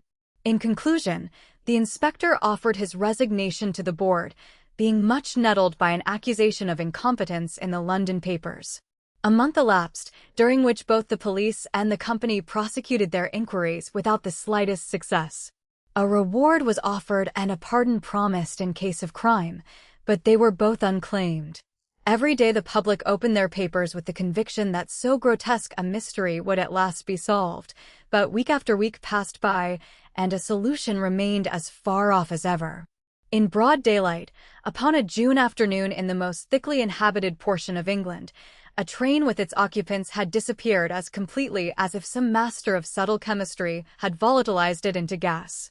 Indeed, among the various conjectures which were put forward in the public press, there were some which seriously asserted that supernatural, or, at least, preternatural, agencies had been at work, and that the deformed Monsieur Cartall was probably a person who was better known under a less polite name. Others fixed upon his swarthy companion as being the author of the mischief, but what it was exactly which he had done could never be clearly formulated in words. Amongst the many suggestions put forward by various newspapers or private individuals, there were 1 or 2 which were feasible enough to attract the attention of the public. One which appeared in the Times, over the signature of an amateur reasoner of some celebrity at that date, attempted to deal with the matter in a critical and semi-scientific manner. An extract must suffice, although the curious can see the whole letter in the issue of the 3rd of July. It is one of the elementary principles of practical reasoning, he remarked, that when the impossible has been eliminated the residuum, however improbable, must contain the truth. It is certain that the train left Kenyon Junction. It is certain that it did not reach Barton Moss. It is in the highest degree unlikely, but still possible, that it may have taken one of the 7 available side lines. It is obviously impossible for a train to run where there are no rails, and, therefore, we may reduce our improbables to the three open lines, namely the Carnstock Iron Works, the Big Ben, and the Perseverance. Is there a secret society of colliers, an English Camorra, which is capable of destroying both train and passengers? It is improbable, but it is not impossible. I confess that I am unable to suggest any other solution. I should certainly advise the company to direct all their energies towards the observation of those three lines and of the workmen at the end of them. A careful supervision of the pawnbrokers' shops of the district might possibly bring some suggestive facts to light. The suggestion coming from a recognized authority upon such matters created considerable interest and a fierce opposition from those who considered such a statement to be a preposterous libel upon an honest and deserving set of men. The only answer to this criticism was a challenge to the objectors to lay any more feasible explanations before the public. In reply to this, two others were forthcoming, Times, July 7th and 9th. The first suggested that the train might have run off the metals and be lying submerged in the Lancashire and Staffordshire Canal, which runs parallel to the railway for some hundred of yards. This suggestion was thrown out of court by the published depth of the canal, which was entirely insufficient to conceal so large an object. The second correspondent wrote calling attention to the bag, which appeared to be the sole luggage which the travelers had brought with them, and suggesting that some novel explosive of immense and pulverizing power might have been concealed in it. The obvious absurdity, however, of supposing that the whole train might be blown to dust while the metals remained uninjured reduced any such explanation to a farce. The investigation had drifted into this hopeless position when a new and most unexpected incident occurred. This was nothing less than the receipt by Mrs. Macpherson of a letter from her husband, James Macpherson, who had been the guard on the missing train. The letter, which was dated July 5, 1890, was posted from New York and came to hand upon July 14th. Some doubts were expressed as to its genuine character, but Mrs. Macpherson was positive as to the writing, and the fact that it contained a remittance of $100 in $5 notes was enough in itself to discount the idea of a hoax. No address was given in the letter, which ran in this way: "My dear wife, I have been thinking a great deal, and I find it very hard to give you up. The same with Lizzie. I try to fight against it, but it will always come back to me. I send you some money which will change into 20 English pounds. This should be enough to bring both Lizzie and you across the Atlantic, and you will find the Hamburg boats, which stop at Southampton, very good boats, and cheaper than Liverpool. If you could come here and stop at the Johnston House, I would try and send you word how to meet, but things are very difficult with me at present, and I am not very happy, finding it hard to give you both up. So no more at present, from your loving husband, James Macpherson." For a time it was confidently anticipated that this letter would lead to the clearing up of the whole matter, the more so as it was ascertained that a passenger who bore a close resemblance to the missing guard had traveled from Southampton under the name of Summers in the Hamburg and New York liner Vistula, which started upon the 7th of June. Mrs. Macpherson and her sister Lizzie Dalton went across to New York as directed and stayed for 3 weeks at the Johnston House, without hearing anything from the missing man. It is probable that some injudicious comments in the press may have warned him that the police were using them as a bait. However this may be, it is certain that he neither wrote nor came, and the women were eventually compelled to return to Liverpool. And so the matter stood, and has continued to stand up to the present year of 1898. Incredible as it may seem, nothing has transpired during these 8 years which has shed the least light upon the extraordinary disappearance of the special train which contained Monsieur Cartol and his companion. Careful inquiries into the antecedents of the two travelers have only established the fact that Monsieur Cartol was well known as a financier and political agent in Central America, and that during his voyage to Europe he had betrayed extraordinary anxiety to reach Paris.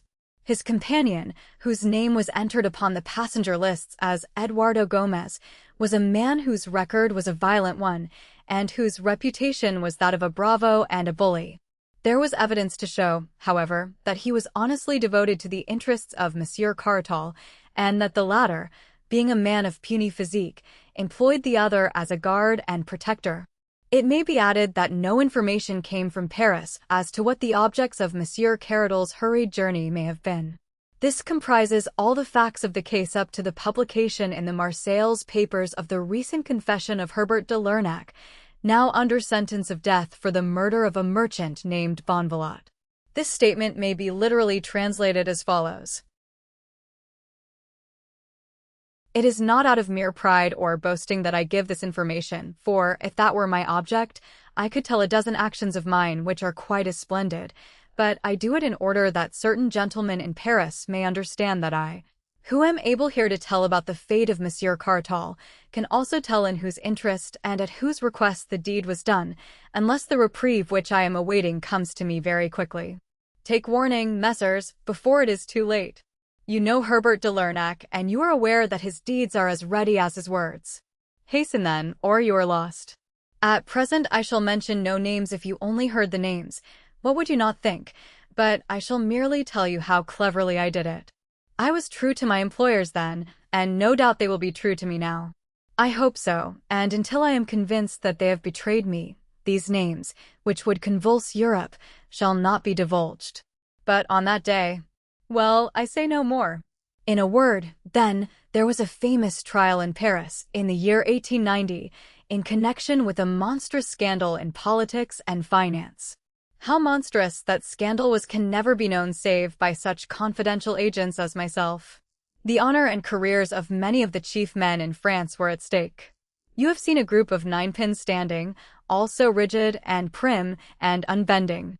Then there comes the ball from far away and pop, pop, pop, there are your ninepins on the floor.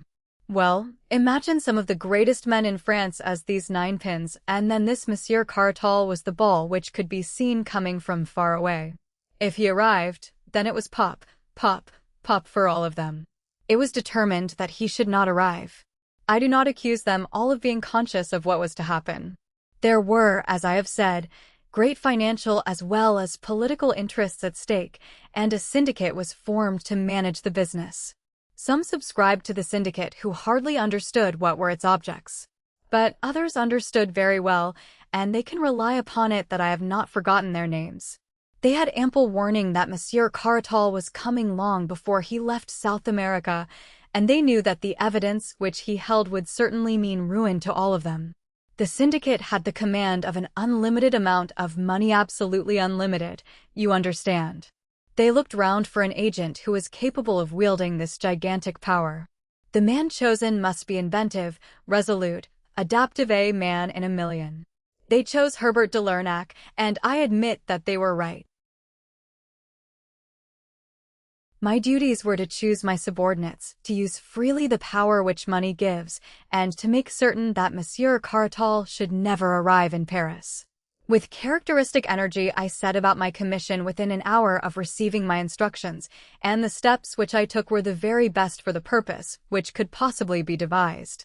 A man whom I could trust was dispatched instantly to South America to travel home with Monsieur Caratal. Had he arrived in time the ship would never have reached Liverpool. But alas, it had already started before my agent could reach it.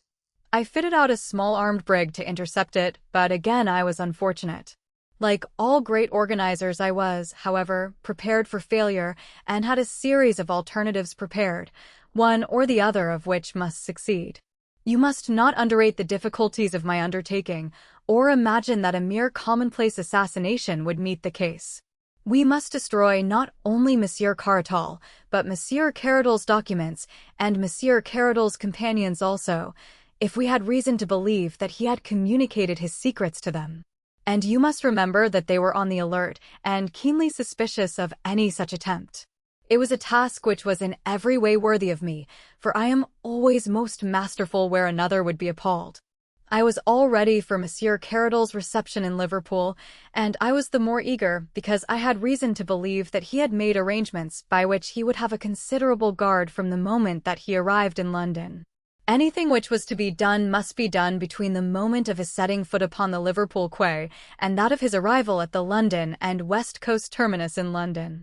We prepared 6 plans, each more elaborate than the last. Which plan would be used would depend upon his own movements.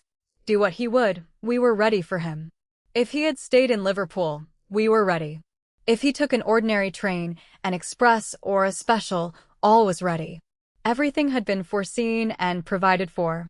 You may imagine that I could not do all this myself. What could I know of the English railway lines? But money can procure willing agents all the world over, and I soon had one of the acutest brains in England to assist me. I will mention no names, but it would be unjust to claim all the credit for myself. My English ally was worthy of such an alliance. He knew the London and West Coast line thoroughly, and he had the command of a band of workers who were trustworthy and intelligent. The idea was his, and my own judgment was only required in the details. We bought over several officials, amongst whom the most important was James Macpherson, whom we had ascertained to be the guard most likely to be employed upon a special train. Smith, the stoker, was also in our employ. John Slater, the engine driver, had been approached, but had been found to be obstinate and dangerous, so we desisted.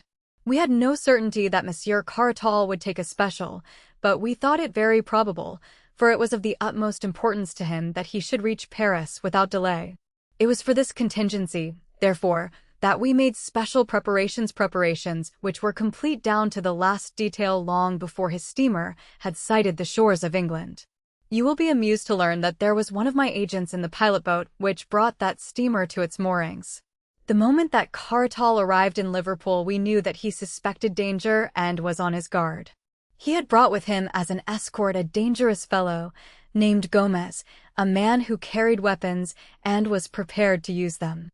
This fellow carried Cartall's confidential papers for him and was ready to protect either them or his master. The probability was that Cartall had taken him into his counsel, and that to remove Cartall without removing Gomez would be a mere waste of energy. It was necessary that they should be involved in a common fate, and our plans to that end were much facilitated by their request for a special train. On that special train you will understand that 2 out of the 3 servants of the company were really in our employ, at a price which would make them independent for a lifetime. I do not go so far as to say that the English are more honest than any other nation, but I have found them more expensive to buy. I have already spoken of my English agent, who is a man with a considerable future before him, unless some complaint of the throat carries him off before his time. He had charge of all arrangements at Liverpool, whilst I was stationed at the inn at Kenyon, where I awaited a cipher signal to act. When the special was arranged for, my agent instantly telegraphed to me and warned me how soon I should have everything ready. He himself, under the name of Horace, Moore, applied immediately for a special also, in the hope that he would be sent down with Monsieur Cartall, which might under certain circumstances have been helpful to us. If, for example, our great coup had failed, it would then have become the duty of my agent to have shot them both and destroyed their papers. Cartall was on his guard, however, and refused to admit any other traveler. My agent then left the station, returned by another entrance, entered the guard's van on the side farthest from the platform, and traveled down with Macpherson the guard. In the meantime you will be interested to know what my movements were. Everything had been prepared for days before, and only the finishing touches were needed. The side line which we had chosen had once joined the main line, but it had been disconnected. We had only to replace a few rails to connect it once more. These rails had been laid down as far as could be done without danger of attracting attention, and now it was merely a case of completing a juncture with the line and arranging the points as they had been before. The sleepers had never been removed, and the rails, fish plates, and rivets were all ready, for we had taken them from a siding on the abandoned portion of the line. With my small but competent band of workers, we had everything ready long before the special arrived. When it did arrive, it ran off upon the small sideline so easily that the jolting of the points appears to have been entirely unnoticed by the 2 travelers. Our plan had been that Smith, the stoker, should chloroform John Slater, the driver, so that he should vanish with the others. In this respect, and in this respect only, our plans miscarried, except the criminal folly of Macpherson in writing home to his wife. Our stoker did his business so clumsily that Slater in his struggles fell off the engine, and though fortune was with us so far that he broke his neck in the fall, Still he remained as a blot upon that which would otherwise have been one of those complete masterpieces, which are only to be contemplated in silent admiration. The criminal expert will find in John Slater the one flaw in all our admirable combinations. A man who has had as many triumphs as I can afford to be frank, and I therefore lay my finger upon John Slater, and I proclaim him to be a flaw. But now I have got our special train upon the small line 2 kilometers, or rather more than 1 mile, in length, which leads, or rather used to lead, to the abandoned Heartsease mine, once one of the largest coal mines in England. You will ask how it is that no one saw the train upon this unused line. I answer that along its entire length it runs through a deep cutting, and that, unless someone had been on the edge of that cutting, he could not have seen it. There was someone on the edge of that cutting. I was there. And now I will tell you what I saw.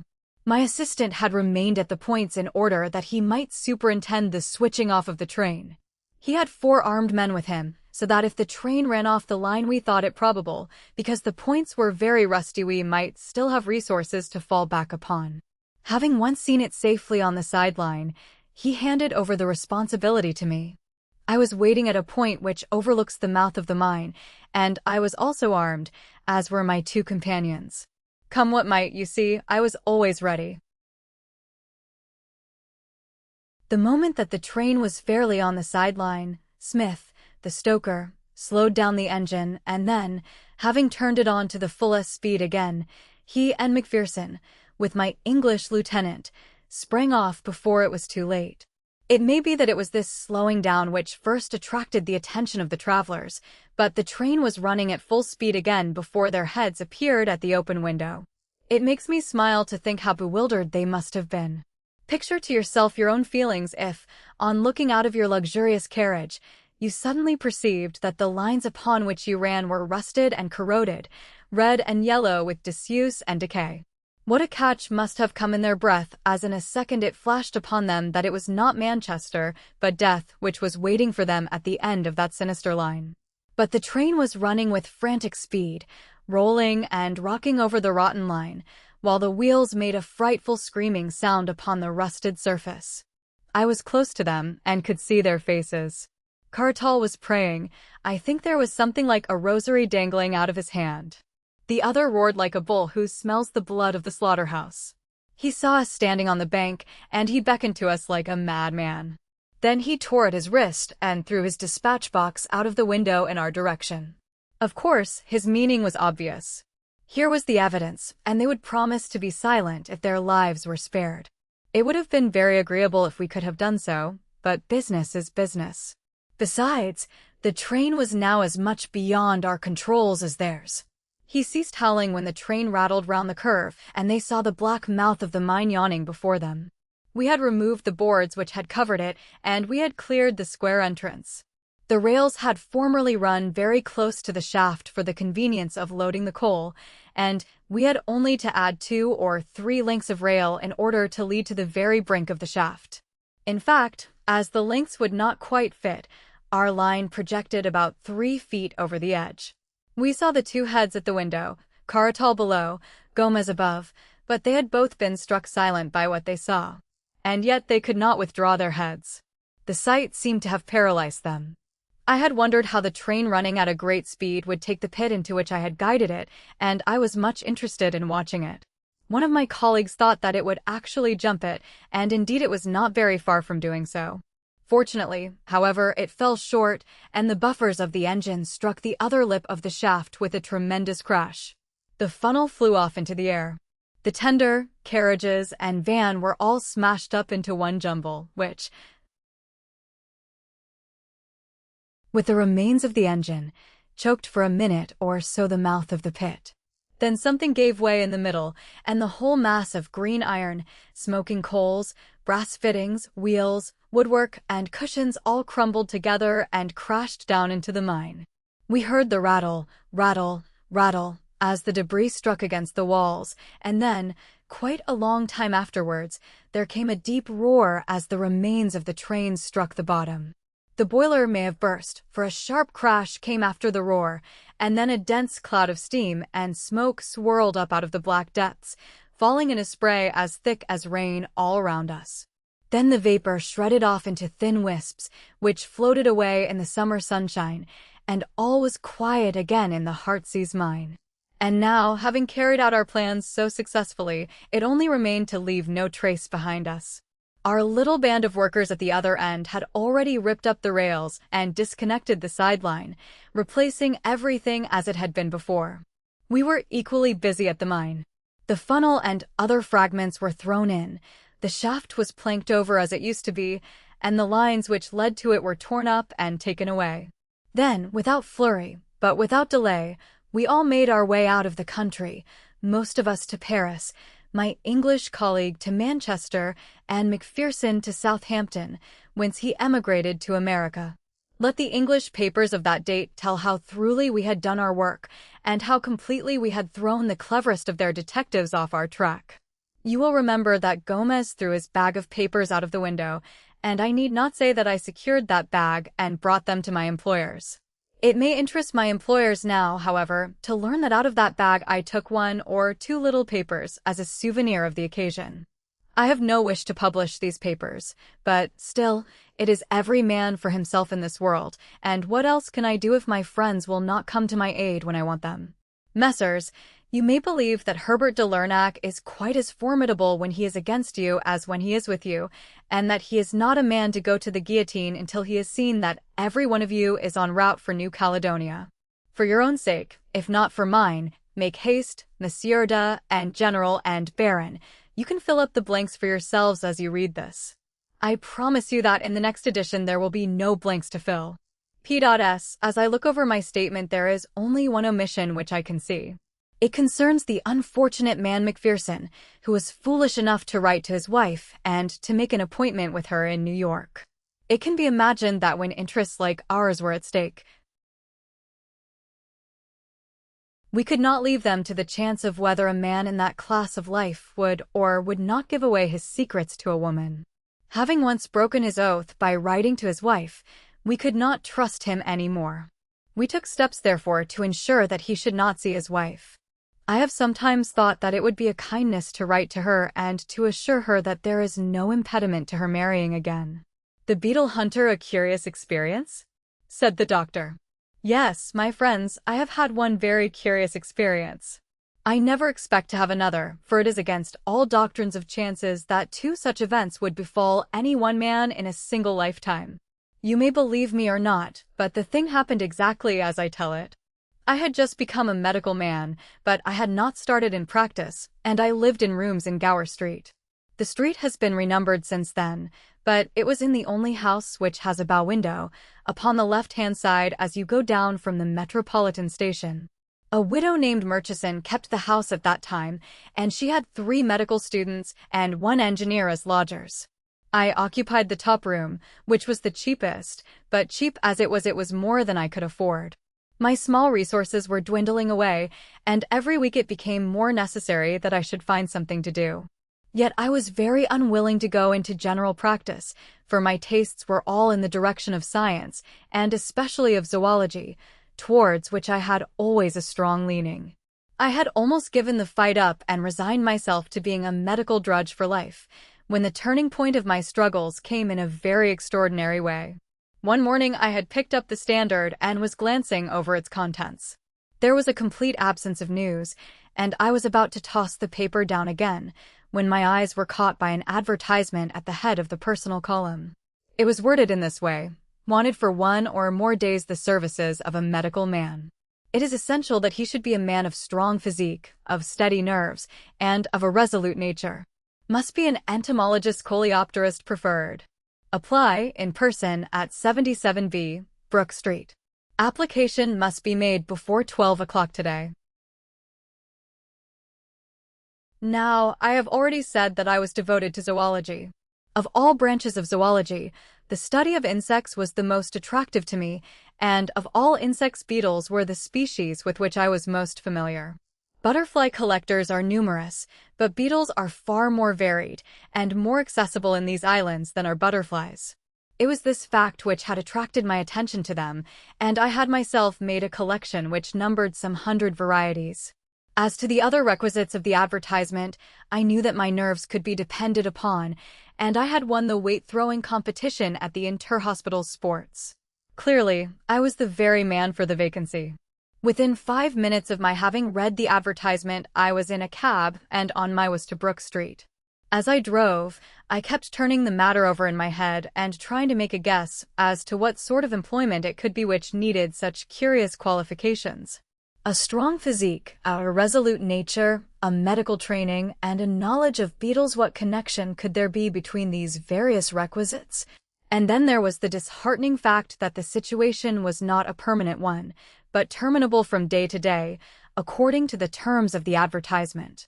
The more I pondered over it, the more unintelligible did it become, but at the end of my meditations, I always came back to the ground fact that, come what might, I had nothing to lose, that I was completely at the end of my resources, and that I was ready for any adventure, however desperate, which would put a few honest sovereigns into my pocket. The man fears to fail who has to pay for his failure, but there was no penalty which fortune could exact from me. I was like the gambler with empty pockets, who is still allowed to try his luck with the others. No. 77B, Brook Street, was one of those dingy and yet imposing houses, dun-colored and flat-faced, with the intensely respectable and solid air which marks the Georgian builder. As I alighted from the cab, a young man came out of the door and walked swiftly down the street. In passing me, I noticed that he cast an inquisitive and somewhat malevolent glance at me, and I took the incident as a good omen, for his appearance was that of a rejected candidate, and if he resented my application it meant that the vacancy was not yet filled up. Full of hope, I ascended the broad steps and rapped with the heavy knocker. A footman in powder and livery opened the door. Clearly I was in touch with the people of wealth and fashion. "Yes, sir," said the footman. "I came in answer to—" "Quite so, sir," said the footman. "Lord Linchmere will see you at once in the library." Lord Linchmere. I had vaguely heard the name, but could not for the instant recall anything about him. Following the footman, I was shown into a large, book-lined room in which there was seated behind a writing desk a small man with a pleasant, clean-shaven, mobile face and long hair shot with gray, brushed back from his forehead. He looked me up and down with a very shrewd, penetrating glance, holding the card which the footman had given him in his right hand. Then he smiled pleasantly, and I felt that externally, at any rate, I possessed the qualifications which he desired. "You have come in answer to my advertisement, Dr. Hamilton?" he asked. "Yes, sir." "Do you fulfill the conditions which are there laid down?" "I believe that I do." "You are a powerful man, or so I should judge from your appearance." "I think that I am fairly strong." "And resolute." "I believe so." "Have you ever known what it was to be exposed to imminent danger?" "No, I don't know that I ever have." "But you think you would be prompt and cool at such a time?" "I hope so." "Well, I believe that you would. I have the more confidence in you because you do not pretend to be certain as to what you would do in a position that was new to you. My impression is that, so far as personal qualities go, you're the very man of whom I am in search." That being settled, we may pass on to the next point, which is to talk to me about beetles. I looked across to see if he was joking, but, on the contrary, he was leaning eagerly forward across his desk, and there was an expression of something like anxiety in his eyes. "I am afraid that you do not know about beetles," he cried. "On the contrary, sir, it is the one scientific subject about which I feel that I really do know something." "I am overjoyed to hear it. Please talk to me about beetles." I talked. I do not profess to have said anything original upon the subject, but I gave a short sketch of the characteristics of the beetle and ran over the more common species, with some allusions to the specimens in my own little collection and to the article upon burying beetles, which I had contributed to the Journal of Entomological Science. "What? Not a collector?" cried Lord Linchmere. "You don't mean that you are yourself a collector?" His eyes danced with pleasure at the thought. "You are certainly the very man in London for my purpose. I thought that among 5 millions of people there must be such a man, but the difficulty is to lay one's hands upon him. I have been extraordinarily fortunate in finding you." He rang a gong upon the table, and the footman entered. "Ask Lady Rossiter to have the goodness to step this way," said his lordship, and a few moments later the lady was ushered into the room. She was a small, middle-aged woman, very like Lord Linchmere in appearance, with the same quick, alert features and gray-black hair. The expression of anxiety, however, which I had observed upon his face was very much more marked upon hers. Some great grief seemed to have cast its shadow over her features. As Lord Linchmere presented me, she turned her face full upon me, and I was shocked to observe a half-healed scar extending for 2 inches over her right eyebrow. It was partly concealed by plaster, but nonetheless I could see that it had been a serious wound and not long inflicted. "Dr. Hamilton is the very man for our purpose, Evelyn," said Lord Linchmere. "He is actually a collector of beetles, and he has written articles upon the subject." "Really?" said Lady Rossiter. "Then you must have heard of my husband. Everyone who knows anything about beetles must have heard of Sir Thomas Rossiter." For the first time a thin little ray of light began to break into the obscure business. Here, at last, was a connection between these people and beetles. Sir Thomas Rossiter, he was the greatest authority upon the subject in the world. He had made it his lifelong study and had written a most exhaustive work upon it. I hastened to assure her that I had read and appreciated it. "Have you met my husband?" she asked. "No, I have not." "But you shall," said Lord Linchmere, with decision. The lady was standing beside the desk, and she put her hand upon his shoulder. It was obvious to me as I saw their faces together that they were brother and sister. "Are you really prepared for this, Charles?" "It is noble of you, but you fill me with fears." Her voice quavered with apprehension, and he appeared to me to be equally moved, though he was making strong efforts to conceal his agitation. "Yes, yes, dear, it is all settled, it is all decided. In fact, there is no other possible way, that I can see." "There is one obvious way." "No, no, Evelyn, I shall never abandon you, never. It will come right, depend upon it. It will come right, and surely it looks like the interference of Providence that so perfect an instrument should be put into our hands." My position was embarrassing, for I felt that for the instant they had forgotten my presence. But Lord Linchmere came back suddenly to me and to my engagement. "The business for which I want you, Dr. Hamilton, is that you should put yourself absolutely at my disposal. I wish you to come for a short journey with me, to remain always at my side, and to promise to do without question whatever I may ask you, however unreasonable it may appear to you to be." "That is a good deal to ask," said I. "Unfortunately, I cannot put it more plainly, for I do not myself know what turn matters may take. You may be sure, however, that you will not be asked to do anything which your conscience does not approve, and I promise you that, when all is over, you will be proud to have been concerned in so good a work." "If it ends happily," said the lady. "Exactly, if it ends happily," his lordship repeated. "And terms?" I asked. £20 a day." I was amazed at the sum, and must have showed my surprise upon my features. "It is a rare combination of qualities, as must have struck you when you first read the advertisement," said Lord Linchmere. "Such varied gifts may well command a high return, and I do not conceal from you that your duties might be arduous or even dangerous. Besides, it is possible that 1 or 2 days may bring the matter to an end." "Please God," sighed his sister. "So now, Dr. Hamilton, may I rely upon your aid?" "Most undoubtedly," said I. "You have only to tell me what my duties are. Your first duty will be to return to your home. You will pack up whatever you may need for a short visit to the country.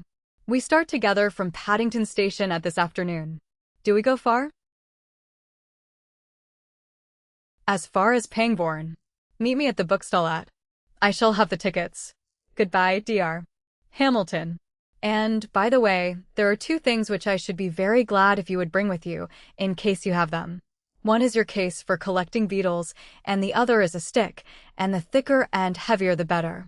You may imagine that I had plenty to think of from the time that I left Brook Street until I set out to meet Lord Linchmere at Paddington. The whole fantastic business kept arranging and rearranging itself in kaleidoscopic forms inside my brain, until I had thought out a dozen explanations, each of them more grotesquely improbable than the last. And yet I felt that the truth must be something grotesquely improbable also. At last I gave up all attempts at finding a solution and contented myself with exactly carrying out the instructions which I had received. With a hand valise, specimen case, and a loaded cane, I was waiting at the Paddington bookstall when Lord Linchmere arrived. He was an even smaller man than I had thought, frail and peaky, with a manner which was more nervous than it had been in the morning. He wore a long, thick traveling ulster, and I observed that he carried a heavy blackthorn cudgel in his hand. "I have the tickets," said he, leading the way up the platform. "This is our train. I have engaged a carriage, for I am particularly anxious to impress one or two things upon you while we travel down." And yet all that he had to impress upon me might have been said in a sentence, for it was that I was to remember that I was there as a protection to himself, and that I was not on any consideration to leave him for an instant. This he repeated again and again as our journey drew to a close, with an insistence which showed that his nerves were thoroughly shaken. "Yes," he said at last, in answer to my looks rather than to my words, "I am nervous, Dr. Hamilton. I have always been a timid man, and my timidity depends upon my frail physical health. But my soul is firm, and I can bring myself up to face a danger which a less nervous man might shrink from. What I am doing now is done from no compulsion, but entirely from a sense of duty, and yet it is, beyond doubt, a desperate risk. If things should go wrong, I will have some claims to the title of martyr." This eternal reading of riddles was too much for me. I felt that I must put a term to it. "I think it would very much better, sir, if you were to trust me entirely," said I. "It is impossible for me to act effectively when I do not know what are the objects which we have in view, or even where we are going." "Oh, as to where we are going, there need be no mystery about that," said he. "We are going to Delamere Court, the residence of Sir Thomas Rossiter, with whose work you are so conversant. As to the exact object of our visit, I do not know that at this stage of the proceedings anything would be gained, Dr. Hamilton, by taking you into my complete confidence. I may tell you that we are acting, I say we, because my sister, Lady Rossiter, takes the same view as myself with the one object of preventing anything in the nature of a family scandal. That being so, you can understand that I am loath to give any explanations which are not absolutely necessary. It would be a different matter, Dr. Hamilton, if I were asking your advice. As matters stand, it is only your active help which I need, and I will indicate to you from time to time how you can best give it." There was nothing more to be said, and a poor man can put up with a good deal for £20 a day, but I felt none the less that Lord Linchmere was acting rather scurvily towards me. He wished to convert me into a passive tool, like the blackthorn in his hand. With his sensitive disposition, I could imagine, however, that scandal would be abhorrent to him, and I realized that he would not take me into his confidence until no other course was open to him. I must trust to my own eyes and ears to solve the mystery, but I had every confidence that I should not trust to them in vain. Delamere Court lies a good 5 miles from Pangbourne Station, and we drove for that distance in an open fly. Lord Linchmere sat in deep thought during the time, and he never opened his mouth until we were close to our destination. When he did speak, it was to give me a piece of information which surprised me. "Perhaps you are not aware," said he, "that I am a medical man like yourself?" "No, sir, I did not know it." "Yes, I qualified in my younger days, when there were several lives between me and the peerage. I have not had occasion to practice, but I have found it a useful education, all the same. I never regretted the years which I devoted to medical study. These are the gates of Delamere Court." We had come to 2 high pillars crowned with heraldic monsters which flanked the opening of a winding avenue. Over the laurel bushes and rhododendrons, I could see a long, many-gabled mansion, girdled with ivy, and toned to the warm, cheery, mellow glow of old brickwork. My eyes were still fixed in admiration upon this delightful house when my companion plucked nervously at my sleeve. "Here's Sir Thomas," he whispered. "Please talk beetle all you can." A tall, thin figure, curiously angular and bony, had emerged through a gap in the hedge of laurels.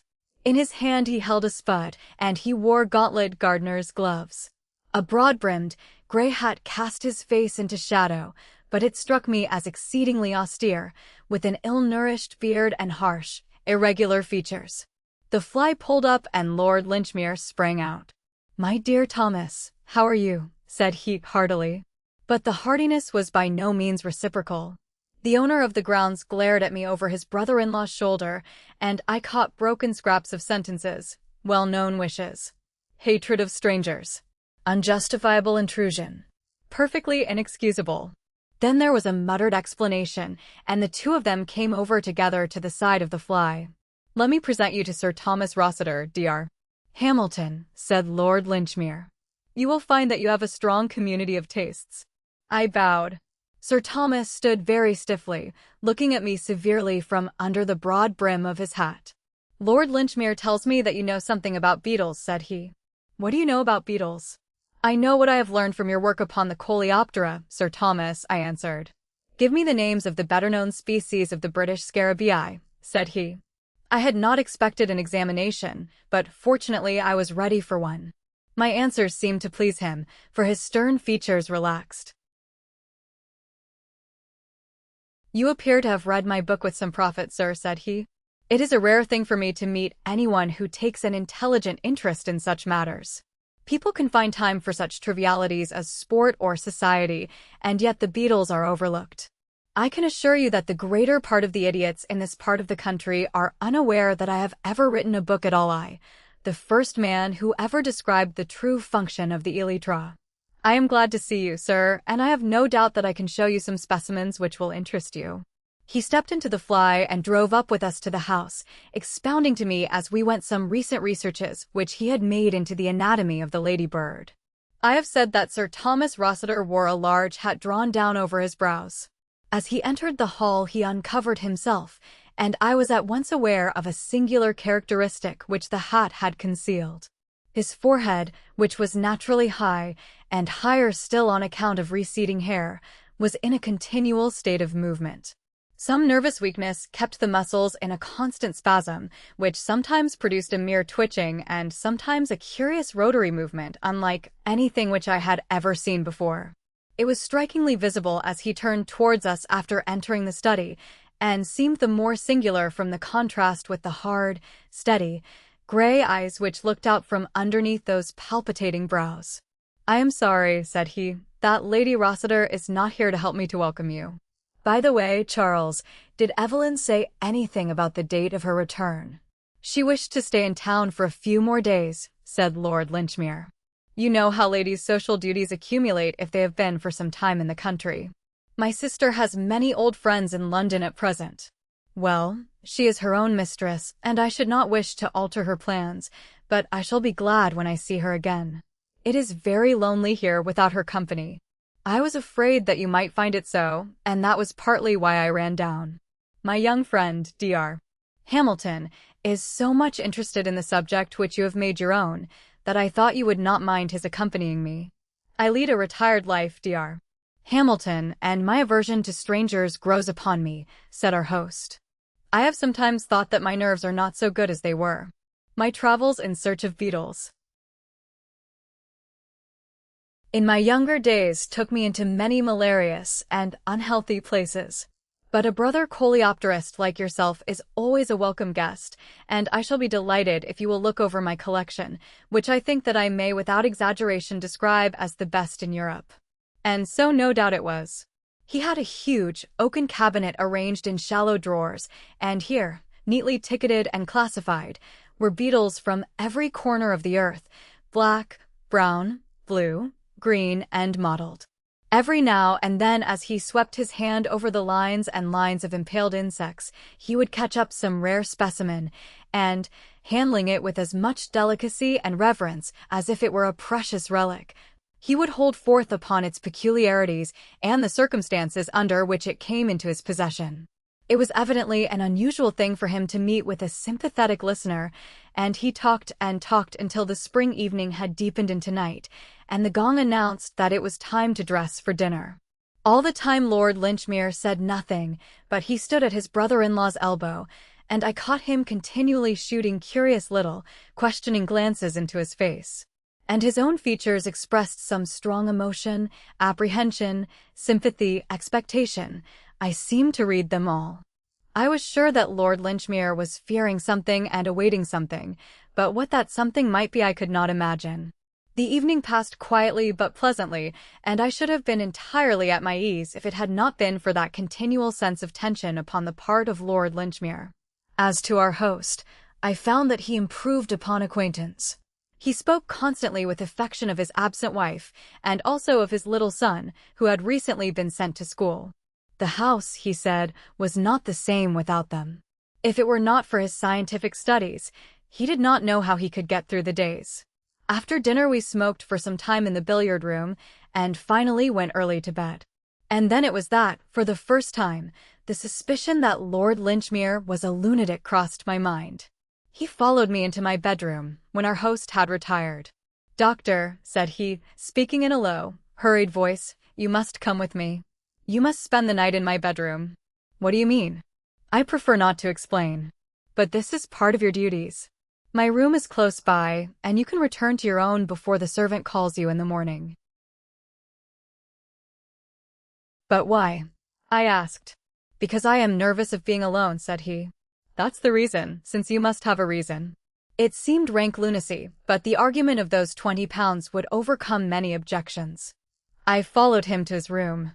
"Well," said I, "there's only room for one in that bed." "Only one shall occupy it," said he. "And the other?" "Must remain on watch." "Why?" said I. "One would think you expected to be attacked." "Perhaps I do." "In that case, why not lock your door?" "Perhaps I want to be attacked." It looked more and more like lunacy. However, there was nothing for it but to submit. I shrugged my shoulders and sat down in the armchair beside the empty fireplace. "I am to remain on watch, then," said I ruefully. "We will divide the night. If you will watch until 2, I will watch the remainder." "Very good. Call me at 2 o'clock, then." "I will do so. Keep your ears open, and if you hear any sounds, wake me instantly, you hear? You can rely upon it." I tried to look as solemn as he did. "And for God's sake don't go to sleep," said he, and so, taking off only his coat, he threw the coverlet over him and settled down for the night. It was a melancholy vigil, and made more so by my own sense of its folly.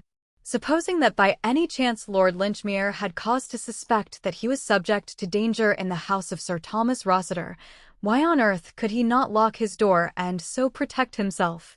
His own answer that he might wish to be attacked was absurd. Why should he possibly wish to be attacked? And who would wish to attack him?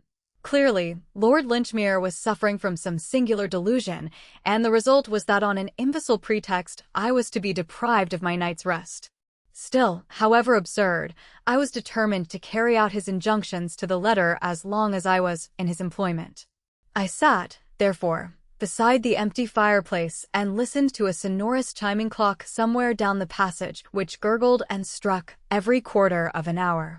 It was an endless vigil. Save for that single clock, an absolute silence reigned throughout the great house.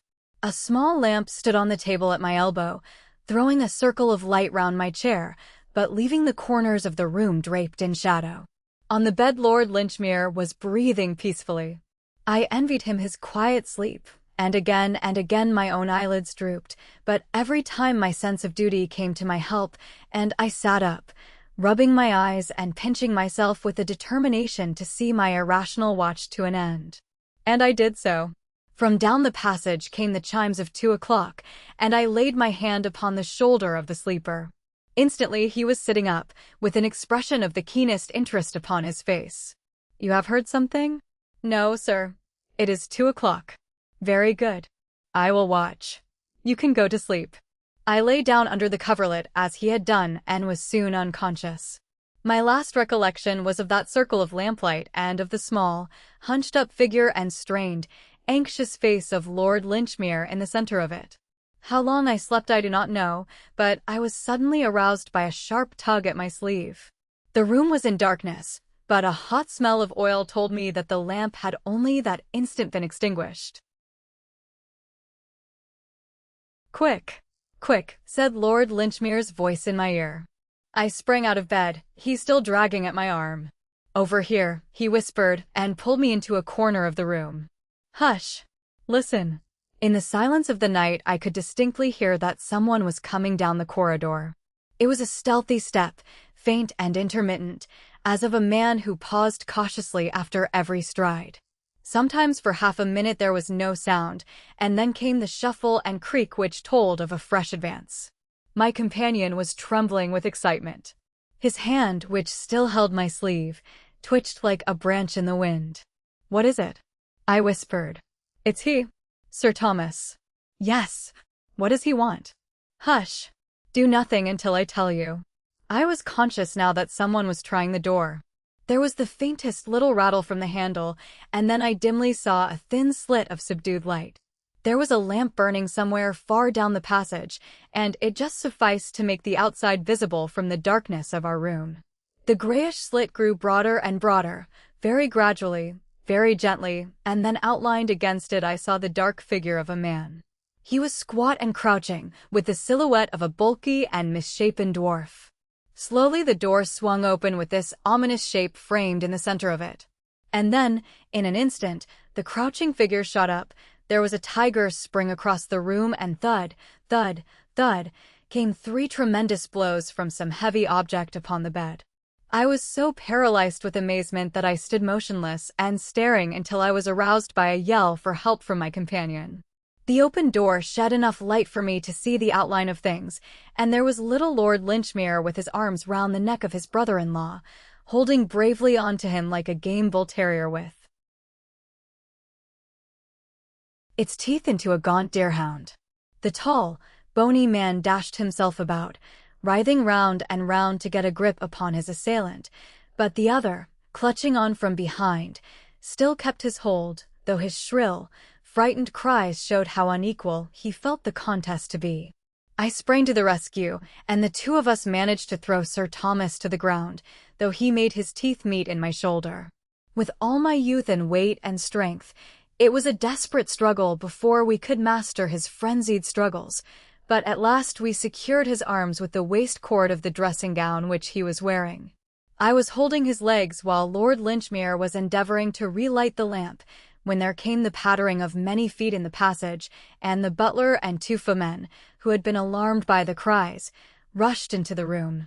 With their aid, we had no further difficulty in securing our prisoner, who lay foaming and glaring upon the ground. One glance at his face was enough to prove that he was a dangerous maniac, while the short, heavy hammer which lay beside the bed showed how murderous had been his intentions. "Do not use any violence," said Lord Linchmere, as we raised the struggling man to his feet. "He will have a period of stupor after this excitement. I believe that it is coming on already." As he spoke, the convulsions became less violent, and the madman's head fell forward upon his breast, as if he were overcome by sleep. We led him down the passage and stretched him upon his own bed, where he lay unconscious, breathing heavily. "2 of you will watch him," said Lord Linchmere. "And now, Dr. Hamilton, if you will return with me to my room, I will give you the explanation which my horror of scandal has perhaps caused me to delay too long. Come what may, you will never have cause to regret your share in this night's work. The case may be made clear in a very few words," he continued, when we were alone. "My poor brother-in-law is one of the best fellows upon earth, a loving husband and an estimable father, but he comes from a stock which is deeply tainted with insanity. He has more than once had homicidal outbreaks, which are the more painful because his inclination is always to attack the very person to whom he is most attached. His son was sent away to school to avoid this danger, and then came an attempt upon my sister, his wife, from which she escaped with injuries that you may have observed when you met her in London. You understand that he knows nothing of the matter when he is in his sound senses, and would ridicule the suggestion that he could under any circumstances injure those whom he loves so dearly. It is often, as you know, a characteristic of such maladies that it is absolutely impossible to convince the man who suffers from them of their existence. Our great object was, of course, to get him under restraint before he could stain his hands with blood, but the matter was full of difficulty. He is a recluse in his habits and would not see any medical man. Besides, it was necessary for our purpose that the medical man should convince himself of his insanity, and he is sane as you or I, save on these very rare occasions. But fortunately, before he has these attacks, he always shows certain premonitory symptoms, which are providential danger signals, warning us to be upon our guard. The chief of these is that nervous contortion of the forehead which you must have observed. This is a phenomenon which always appears from 3 to 4 days before his attacks of frenzy.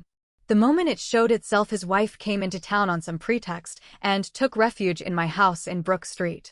It remained for me to convince a medical man of Sir Thomas's insanity, without which it was impossible to put him where he could do no harm. The first problem was how to get a medical man into his house. I bethought me of his interest in beetles and his love for anyone who shared his tastes. I advertised, therefore, and was fortunate enough to find in you the very man I wanted. A stout companion was necessary, for I knew that the lunacy could only be proved by a murderous assault, and I had every reason to believe that that assault would be made upon myself, since he had the warmest regard for me in his moments of sanity. I think your intelligence will supply all the rest.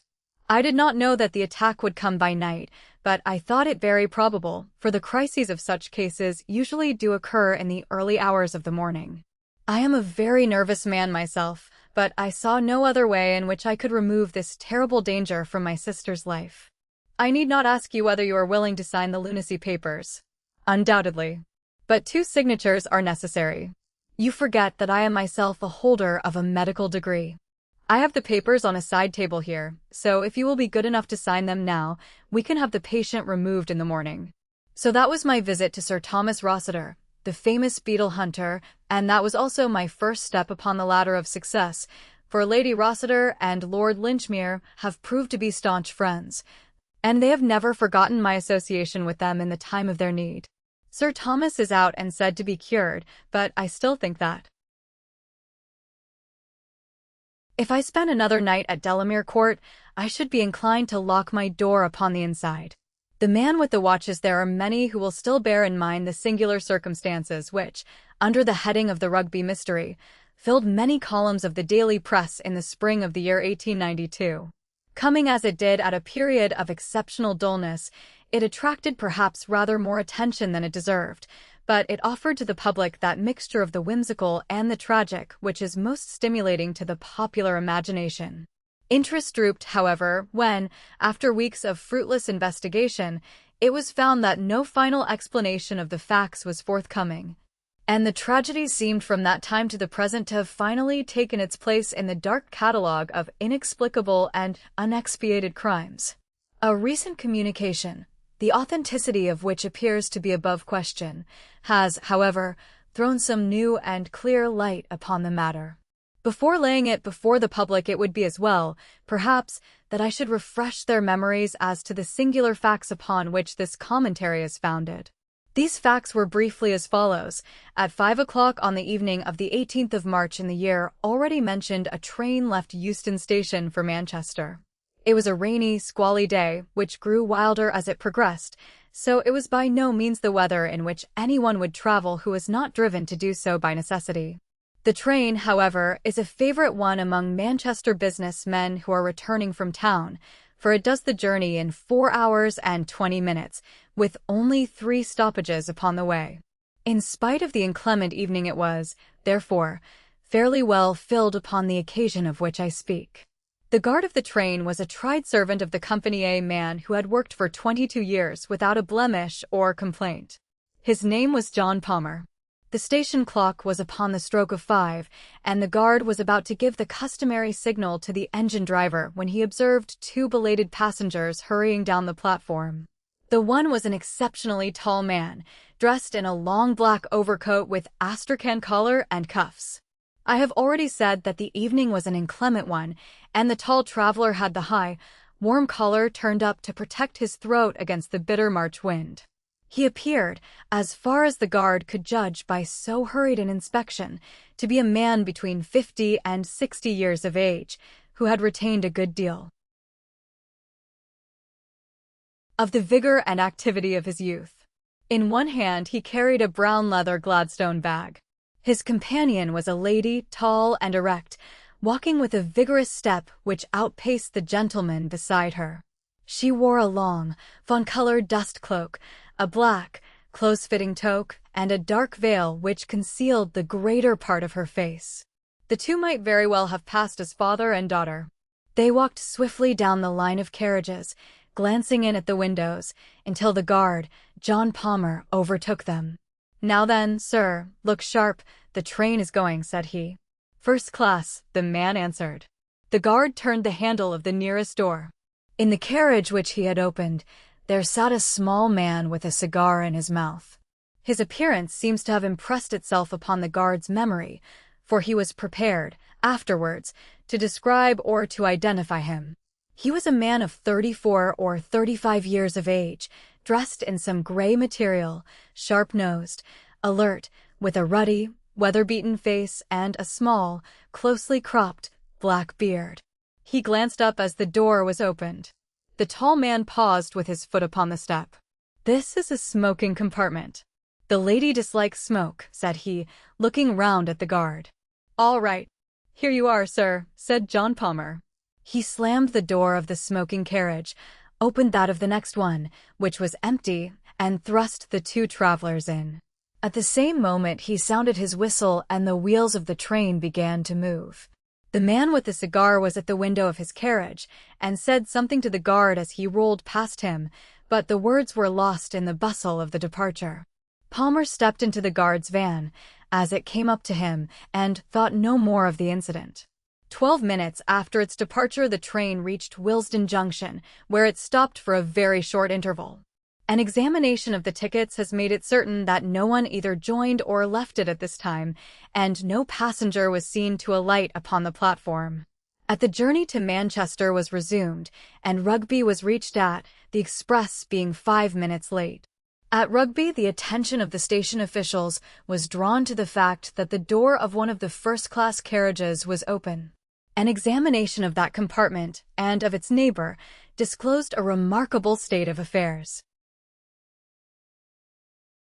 The smoking carriage in which the short, red-faced man with the black beard had been seen was now empty. Save for a half-smoked cigar, there was no trace whatever of its recent occupant. The door of this carriage was fastened. In the next compartment, to which attention had been originally drawn, there was no sign either of the gentleman with the astrakhan collar or of the young lady who accompanied him. All three passengers had disappeared. On the other hand, there was found upon the floor of this carriage the one in which the tall traveler and the lady had been a young man fashionably dressed and of elegant appearance. He lay with his knees drawn up, and his head resting against the farther door, an elbow upon either seat. A bullet had penetrated his heart, and his death must have been instantaneous. No one had seen such a man enter the train, and no railway ticket was found in his pocket. Neither were there any markings upon his linen, nor papers nor personal property which might help to identify him. Who he was, whence he had come, and how he had met his end were each as great a mystery as what had occurred to the three people who had started an hour and a half before from Willesden in those two compartments. I have said that there was no personal property which might help to identify him, but it is true that there was one peculiarity about this unknown young man which was much commented upon at the time. In his pockets were found no fewer than 6 valuable gold watches, 3 in the various pockets of his waistcoat, 1 in his ticket pocket, 1 in his breast pocket, and 1 small one set in a leather strap and fastened round his left wrist. The obvious explanation that the man was a pickpocket, and that this was his plunder, was discounted by the fact that all 6 were of American make and of a type which is rare in England. 3 of them bore the mark of the Rochester Watchmaking Company, 1 was by Mason of Elmira, 1 was unmarked, and the small one, which was highly jeweled and ornamented, was from Tiffany of New York. The other contents of his pocket consisted of an ivory knife with a corkscrew by Rogers, of Sheffield, a small, circular mirror, 1 inch in diameter, a readmission slip to the Lyceum Theatre, a silver box full of Vesta matches, and a brown leather cigar case containing 2 cheroots, also £2 14 in money. It was clear, then, that whatever motives may have led to his death, robbery was not among them. As already mentioned, there were no markings upon the man's linen, which appeared to be new, and no tailor's name upon his coat. In appearance, he was young, short, smooth-cheeked, and delicately featured. One of his front teeth was conspicuously stopped with gold. On the discovery of the tragedy, an examination was instantly made of the tickets of all passengers, and the number of the passengers themselves was counted. It was found that only 3 tickets were unaccounted for, corresponding to the 3 travelers who were missing. The express was then allowed to proceed, but a new guard was sent with it, and John Palmer was detained as a witness at Rugby. The carriage, which included the 2 compartments in question, was uncoupled and sidetracked. Then, on the arrival of Inspector Vane of Scotland Yard and of Mr. Henderson, a detective in the service of the railway company, an exhaustive inquiry was made into all the circumstances. That crime had been committed was certain. The bullet, which appeared to have come from a small pistol or revolver, had been fired from some little distance, as there was no scorching of the clothes.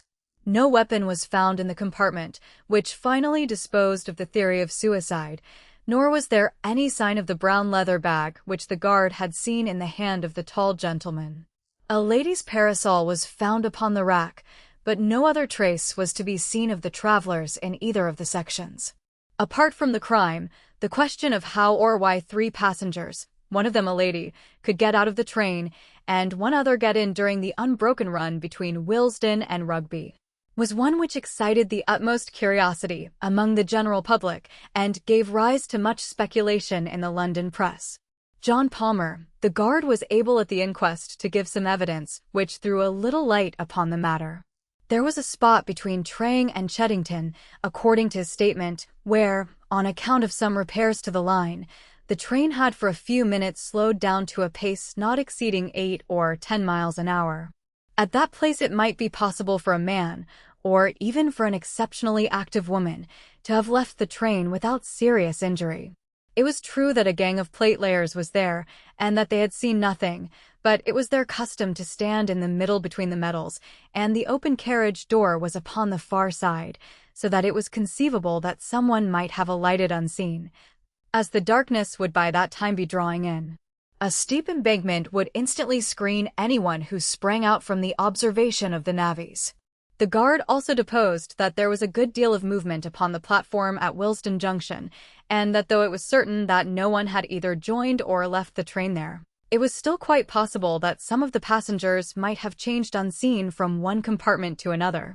It was by no means uncommon for a gentleman to finish his cigar in a smoking carriage and then to change to a clearer. Atmosphere. Supposing that the man with the black beard had done so at Willesden, and the half-smoked cigar upon the floor seemed to favor the supposition, he would naturally go into the nearest section, which would bring him into the company of the 2 other actors in this drama. Thus the first stage of the affair might be surmised without any great breach of probability. But what the second stage had been, or how the final one had been arrived at, neither the guard nor the experienced detective officers could suggest. A careful examination of the line between Willesden and Rugby resulted in one discovery which might or might not have a bearing upon the tragedy. Near Traying, at the very place where the train slowed down, there was found at the bottom of the embankment a small pocket testament, very shabby and worn. It was printed by the Bible Society of London and bore an inscription, "From John to Alice, Jan. 13th, 1856, upon the fly-leaf. Underneath was written, James, July 4th, 1859, and beneath that again, Edward, November 1st, 1869, all the entries being in the same handwriting. This was the only clue, if it could be called a clue, which the police obtained, and the coroner's verdict of murder by a person or persons unknown was the unsatisfactory ending of a singular case. Advertisement, rewards, and inquiries proved equally fruitless, and nothing could be found which was solid enough to form the basis for a profitable investigation. It would be a mistake, however, to suppose that no theories were formed to account for the facts. On the contrary, the press, both in England and in America, teemed with suggestions and suppositions, most of which were obviously absurd. The fact that the watches were of American make, and some peculiarities in connection with the gold stopping of his front tooth, appeared to indicate that the deceased was a citizen of the United States, though his linen, clothes, and boots were undoubtedly of British manufacture. It was surmised, by some, that he was concealed under the seat, and that, being discovered, he was for some reason, possibly because he had overheard their guilty secrets, put to death by his fellow passengers. When coupled with generalities as to the ferocity and cunning of anarchical and other secret societies, this theory sounded as plausible as any. The fact that he should be without a ticket would be consistent with the idea of concealment, and it was well known that women played a prominent part in the nihilistic propaganda. On the other hand, it was clear, from the guard's statement, that the man must have been hidden there before the others arrived, and how unlikely the coincidence that conspirators should stray exactly into the very compartment in which a spy was already concealed. Besides, this explanation ignored the man in the smoking carriage and gave no reason at all for his simultaneous disappearance. The police had little difficulty in showing that such a theory would not cover the facts, but they were unprepared in the absence of evidence to advance any alternative explanation. There was a letter in the Daily Gazette, over the signature of a well-known criminal investigator, which gave rise to considerable discussion at the time. He had formed a hypothesis which had at least ingenuity to recommend it, and I cannot do better than append it in his own words. "Whatever may be the truth," said he, "it must depend upon some bizarre and rare combination of events, so we need have no hesitation in postulating such events in our explanation. In the absence of data, we must abandon the analytic or scientific method of investigation and must approach it in the synthetic fashion. In a word, instead of taking known events and deducing from them what has occurred, we must build up a fanciful explanation if it will only be consistent with known events. We can then test this explanation by any fresh facts which may arise.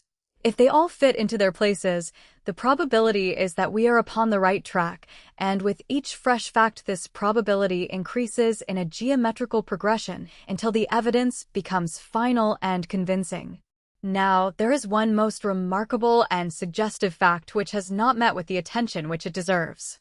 There is a local train running through Harrow and Kings Langley, which is timed in such a way that the express must have overtaken it at or about the period when it eased down its speed to 8 miles an hour on account of the repairs of the line. The two trains would at that time be traveling in the same direction at a similar rate of speed and upon parallel lines. It is within everyone's experience how, under such circumstances, the occupant of each carriage can see very plainly the passengers in the other carriages opposite to him. The lamps of the express had been lit at Willesden, so that each compartment was brightly illuminated and most visible to an observer from outside. Now, the sequence of events as I reconstruct them would be after this fashion. This young man with the abnormal number of watches was alone in the carriage of the slow train. His ticket, with his papers and gloves and other things, was, we will suppose, on the seat beside him. He was probably an American, and also probably a man of weak intellect. The excessive wearing of jewelry is an early symptom in some forms of mania. As he sat watching the carriages of the express, which were, on account of the state of the line, going at the same pace as himself, he suddenly saw some people in it whom he knew. We will suppose, for the sake of our theory, that these people were a woman whom he loved and a man whom he hated and who in return hated him. The young man was excitable and impulsive. He opened the door of his carriage, stepped from the footboard of the local train to the footboard of the express, opened the other door, and made his way into the presence of these two people. The feat, on the supposition that the trains were going at the same pace, is by no means so perilous as it might appear. Having now got our young man, without his ticket, into the carriage in which the elder man and the young woman are traveling, it is not difficult to imagine that a violent scene ensued. It is possible that the pair were also Americans, which is the more probable as the man carried a weapon, an unusual thing in England. If our supposition of incipient mania is correct, the young man is likely to have assaulted the other. As the upshot of the quarrel, the elder man shot the intruder, and then made his escape from the carriage, taking the young lady with him. We will suppose that all this happened very rapidly, and that the train was still going at so slow a pace that it was not difficult for them to leave it.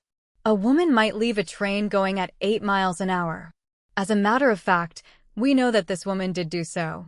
And now we have to fit in the man in the smoking carriage. Presuming that we have, up to this point, reconstructed the tragedy correctly, we shall find nothing in this other man to cause us to reconsider our conclusions. According to my theory, this man saw the young fellow cross from one train to the other, saw him open the door, heard the pistol shot, saw the two fugitives spring out onto the line, realized that murder had been done, and sprang out himself in pursuit. Why he has never been heard of since, whether he met his own death in the pursuit, or whether, as is more likely, he was made to realize that it was not a case for his interference, is a detail which we have at present no means of explaining.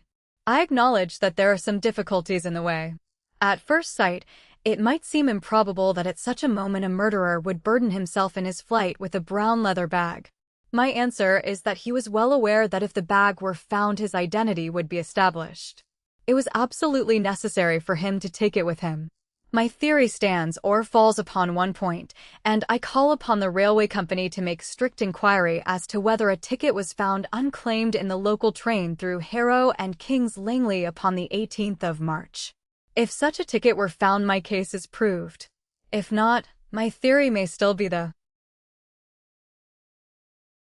correct one, for it is conceivable either that he traveled without a ticket or that his ticket was lost. To this elaborate and plausible hypothesis, the answer of the police and of the company was, first, that no such ticket was found, secondly, that the slow train would never run parallel to the express, and, thirdly, that the local train had been stationary in King's Langley station when the express, going at 50 miles an hour, had flashed past it. So perished the only satisfying explanation, and 5 years have elapsed without supplying a new one. Now, at last, there comes a statement which covers all the facts, and which must be regarded as authentic. It took the shape of a letter dated from New York, and addressed to the same criminal investigator whose theory I have quoted. It is given here in extenso, with the exception of the 2 opening paragraphs, which are personal in their nature. You'll excuse me if I'm not very free with names. There's less reason now than there was 5 years ago when Mother was still living. But for all that, I had rather cover up our tracks all I can. But I owe you an explanation, for if your idea of it was wrong, it was a mighty ingenious one all the same. I'll have to go back a little so as you may understand all about it. My people came from Bucks, England, and emigrated to the States in the early 50s. They settled in Rochester, in the state of New York, where my father ran a large dry goods store. There were only 2 sons, myself, James, and my brother, Edward. I was 10 years older than my brother, and after my father died I sort of took the place of a father to him, as an elder brother would.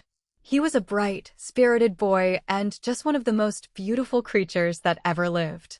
But there was always a soft spot in him, and it was like mold in cheese, for it spread and spread, and nothing that you could do would stop it. Mother saw it just as clearly as I did, but she went on spoiling him all the same, for he had such a way with him that you could refuse him nothing. I did all I could to hold him in, and he hated me for my pains. At last he fairly got his head, and nothing that we could do would stop him. He got off into New York, and went rapidly from bad to worse. At first he was only fast, and then he was criminal, and then, at the end of a year or 2, he was one of the most notorious young crooks in the city. He had formed a friendship with Sparrow McCoy, who was at the head of his profession as a bunco steerer, green goods man, and general rascal. They took to card sharping and frequented some of the best hotels in New York. My brother was an excellent actor. He might have made an honest name for himself if he had chosen, and he would take the parts of a young Englishman of title, of a simple lad from the West, or of a college undergraduate, whichever suited Sparrow McCoy's purpose. And then one day he dressed himself as a girl, and he carried it off so well and made himself such a valuable decoy that it was their favorite game afterwards.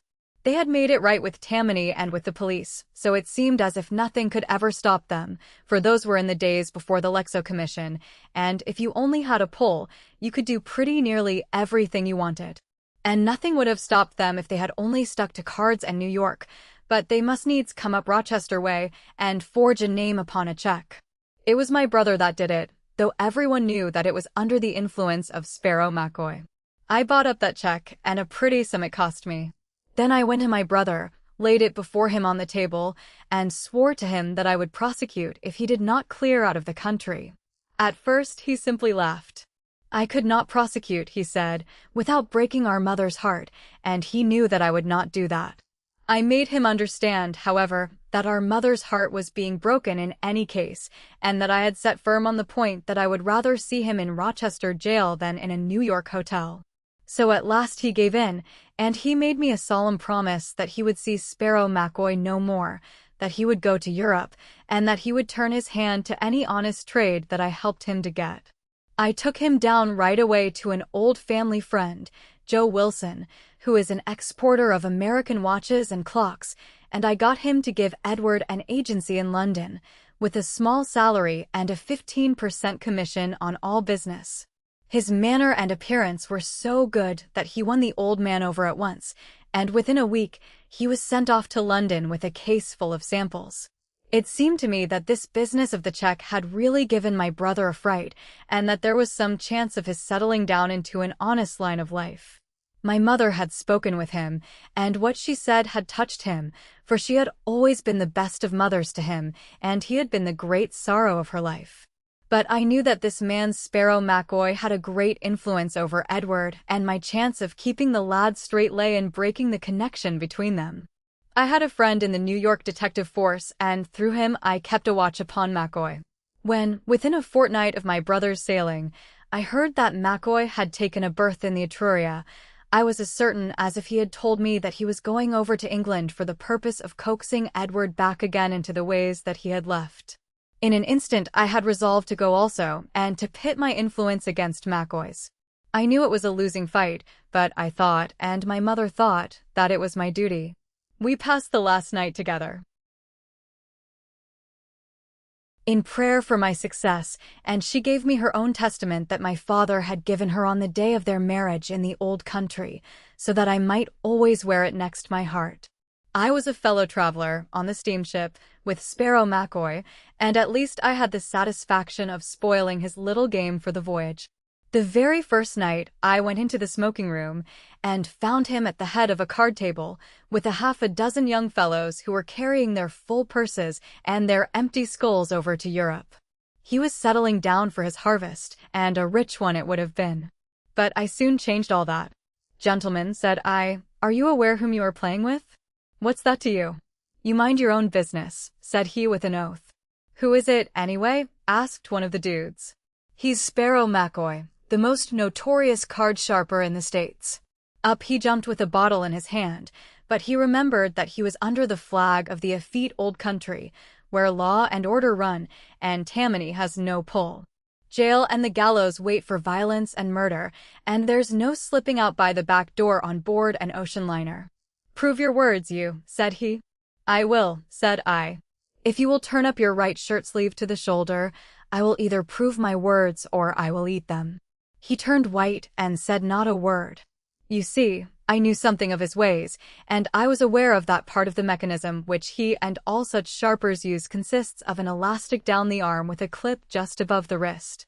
It is by means of this clip that they withdraw from their hands the cards which they do not want, while they substitute other cards from another hiding place. I reckoned on it being there, and it was. He cursed me, slunk out of the saloon, and was hardly seen again during the voyage. For once, at any rate, I got level with Mr. Sparrow McCoy. But he soon had his revenge upon me, for when it came to influencing my brother, he outweighed me every time. Edward had kept himself straight in London for the first few weeks, and had done some business with his American watches, until this villain came across his path once more. I did my best, but the best was little enough. The next thing I heard, there had been a scandal at one of the Northumberland Avenue hotels. A traveler had been fleeced of a large sum by two Confederate card sharpers, and the matter was in the hands of Scotland Yard. The first I learned of it was in the evening paper, and I was at once certain that my brother and McCoy were back at their old games. I hurried at once to Edward's lodgings. They told me that he and a tall gentleman, whom I recognized as McCoy, had gone off together and that he had left the lodgings and taken his things with him. The landlady had heard them give several directions to the cabman, ending with Euston Station, and she had accidentally overheard the tall gentleman saying something about Manchester. She believed that that was their destination. A glance at the timetable showed me that the most likely train was at 5, though there was another at which they might have caught. I had only time to get the later one, but found no sign of them either at the depot or in the train. They must have gone on by the earlier one, so I determined to follow them to Manchester and search for them in the hotels there. One last appeal to my brother by all that he owed to my mother might even now be the salvation of him. My nerves were overstrung, and I lit a cigar to steady them. At that moment, just as the train was moving off, the door of my compartment was flung open, and there were McCoy and my brother on the platform. They were both disguised, and with good reason, for they knew that the London police were after them. McCoy had a great astrakhan collar drawn up, so that only his eyes and nose were showing. My brother was dressed like a woman, with a black veil half down his face, but of course it did not deceive me for an instant, nor would it have done so even if I had not known that he had often used such a dress before. I started up, and as I did so McCoy recognized me. He said something, the conductor slammed the door, and they were shown into the next compartment. I tried to stop the train so as to follow them, but the wheels were already moving, and it was too late. When we stopped at Willesden, I instantly changed my carriage. It appears that I was not seen to do so, which is not surprising, as the station was crowded with people. McCoy, of course, was expecting me, and he had spent the time between Euston and Willesden in saying all he could to harden my brother's heart and set him against me. That is what I fancy, for I had never found him so impossible to soften or to move. I tried this way, and I tried that. I pictured his future in an English jail. I described the sorrow of his mother when I came back. With the news, I said everything to touch his heart, but all to no purpose. He sat there with a fixed sneer upon his handsome face, while every now and then Sparrow McCoy would throw in a taunt at me, or some word of encouragement to hold my brother to his resolutions. "Why don't you run a Sunday school?" he would say to me, and then, in the same breath, "He thinks you have no will of your own. He thinks you are just the baby brother, and that he can lead you where he likes. He's only just finding out that you are a man as well as he." It was those words of his which set me talking bitterly. We had left Willesden, you understand, for all this took some time. My temper got the better of me, and for the first time in my life I let my brother see the rough side of me. Perhaps it would have been better had I done so earlier and more often. "A man," said I. "Well, I'm glad to have your friend's assurance of it, for no one would suspect it to see like a boarding school missy. I don't suppose in all this country there is a more contemptible-looking creature than you are as you sit there with that dolly pinafore upon you." He colored up at that, for he was a vain man, and he winced from ridicule. "It's only a dust cloak," said he, and he slipped it off. "One has to throw the coppers off one's scent, and I had no other way to do it." He took his toque off with the veil attached, and he put both it and the cloak into his brown bag. "Anyway, I don't need to wear it until the conductor comes round," said he. "Nor then, either," said I, and taking the bag I slung it with all my force out of the window. "Now," said I, "you'll never make a Mary Jane of yourself while I can help it. If nothing but that disguise stands between you and a jail, then to jail you shall go." That was the way to manage him. I felt my advantage at once. His supple nature was one which yielded to roughness far more readily than to entreaty. He flushed with shame, and his eyes filled with tears. But McCoy saw my advantage also, and was determined that I should not pursue it. "He's my pard, and you shall not bully him," he cried. "He's my brother, and you shall not ruin him," said I. "I believe a spell of prison is the very best way of keeping you apart, and you shall have it, or it will be no fault of mine." "Oh, you would squeal, would you?" he cried, and in an instant he whipped out his revolver. I sprang for his hand, but saw that I was too late, and jumped aside. At the same instant he fired, and the bullet which would have struck me passed through the heart of my unfortunate brother. He dropped without a groan upon the floor of the compartment, and McCoy and I, equally horrified, knelt at each side of him, trying to bring back some signs of life. McCoy still held the loaded revolver in his hand, but his anger against me and my resentment towards him had both for the moment been swallowed up in this sudden tragedy. It was he who first realized the situation. The train was for some reason going very slowly at the moment, and he saw his opportunity for escape. In an instant he had the door open, but I was as quick as he, and jumping upon him the two of us fell off the footboard and rolled in each other's arms down a steep embankment. At the bottom I struck my head against a stone, and I remembered nothing more. When I came to myself I was lying among some low bushes, not far from the railroad track, and somebody was bathing my head with a wet handkerchief. It was Sparrow McCoy. "I guess I couldn't leave you," said he. "I didn't want to have the blood of two of you on my hands in one day. You loved your brother, I've no doubt, but you didn't love him a cent more than I loved him, though you'll say that I took a queer way to show it.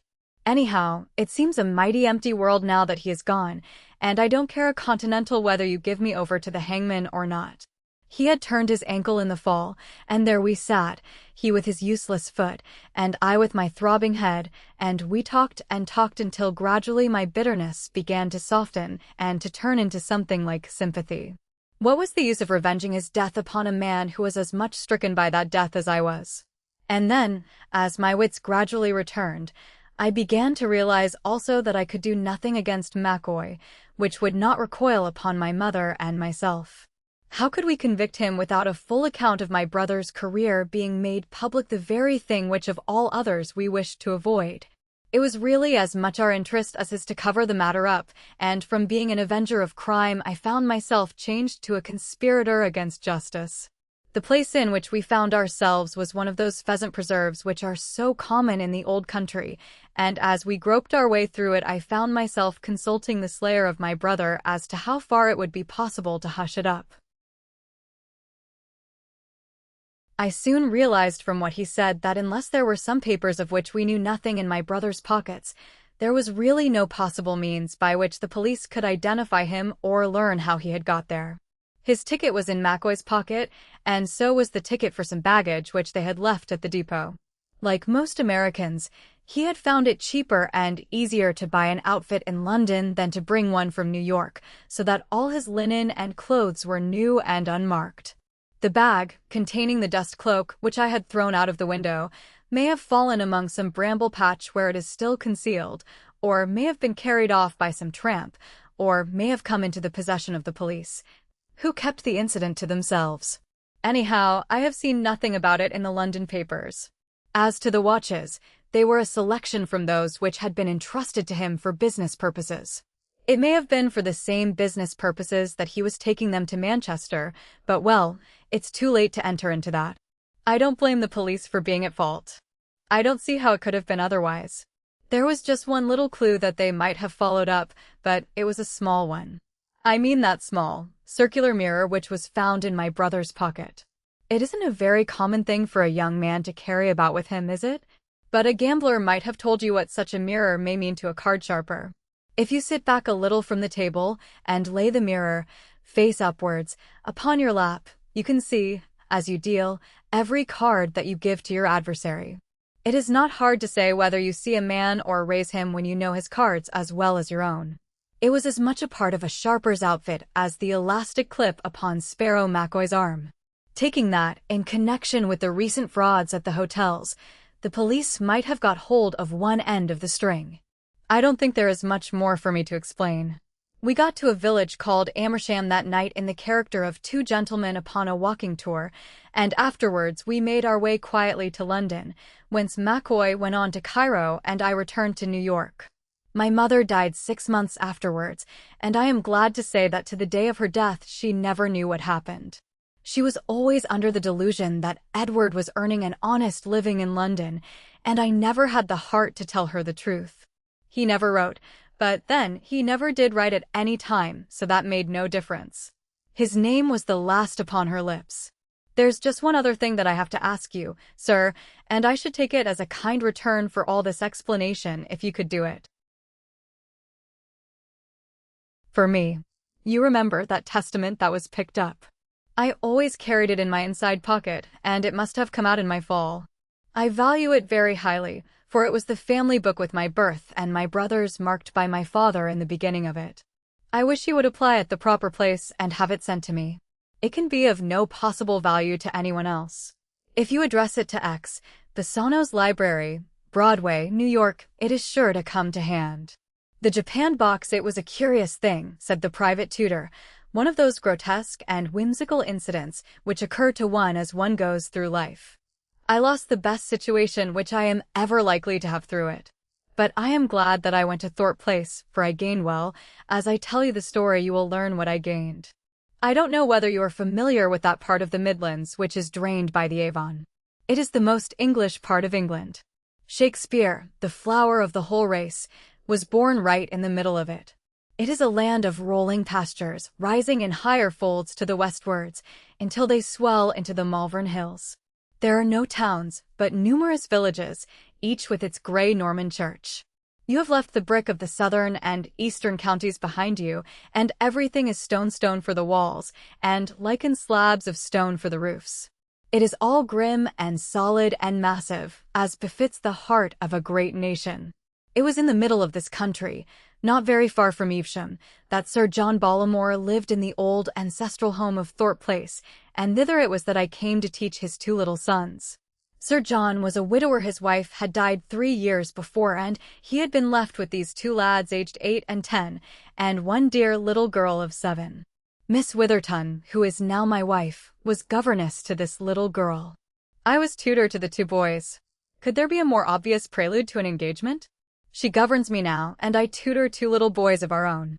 But there I have already revealed what it was which I gained in Thorpe Place.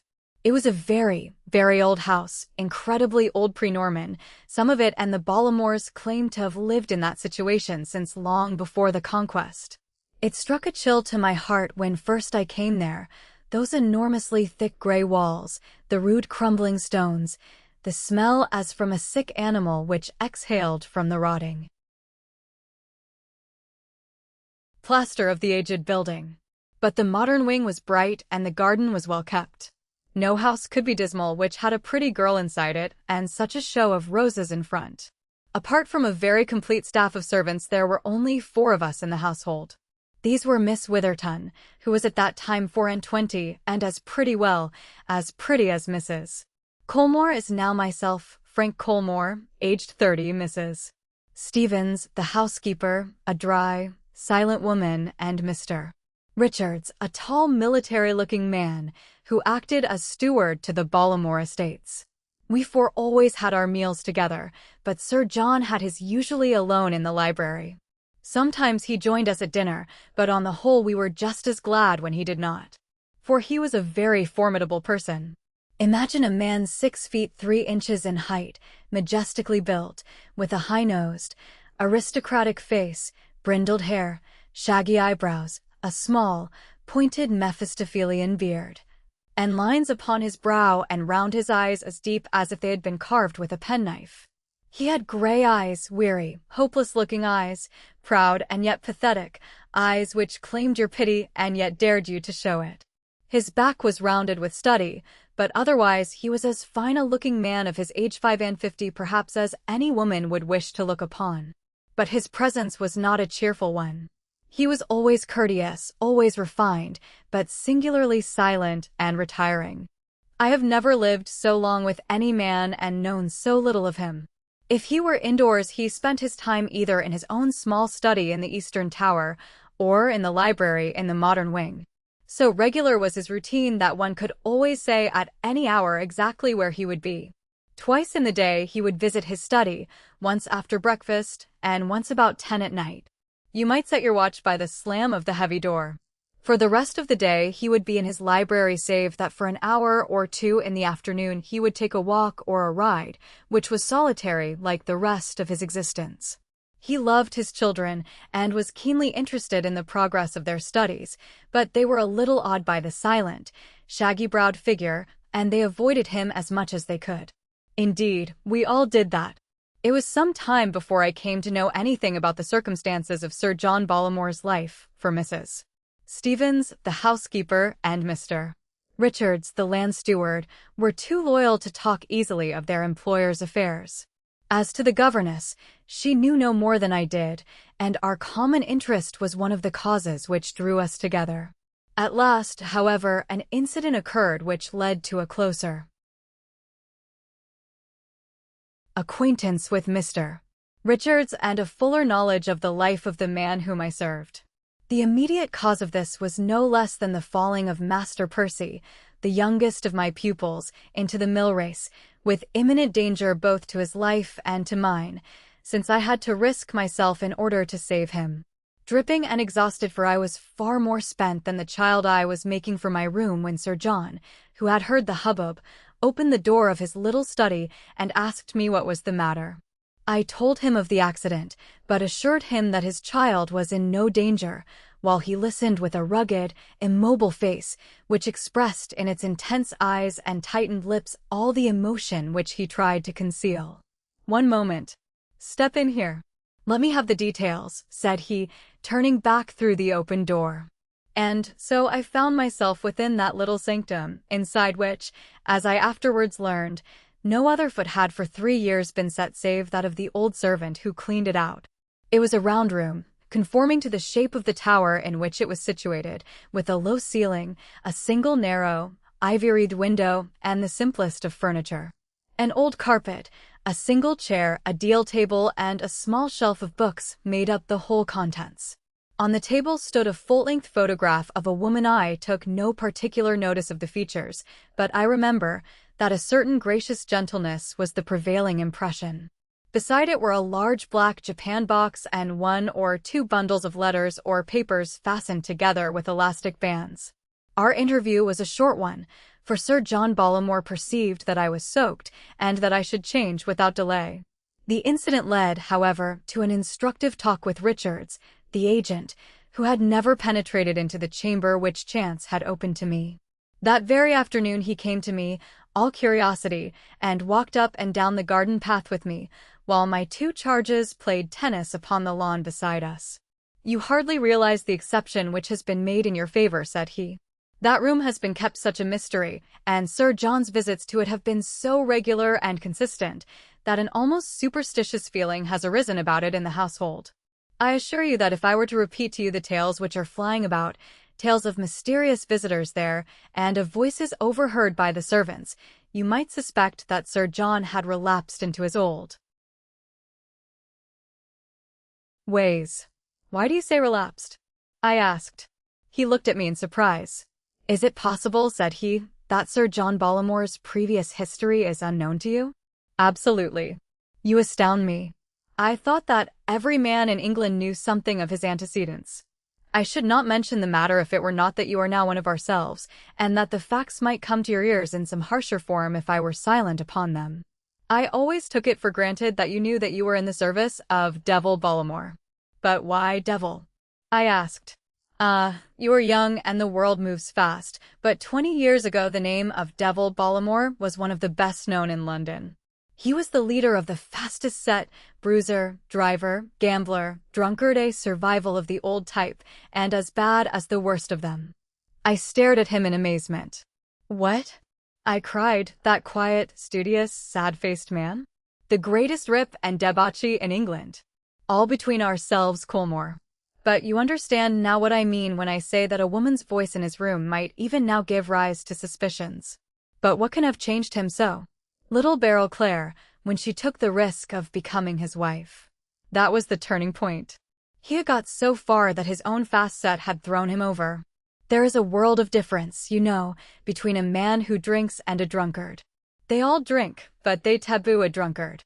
He had become a slave to it, hopeless and helpless.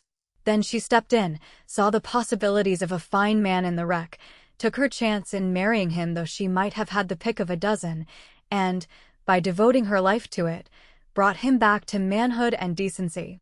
You have observed that no liquor is ever kept in the house. There never has been any since her foot crossed its threshold. A drop of it would be like blood to a tiger even now. Then her influence still holds him. That is the wonder of it.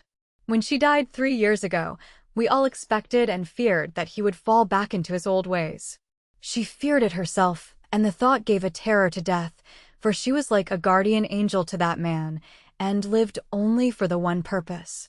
By the way, did you see a black Japan box in his room? Yes. I fancy it contains her letters. If ever he has occasion to be away, if only for a single night, he invariably takes his black Japan box with him. Well, Colmore, perhaps I have told you rather more than I should, but I shall expect you to reciprocate if anything of interest should come to your knowledge. I could see that the worthy man was consumed with curiosity, and just a little piqued that I, the newcomer, should have been the first to penetrate into the untrodden chamber. But the fact raised me in his esteem, and from that time onwards I found myself upon more confidential terms with him. And now the silent and majestic figure of my employer became an object of greater interest to me. I began to understand that strangely human look in his eyes, those deep lines upon his careworn face. He was a man who was fighting a ceaseless battle, holding at arm's length, from morning till night, a horrible adversary who was forever trying to close with him an adversary, which would destroy him body and soul could it but fix its claws once more upon him. As I watched the grim, round-backed figure pacing the corridor or walking in the garden, this imminent danger seemed to take bodily shape, and I could almost fancy that I saw this most loathsome and dangerous of all the fiends crouching closely in his very shadow, like a half-cowed beast which slinks beside its keeper, ready at any unguarded moment to spring at his throat. And the dead woman, the woman who had spent her life in warding off this danger, took shape also to my imagination, and I saw her as a shadowy but beautiful presence which intervened forever with arms uplifted to screen the man whom she loved. In some subtle way he divined the sympathy which I had for him, and he showed in his own silent fashion that he appreciated it. He even invited me once to share his afternoon walk, and although no word passed between us on this occasion, it was a mark of confidence which he had never shown to anyone before. He asked me also to index his library. It was one of the best private libraries in England, and I spent many hours in the evening in his presence, if not in his society. He reading at his desk and I sitting in a recess by the window reducing to order the chaos which existed among his books. In spite of these close relations, I was never again asked to enter the chamber in the turret. And then came my revulsion of feeling. A single incident changed all my sympathy to loathing and made me realize that my employer still remained all that he had ever been, with the additional vice of hypocrisy. What happened was as follows. One evening Miss Witherton had gone down to Broadway, the neighboring village, to sing at a concert for some charity, and I, according to my promise, had walked over to escort her back. The drive sweeps round under the eastern turret, and I observed as I passed that the light was lit in the circular room. It was a summer evening, and the window, which was a little higher than our heads, was open. We were, as it happened, engrossed in our own conversation at the moment, and we had paused upon the lawn which skirts the old turret, when suddenly something broke in upon our talk and turned our thoughts away from our own affairs. It was a voice, the voice undoubtedly of a woman. It was low, so low that it was only in that still night air that we could have heard it, but, hushed as it was, there was no mistaking its feminine timbre. It spoke hurriedly, gaspingly for a few sentences, and then was silent, a piteous, breathless, imploring sort of voice. Miss Witherton and I stood for an instant staring at each other. Then we walked quickly in the direction of the hall door. "It came through the window," I said. "We must not play the part of eavesdroppers," she answered. "We must forget that we have ever heard it." There was an absence of surprise in her manner which suggested a new idea to me. "You have heard it before," I cried. "I could not help it. My own room is higher up on the same turret. It has happened frequently." "Who can the woman be?" "I have no idea. I had rather not discuss it." Her voice was enough to show me what she thought.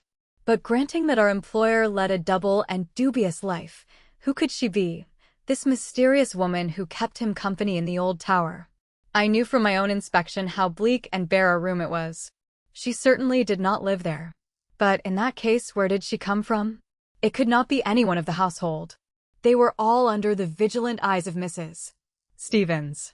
The visitor must come from without. But how? And then suddenly I remembered how ancient this building was, and how probable that some medieval passage existed in it.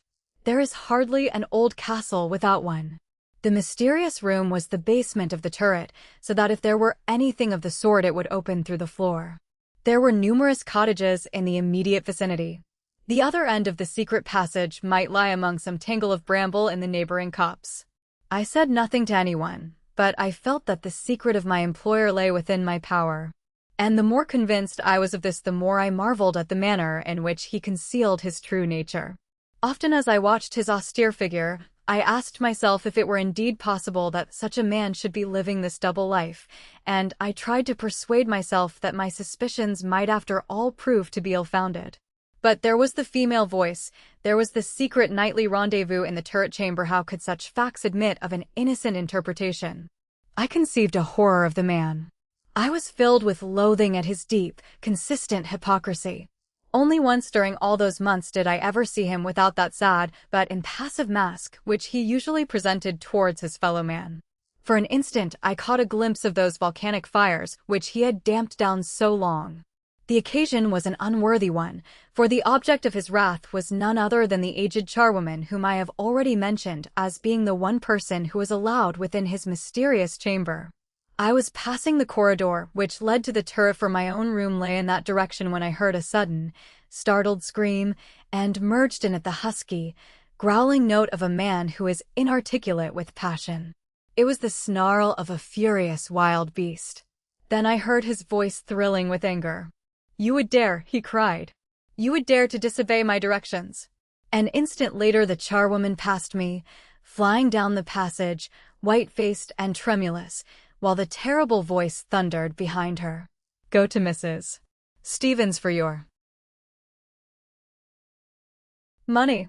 Never set foot in Thorpe Place again." Consumed with curiosity, I could not help following the woman, and found her round the corner leaning against the wall and palpitating like a frightened rabbit. "What is the matter, Mrs. Brown?" I asked. "It's master," she gasped. "Oh, ow, you frightened me. If you had seen his eyes, Mr. Colmore, sir, I thought he would have been the death of me." "But what had you done?" "Done, sir? Nothing. At least nothing to make so much of. Just laid my hand on that black box of his and even opened it, when in ye came, and you heard the way he went on. I've lost my place, and glad I am of it, for I would never trust myself within reach of him again." So it was the Japan box which was the cause of this outburst, the box from which he would never permit himself to be separated. What was the connection, or was there any connection between this and the secret visits of the lady whose voice I had overheard? Sir John Bollamore's wrath was enduring as well as fiery, for from that day Mrs. Brown, the charwoman, vanished from our ken, and Thorpe Place knew her no more. And now I wish to tell you the singular chance which solved all these strange questions and put my employer's secret in my possession. The story may leave you with some lingering doubts as to whether my curiosity did not get the better of my honor, and whether I did not condescend to play the spy. If you choose to think so, I cannot help it, but can only assure you that, improbable as it may appear, the matter came about exactly as I describe it. The first stage in this denouement was that the small room in the turret became uninhabitable. This occurred through the fall of the worm-eaten oaken beam which supported the ceiling. Rotten with age, it snapped in the middle one morning and brought down a quantity of plaster with it. Fortunately, Sir John was not in the room at the time. His precious box was rescued from amongst the debris and brought into the library, where, henceforward, it was locked within his bureau. Sir John took no steps to repair the damage, and I never had an opportunity of searching for that secret passage, the existence of which I had surmised. As to the lady, I had thought that this would have brought her visits to an end, had I not one evening heard Mr. Richards asking Mrs. Stevens who the woman was whom he had overheard talking to Sir John in the library. I could not catch her reply, but I saw from her manner that it was not the first time that she had had to answer or avoid the same question. "You've heard the voice, Colmore," said the agent. I confessed that I had. "And what do you think of it?" I shrugged my shoulders and remarked that it was no business of mine. Come, you are just as curious as any of us. Is it a woman or not?" "It is certainly a woman." "Which room did you hear it from?" "From the turret room, before the ceiling fell. But I heard it from the library only last night." I passed the doors as I was going to bed, and I heard something wailing and praying just as plainly as I hear you. It may be a woman. Why, what else could it be? He looked at me hard. There are more things in heaven and earth, said he. If it is a woman, how does she get there? I don't know. No, nor I. But if it is the other thing but there, for a practical businessman at the end of the 19th century, this is rather a ridiculous line of conversation. He turned away, but I saw that he felt even more than he had said. To all the old ghost stories of Thorpe Place a new one was being added before our very eyes. It may by this time have taken its permanent place, for though an explanation came to me, it never reached the others. And my explanation came in this way. I had suffered a sleepless night from neuralgia, and about midday I had taken a heavy dose of chlorodyne to alleviate the pain. At that time I was finishing the indexing of Sir John Bollamore's library, and it was my custom to work there from 5 till 7. On this particular day I struggled against the double effect of my bad night and the narcotic. I have already mentioned that there was a recess in the library, and in this it was my habit to work. I settled down steadily to my task, but my weariness overcame me and, falling back upon the settee, I dropped into a heavy sleep. How long I slept I do not know, but it was quite dark when I awoke. Confused by the chlorodyne which I had taken, I lay motionless in a semi-conscious state. The great room with its high walls covered with books loomed darkly all round me. A dim radiance from the moonlight came through the farther window, and against this lighter background I saw that Sir John Bollamore was sitting at his study table. His well-set head and clearly cut profile were sharply outlined against the glimmering square behind him. He bent as I watched him, and I heard the sharp turning of a key and the rasping of metal upon metal. As if in a dream, I was vaguely conscious that this was the Japan box which stood in front of him, and that he had drawn something out of it, something squat and uncouth, which now lay before him upon the table. I never realized, it never occurred to my bemuddled and torpid brain that I was intruding upon his privacy, that he imagined himself to be alone in the room. And then, just as it rushed upon my horrified perceptions, and I had half risen to announce my presence, I heard a strange, crisp, metallic clicking, and then the voice. Yes, it was a woman's voice. There could not be a doubt of it. But a voice so charged with entreaty and with yearning love that it will ring forever in my ears. It came with a curious faraway tinkle, but every word was clear, though faint, very faint, for they were the last words of a dying woman. "I am not really gone, John," said the thin, gasping voice. "I am here at your very elbow, and shall be until we meet once more. I die happy to think that morning and night you will hear my voice. Oh, John, be strong, until we meet again." I say that I had risen in order to announce my presence, but I could not do so while the voice was sounding. I could only remain half lying, half sitting, paralyzed, astounded, listening to those yearning, distant musical words. And he was so absorbed that, even if I had spoken, he might not have heard me. But with the silence of the voice came my half-articulated apologies and explanations. He sprang across the room, switched on the electric light, and in its white glare I saw him, his eyes gleaming with anger, his face twisted with passion, as the hapless charwoman may have seen him weeks before. "Mr. Colmore," he cried. "You here? What is the meaning of this, sir?" With halting words I explained it all, my neuralgia, the narcotic, my luckless sleep, and singular awakening.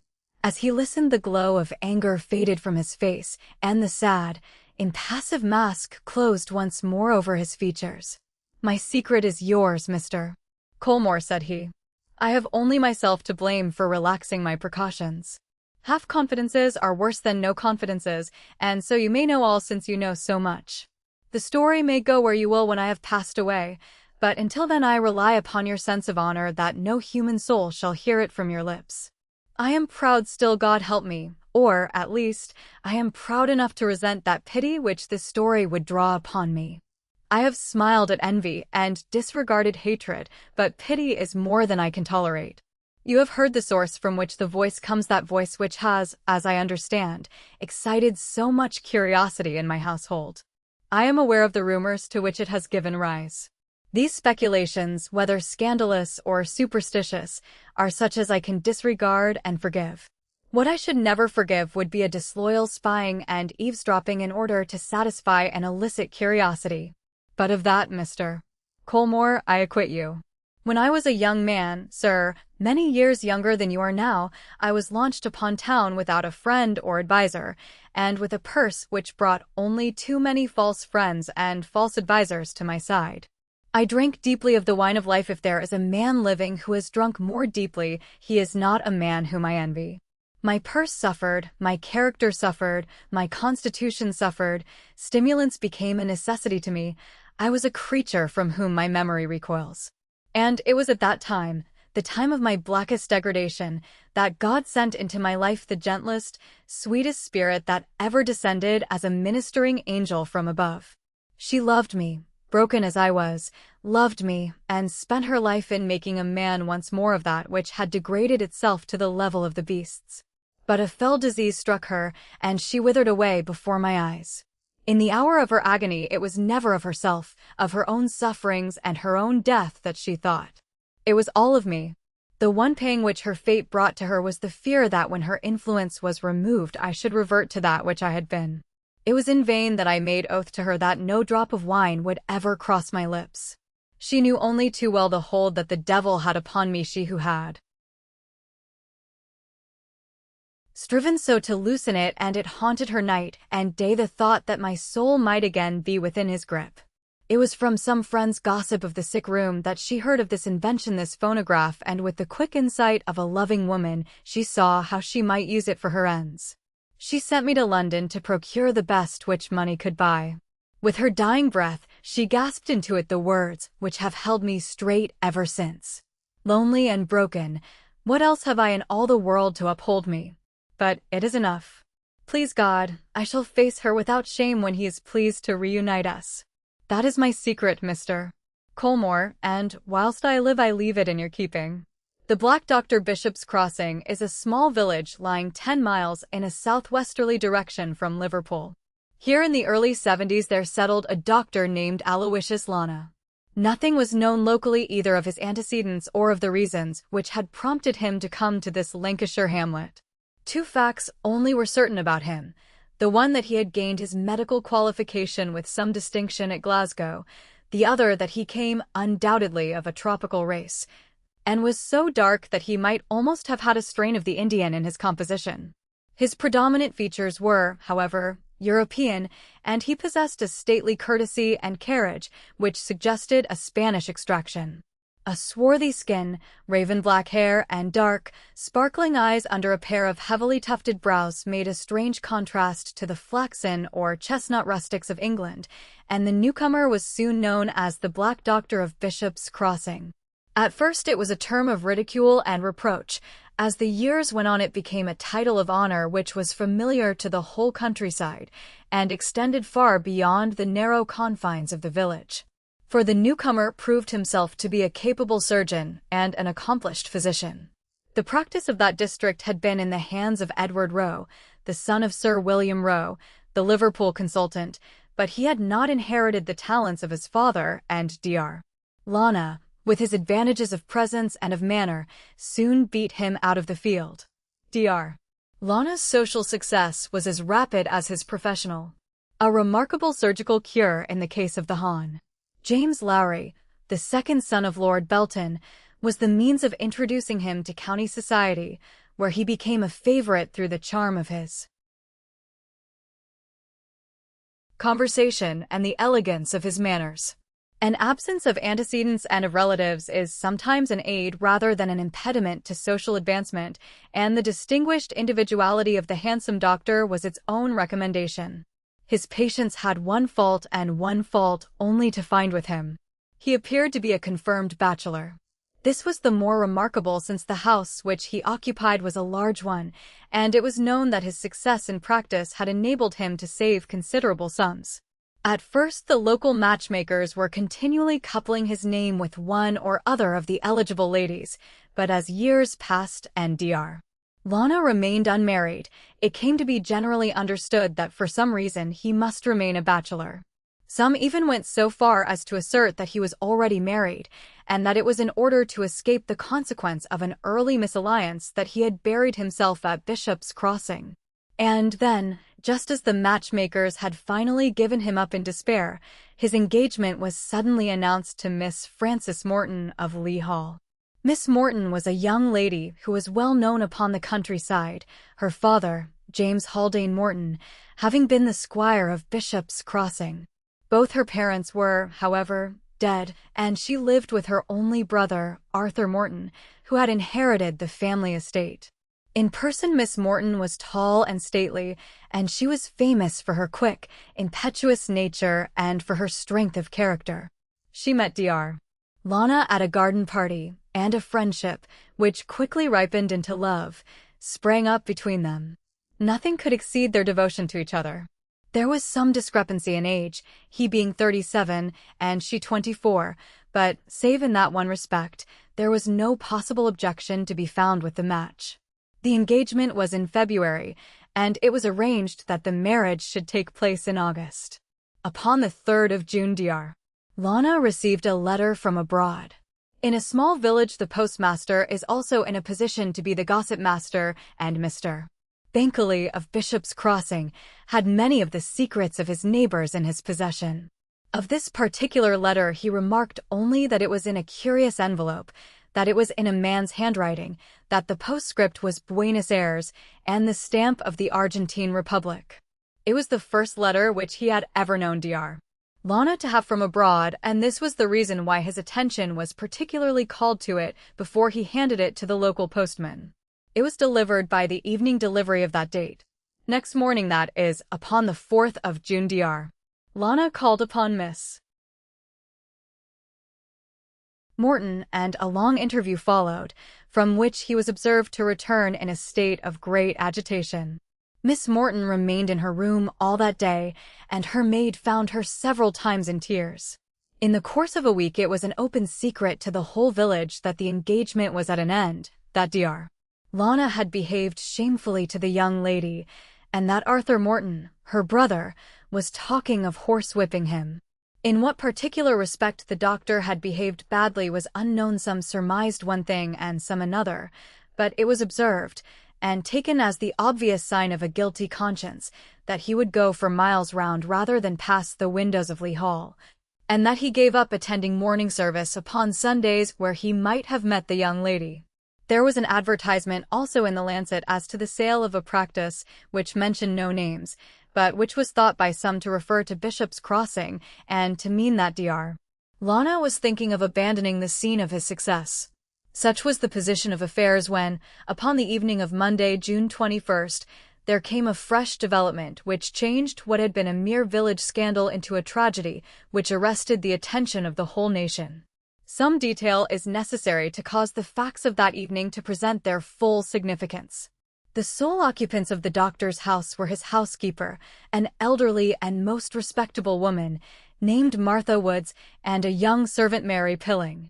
The coachman and the surgery boy slept out. It was the custom of the doctor to sit at night in his study, which was next the surgery, in the wing of the house which was farthest from the servants' quarters. This side of the house had a door of its own for the convenience of patients, so that it was possible for the doctor to admit and receive a visitor there without the knowledge of anyone. As a matter of fact, when patients came late, it was quite usual for him to let them in and out by the surgery entrance, for the maid and the housekeeper were in the habit of retiring early. On this particular night Martha Woods went into the doctor's study at 9:30 and found him writing at his desk. She bade him good night, sent the maid to bed, and then occupied herself until 11:15 in household matters. It was striking 11 upon the hall clock when she went to her own room. She had been there about 1/4 hour or 20 minutes when she heard a cry or call, which appeared to come from within the house. She waited some time, but it was not repeated. Much alarmed, for the sound was loud and urgent, she put on a dressing gown and ran at the top of her speed to the doctor's study. "Who's there?" cried a voice as she tapped at the door. "I am here, Sir Mrs. Woods. I beg that you will leave me in peace. Go back to your room this instant. cried the voice, which was, to the best of her belief, that of her master. The tone was so harsh and so unlike her master's usual manner that she was surprised and hurt. "I thought I heard you calling, sir," she explained, but no answer was given to her. Mrs. Woods looked at the clock as she returned to her room, and it was then 11:30. At some period between 11 and 12, she could not be positive as to the exact hour, a patient called upon the doctor and was unable to get any reply from him. This late visitor was Mrs. Matting, the wife of the village grocer, who was dangerously ill of typhoid fever. Dr. Lana had asked her to look in the last thing and let him know how her husband was progressing. She observed that the light was burning in the study, but having knocked several times at the surgery door without response, she concluded that the doctor had been called out and so returned home. There is a short, winding drive with a lamp at the end of it leading down from the house to the road. As Mrs. Matting emerged from the gate, a man was coming along the footpath. Thinking that it might be Dr. Lana returning from some professional visit, she waited for him and was surprised to see that it was Mr. Arthur Morton, the young squire.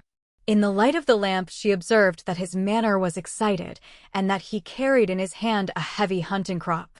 He was turning in at the gate when she addressed him. "The doctor is not in, sir," said she. "How do you know that?" he asked harshly. "I have been to the surgery door, sir." "I see a light," said the young squire, looking up the drive. "That is in his study, is it not?" "Yes, sir, but I am sure that he is out."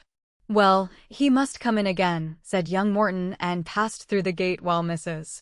Matting went upon her homeward way. At 3 o'clock that morning her husband suffered a sharp relapse, and she was so alarmed by his symptoms that she determined to call the doctor without delay. As she passed through the gate she was surprised to see someone lurking among the laurel bushes. It was certainly a man, and to the best of her belief Mr. Arthur Morton. Preoccupied with her own troubles, she gave no particular attention to the incident, but hurried on upon her errand. When she reached the house, she perceived to her surprise that the light was still burning in the study. She therefore tapped at the surgery door. There was no answer. She repeated the knocking several times without effect. It appeared to her to be unlikely that the doctor would either go to bed or go out, leaving so brilliant a light behind him, and it struck Mrs. Matting that it was possible that he might have dropped asleep in his chair. She tapped at the study window, therefore, but without result. Then, finding that there was an opening between the curtain and the woodwork, she looked through. The small room was brilliantly lighted from a large lamp on the central table, which was littered with the doctor's books and instruments. No one was visible, nor did she see anything unusual, except that in the farther shadow thrown by the table a dingy white glove was lying upon the carpet.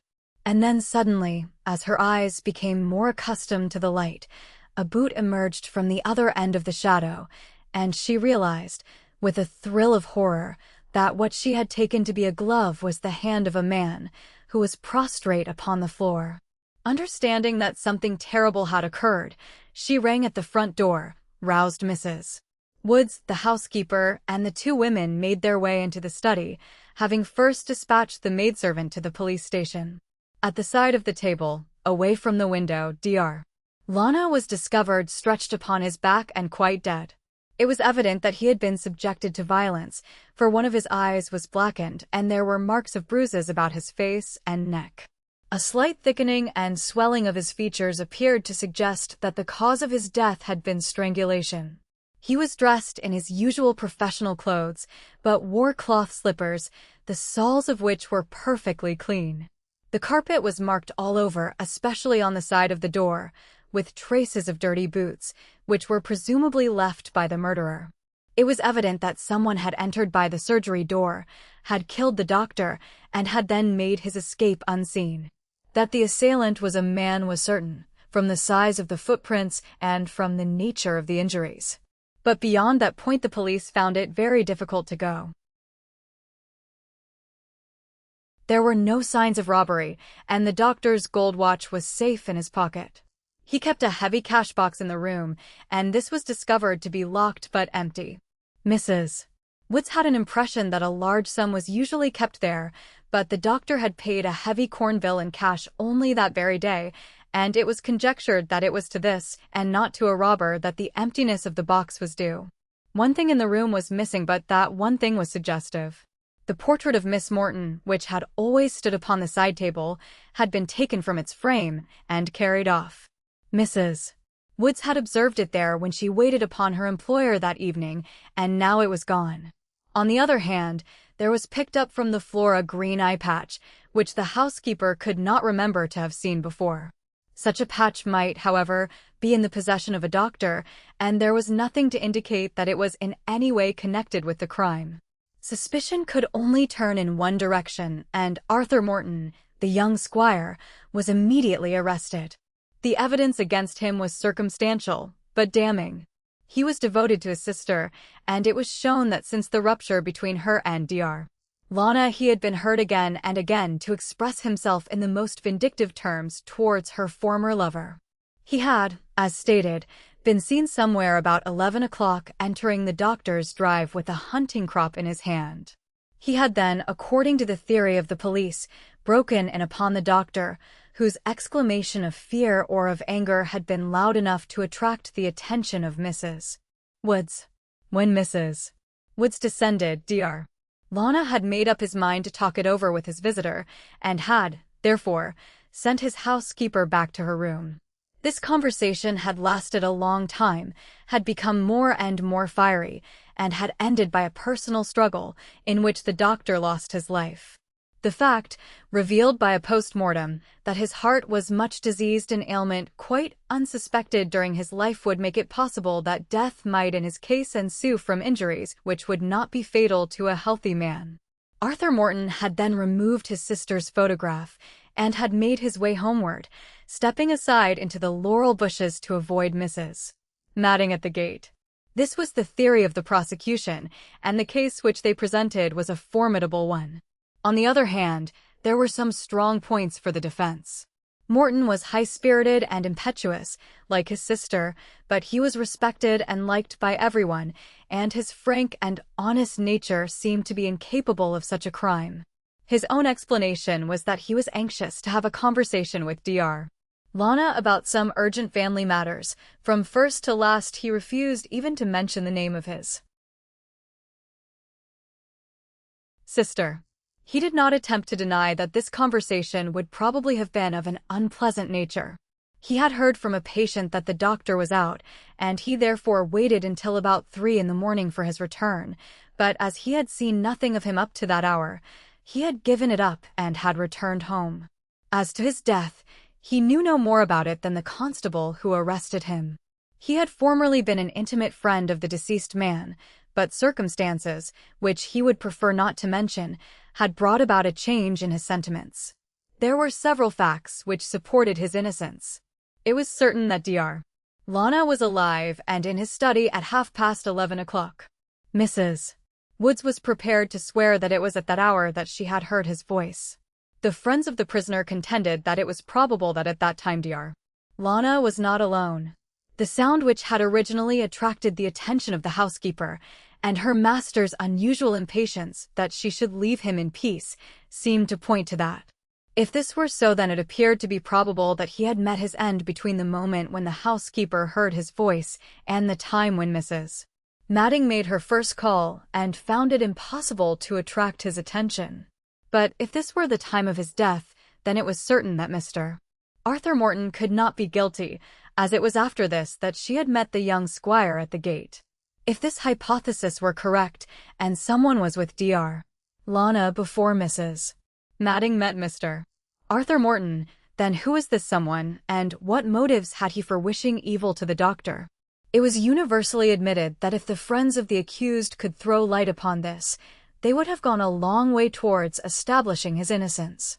But in the meanwhile it was open to the public to say, as they did say, that there was no proof that anyone had been there at all except the young squire, while, on the other hand, there was ample proof that his motives in going were of a sinister kind.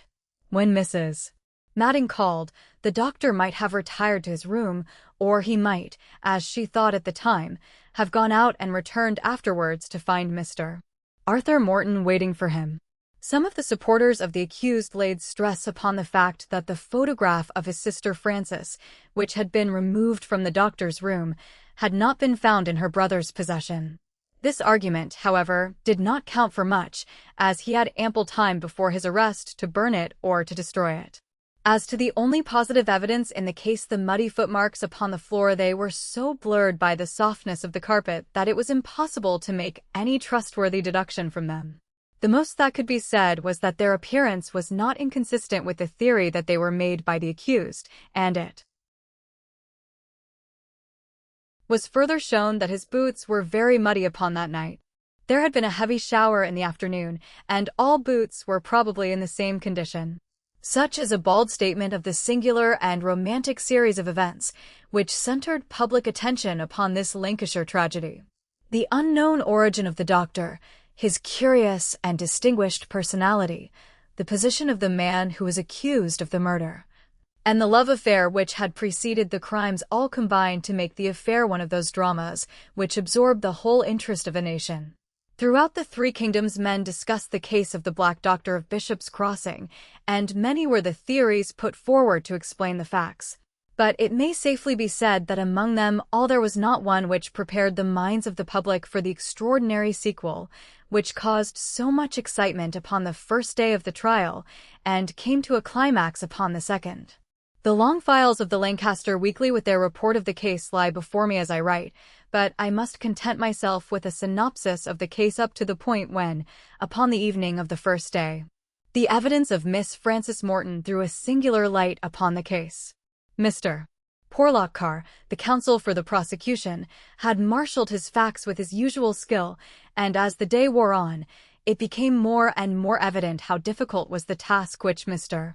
Humphrey, who had been retained for the defense, had before him. Several witnesses were put up to swear to the intemperate expressions which the young squire had been heard to utter about the doctor, and the fiery manner in which he resented the alleged ill-treatment of his sister. Mrs. Madding repeated her evidence as to the visit which had been paid late at night by the prisoner to the deceased, and it was shown by another witness that the prisoner was aware that the doctor was in the habit of sitting up alone in this isolated wing of the house, and that he had chosen this very late hour to call because he knew that his victim would then be at his mercy.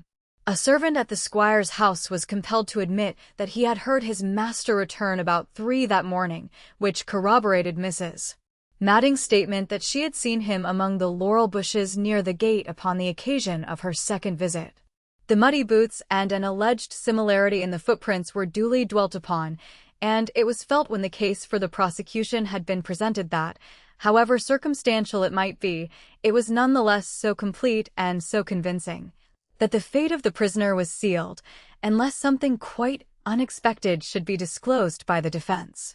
It was 3 o'clock when the prosecution closed. At 4:30, when the court rose, a new and unlooked-for development had occurred. I extract the incident, or part of it, from the journal,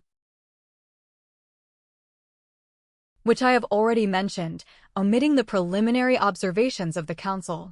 Considerable sensation was caused in the crowded court when the first witness called for the defense proved to be Miss Frances Morton, the sister of the prisoner.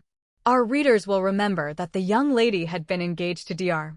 Lana, and that it was his anger over the sudden termination of this engagement which was thought to have driven her brother to the perpetration of this crime. Miss Morton had not, however, been directly implicated in the case in any way, either at the inquest or at the police court proceedings, and her appearance as the leading witness for the defense came as a surprise upon the public. Miss Frances Morton, who was a tall and handsome brunette, gave her evidence in a low but clear voice, though it was evident throughout that she was suffering from extreme emotion. She alluded to her engagement to the doctor, touched briefly upon its termination, which was due, she said, to personal matters connected with his family, and surprised the court by asserting that she had always considered her brother's resentment to be unreasonable and intemperate. In answer to a direct question from her counsel, she replied that she did not feel that she had any grievance whatever against Dr. Lana, and that in her opinion he had acted in a perfectly honorable manner. Her brother, on an insufficient knowledge of the facts, had taken another view, and she was compelled to acknowledge that, in spite of her entreaties, he had uttered threats of personal violence against the doctor and had, upon the evening of the tragedy, announced his intention of having it out with him. She had done her best to bring him to a more reasonable frame of mind, but he was very headstrong where his emotions or prejudices were concerned. Up to this point, the young lady's evidence had appeared to make against the prisoner rather than in his favor. The questions of her counsel, however, soon put a very different light upon the matter and disclosed an unexpected line of defense. Mr. Humphrey, do you believe your brother to be guilty of this crime? The judge, I cannot permit that question, Mr. Humphrey. We are here to decide upon questions of fact, not of belief. Mr. Humphrey, do you know that your brother is not guilty of the death of Dr. Lana? Miss Morton, yes. Mr. Humphrey, how do you know it? Miss Morton, because Dr. Lana is not dead. There followed a prolonged sensation in court, which interrupted the examination of the witness. Mr. Humphrey, and how do you know, Miss Morton, that Dr. Lana is not dead? Miss Morton, because I have received a letter from him since the date of his supposed death. Mr. Humphrey, have you this letter? Miss Morton, yes, but I should prefer not to show it. Mr. Humphrey, have you the envelope? Miss Morton, yes, it is here. Mr. Humphrey, what is the postmark? Miss Morton, Liverpool. Mr. Humphrey, and the date? Miss Morton, June the 22nd. Mr. Humphrey, that being the day after his alleged death. Are you prepared to swear to this handwriting, Miss Morton? Miss Morton, certainly. Mr. Humphrey, I am prepared to call 6 other witnesses, my lord, to testify that this letter is in the writing of Dr. Lana. The judge, then you must call them tomorrow. Mr. Porlock Carr, counsel for the prosecution. In the meantime, my lord, we claim possession of this document, so that we may obtain expert evidence as to how far it is an imitation of the handwriting of the gentleman whom we still confidently assert to be deceased. I need not point out that the theory so unexpectedly sprung upon us may prove to be a very obvious device adopted by the friends of the prisoner in order to divert this inquiry. I would draw attention to the fact that the young lady must, according to her own account, have possessed this letter during the proceedings at the inquest and at the police court. She desires us to believe that she permitted these to proceed, although she held in her pocket evidence which would at any moment have brought them to an end. Mr. Humphrey, can you explain this, Miss Morton? Miss Morton, Dr.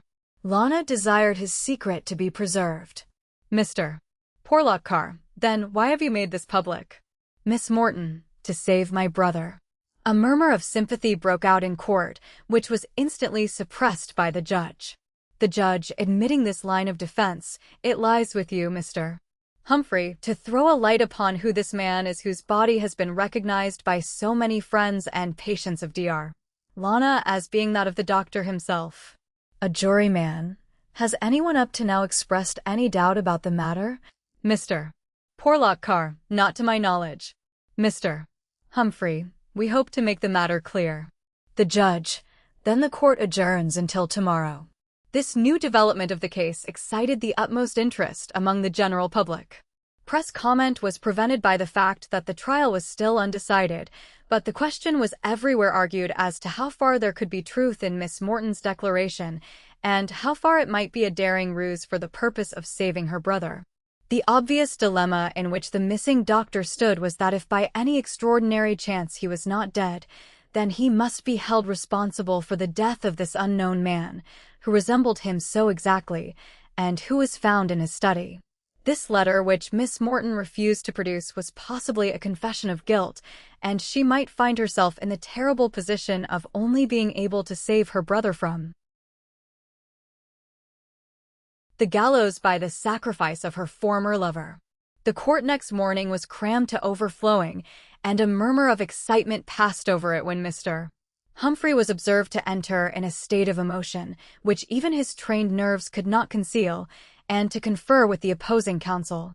A few hurried words which left a look of amazement upon Mr.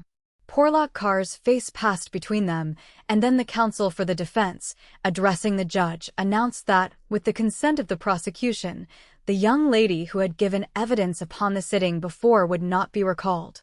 The judge: "But you appear, Mr. Humphrey, to have left matters in a very unsatisfactory state." Mr. Humphrey: "Perhaps, my lord, my next witness may help to clear them up." The judge: "Then call your next witness." Mr. Humphrey: "I call Dr. Aloysius Lana. The learned counsel has made many telling remarks in his day, but he has certainly never produced such a sensation with so short a sentence." The court was simply stunned with amazement as the very man whose fate had been the subject of so much contention appeared bodily before them in the witness box. Those among the spectators who had known him at Bishop's Crossing saw him now, gaunt and thin, with deep lines of care upon his face. But in spite of his melancholy bearing and despondent expression, there were few who could say that they had ever seen a man of more distinguished presence. Bowing to the judge, he asked if he might be allowed to make a statement, and having been duly informed that whatever he said might be used against him, he bowed once more and proceeded. "My wish," said he, "is to hold nothing back, but to tell with perfect frankness all that occurred upon the night of the 21st of June. Had I known that the innocent had suffered, and that so much trouble had been brought upon those whom I love best in the world, I should have come forward long ago, but there were reasons which prevented these things from coming to my ears.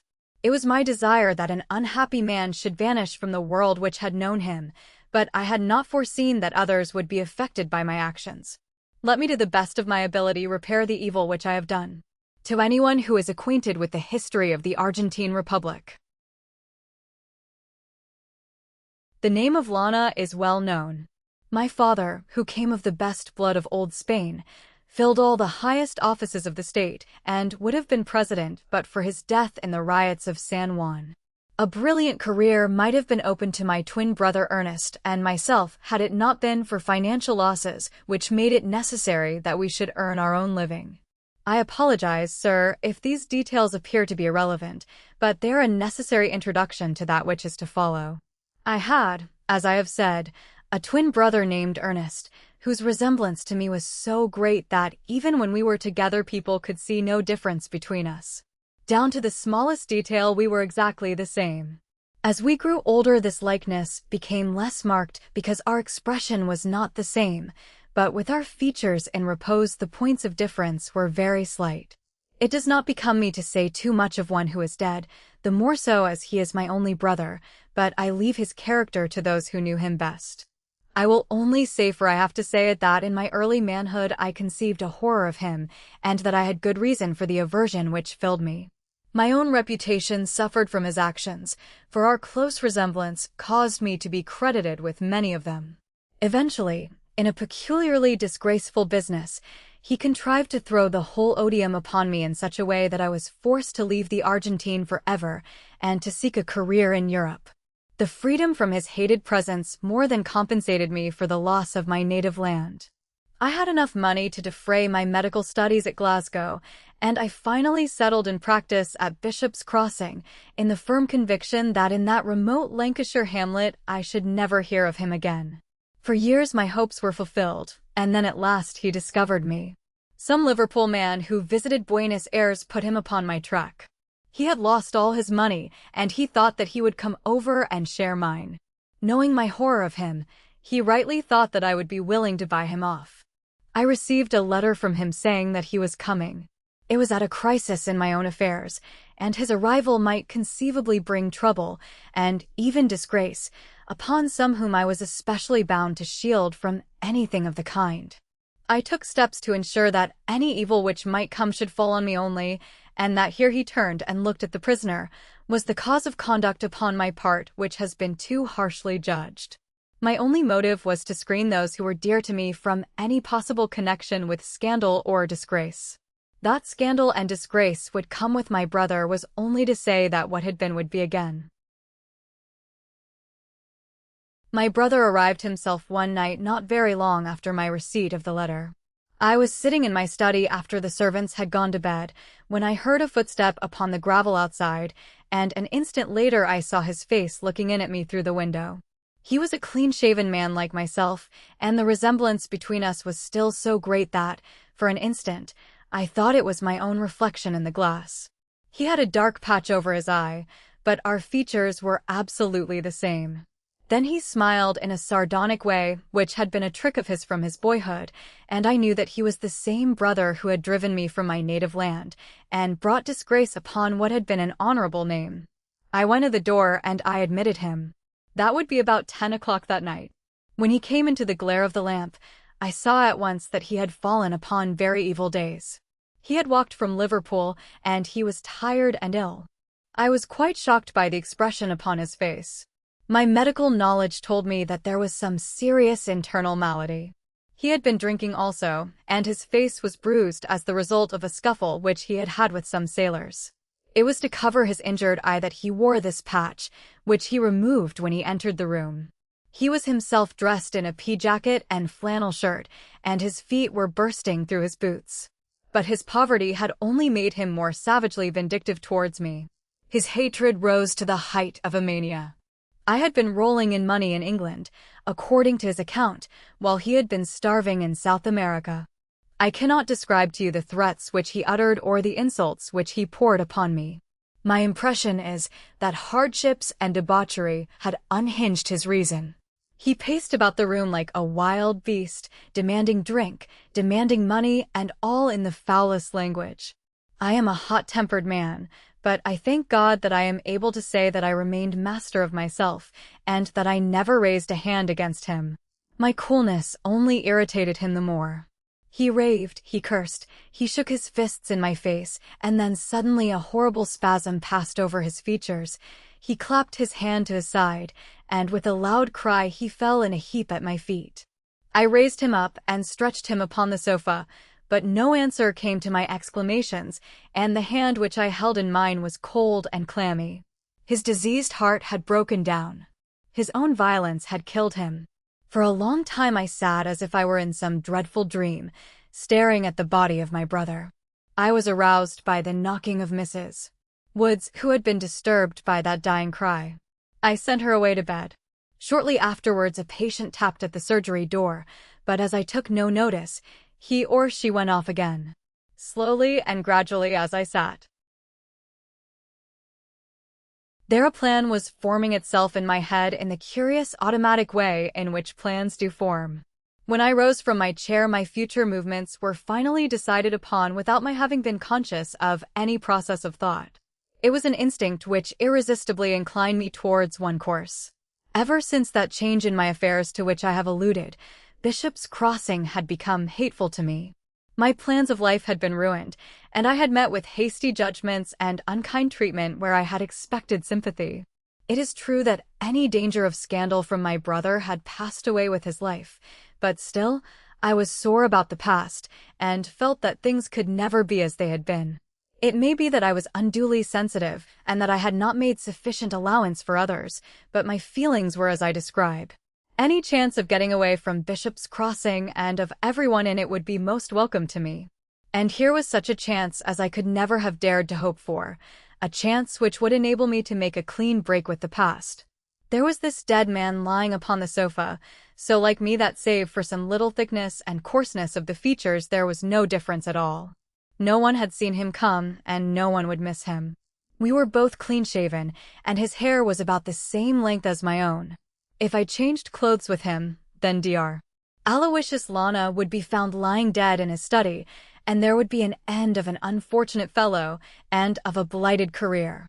There was plenty of ready money in the room, and this I could carry away with me to help me to start once more in some other land.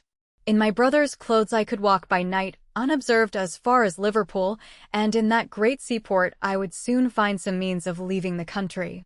After my lost hopes, the humblest existence where I was unknown was far preferable, in my estimation, to a practice, however successful, in Bishop's Crossing, where at any moment I might come face to face with those whom I should wish, if it were possible, to forget.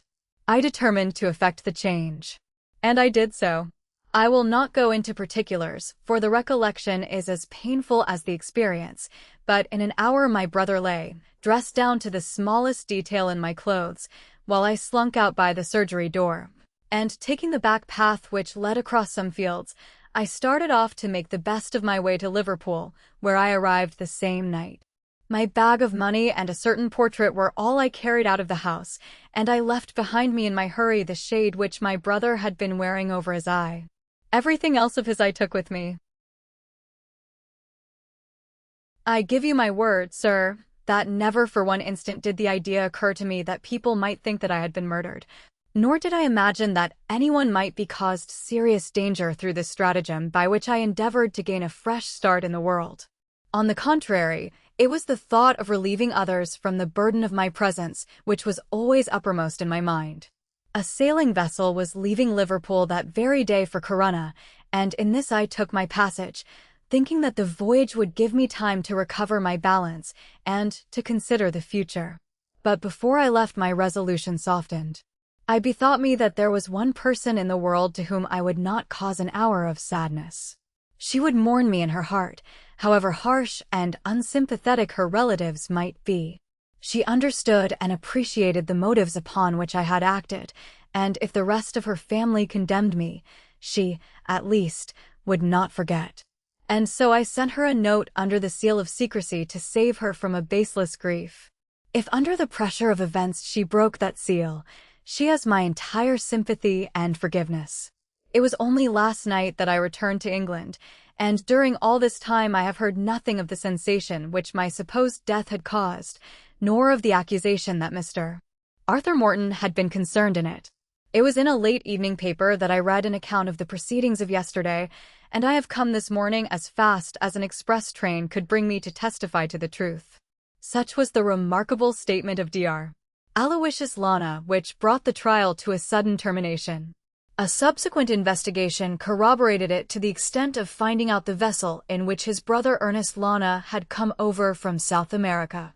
The ship's doctor was able to testify that he had complained of a weak heart during the voyage, and that his symptoms were consistent with such a death as was described.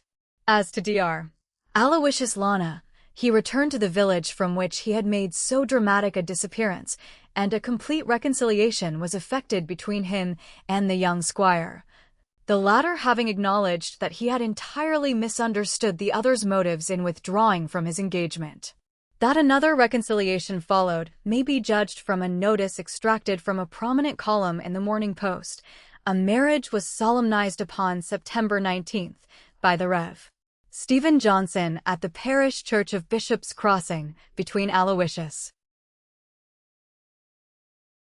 Xavier Lana, son of Don Alfredo Lana, formerly foreign minister of the Argentine Republic, and Frances Morton, only daughter of the late James Morton, J.P., of Lea Hall, Bishop's Crossing, Lancashire.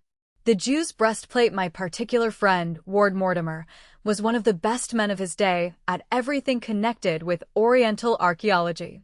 He had written largely upon the subject. He had lived 2 years in a tomb at Thebes, while he excavated in the Valley of the Kings. And finally, he had created a considerable sensation by his exhumation of the alleged mummy of Cleopatra in the inner room of the Temple of Horus at Philae. With such a record at the age of 31, it was felt that a considerable career lay before him, and no one was surprised when he was elected to the curatorship of the Belmore Street Museum, which carries with it the lectureship at the Oriental College, and an income which has sunk with the fall in land, but which still remains at that ideal sum which is large enough to encourage an investigator, but not so large as to enervate him. There was only one reason which made Ward Mortimer's position a little difficult at the Belmore Street Museum, and that was the extreme eminence of the man whom he had to succeed. Professor Andreas was a profound scholar and a man of European reputation. His lectures were frequented by students from every part of the world, and his admirable management of the collection entrusted to his care was a commonplace in all learned societies. There was, therefore, considerable surprise when, at the age of 55, he suddenly resigned his position and retired from those duties which had been both his livelihood and his pleasure. He and his daughter left the comfortable suite of rooms which had formed his official residence in connection with the museum, and my friend, Mortimer, who was a bachelor, took up his quarters there.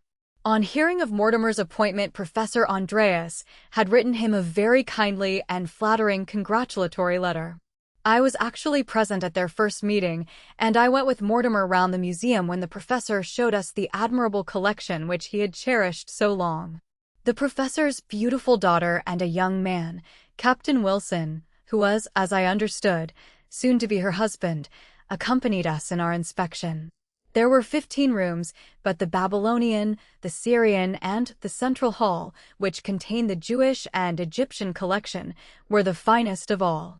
Professor Andreas was a quiet, dry, elderly man, with a clean-shaven face and an impassive manner, but his dark eyes sparkled and his features quickened into enthusiastic life as he pointed out to us the rarity and the beauty of some of his specimens.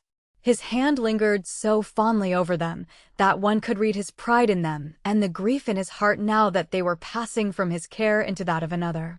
He had shown us in turn his mummies, his papyri, his rare scarabs, his inscriptions, his Jewish relics, and his duplication of the famous 7-branched candlestick of the temple, which was brought to Rome by Titus, and which is supposed by some to be lying at this instant in the bed of the Tiber. Then he approached a case which stood in the very center of the hall, and he looked down through the glass with reverence in his attitude and manner. "This is no novelty to an expert like yourself, Mr. Mortimer," said he, "but I dare say that your friend, Mr. Jackson, will be interested to see it." Leaning over the case, I saw an object, some 5 inches square, which consisted of 12 precious stones in a framework of gold, with golden hooks at 2 of the corners. The stones were all varying in sort and color, but they were of the same size. Their shapes, arrangement, and gradation of tint made me think of a box of watercolor paints. Each stone had some hieroglyphic scratched upon its surface.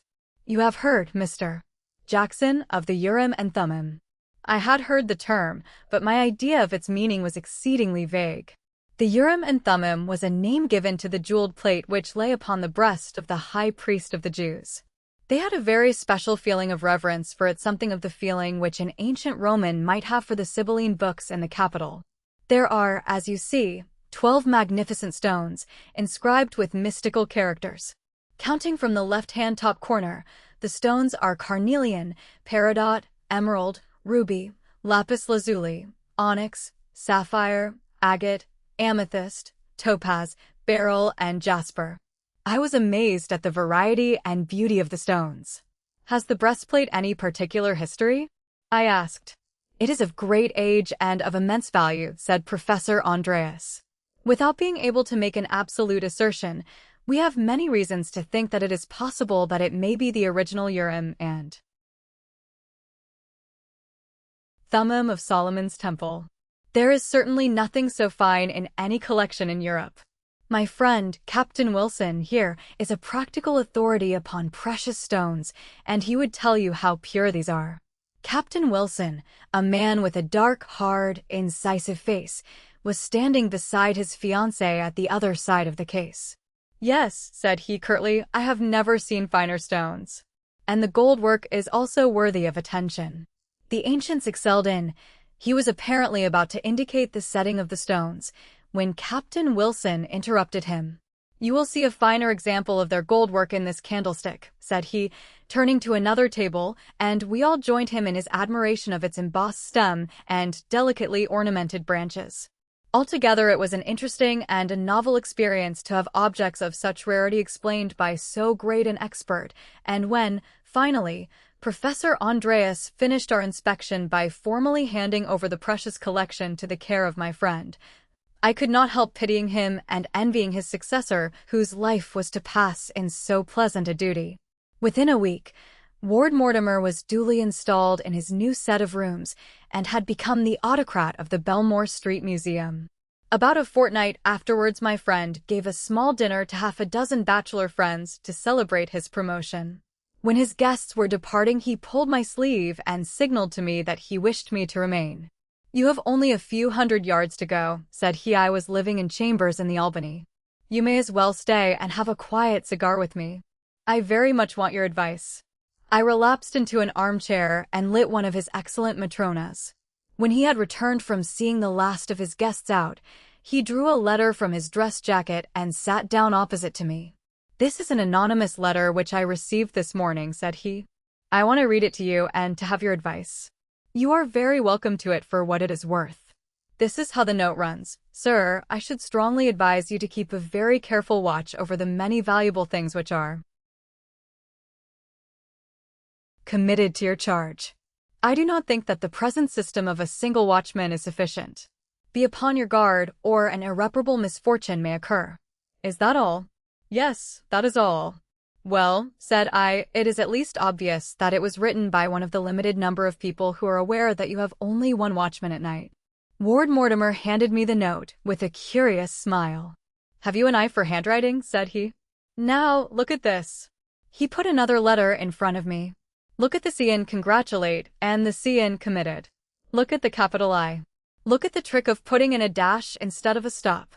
They're undoubtedly from the same hand with some attempt at disguise in the case of this first one. The second," said Ward Mortimer, "is the letter of congratulation which was written to me by Professor Andreas upon my obtaining my appointment." I stared at him in amazement. Then I turned over the letter in my hand, and there, sure enough, was Martin Andreas signed upon the other side. There could be no doubt, in the mind of anyone who had the slightest knowledge of the science of graphology, that the professor had written an anonymous letter, warning his successor against thieves. It was inexplicable, but it was certain. "Why should he do it?" I asked. "Precisely what I should wish to ask you. If he had any such misgivings, why could he not come and tell me direct? Will you speak to him about it? There again I am in doubt. He might choose to deny that he wrote it." "At any rate," said I, "this warning is meant in a friendly spirit, and I should certainly act upon it. Are the present precautions enough to ensure you against robbery?" I should have thought so. The public are only admitted from 10 till 5, and there is a guardian to every 2 rooms. He stands at the door between them, and so commands them both. But at night, when the public are gone, we at once put up the great iron shutters, which are absolutely burglar-proof. The watchman is a capable fellow. He sits in the lodge, but he walks round every 3 hours. We keep one electric light burning in each room all night. It is difficult to suggest anything more short of keeping your day watches all night. We could not afford that. At least, I should communicate with the police, and have a special constable put on outside in Belmore Street, said I. As to the letter, if the writer wishes to be anonymous, I think he has a right to remain so. We must trust to the future to show some reason for the curious course which he has adopted. So we dismissed the subject. But all that night after my return to my chambers I was puzzling my brain as to what possible motive Professor Andreas could have for writing an anonymous warning letter to his successor, for that the writing was his was as certain to me as if I had seen him actually doing it. He foresaw some danger to the collection. Was it because he foresaw it that he abandoned his charge of it? But if so, why should he hesitate to warn Mortimer in his own name? I puzzled and puzzled until at last I fell into a troubled sleep, which carried me beyond my usual hour of rising. I was aroused in a singular and effective method, for about 9 o'clock my friend Mortimer rushed into my room with an expression of consternation upon his face. He was usually one of the most tidy men of my acquaintance, but now his collar was undone at one end, his tie was flying, and his hat at the back of his head. I read his whole story in his frantic eyes. "The museum has been robbed," I cried, springing up in bed. "I fear so. Those jewels." "The jewels of the Urim and Thummim," he gasped, for he was out of breath with running. "I'm going on to the police station. Come to the museum as soon as you can, Jackson. Goodbye." He rushed distractedly out of the room, and I heard him clatter down the stairs. I was not long in following his directions, but I found when I arrived that he had already returned with a police inspector and another elderly gentleman, who proved to be Mr. Purvis, one of the partners of Morson and Company, the well-known diamond merchants. As an expert in stones, he was always prepared to advise the police. They were grouped round the case in which the breastplate of the Jewish priest had been exposed. The plate had been taken out and laid upon the glass top of the case, and the 3 heads were bent over it.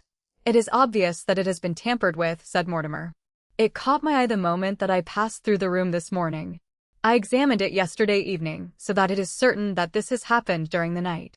It was, as he had said, obvious that someone had been at work upon it. The settings of the uppermost row of 4 stones, the carnelian, peridot, emerald, and ruby, were rough and jagged, as if someone had scraped all round them. The stones were in their places, but the beautiful goldwork which we had admired only a few days before had been very clumsily pulled about. "It looks to me," said the police inspector, "as if someone had been trying to take out the stones." "My fear is," said Mortimer, "that he not only tried, but succeeded. I believe these 4 stones to be skillful imitations which have been put in the place of the originals." The same suspicion had evidently been in the mind of the expert, for he had been carefully examining the 4 stones with the aid of a lens.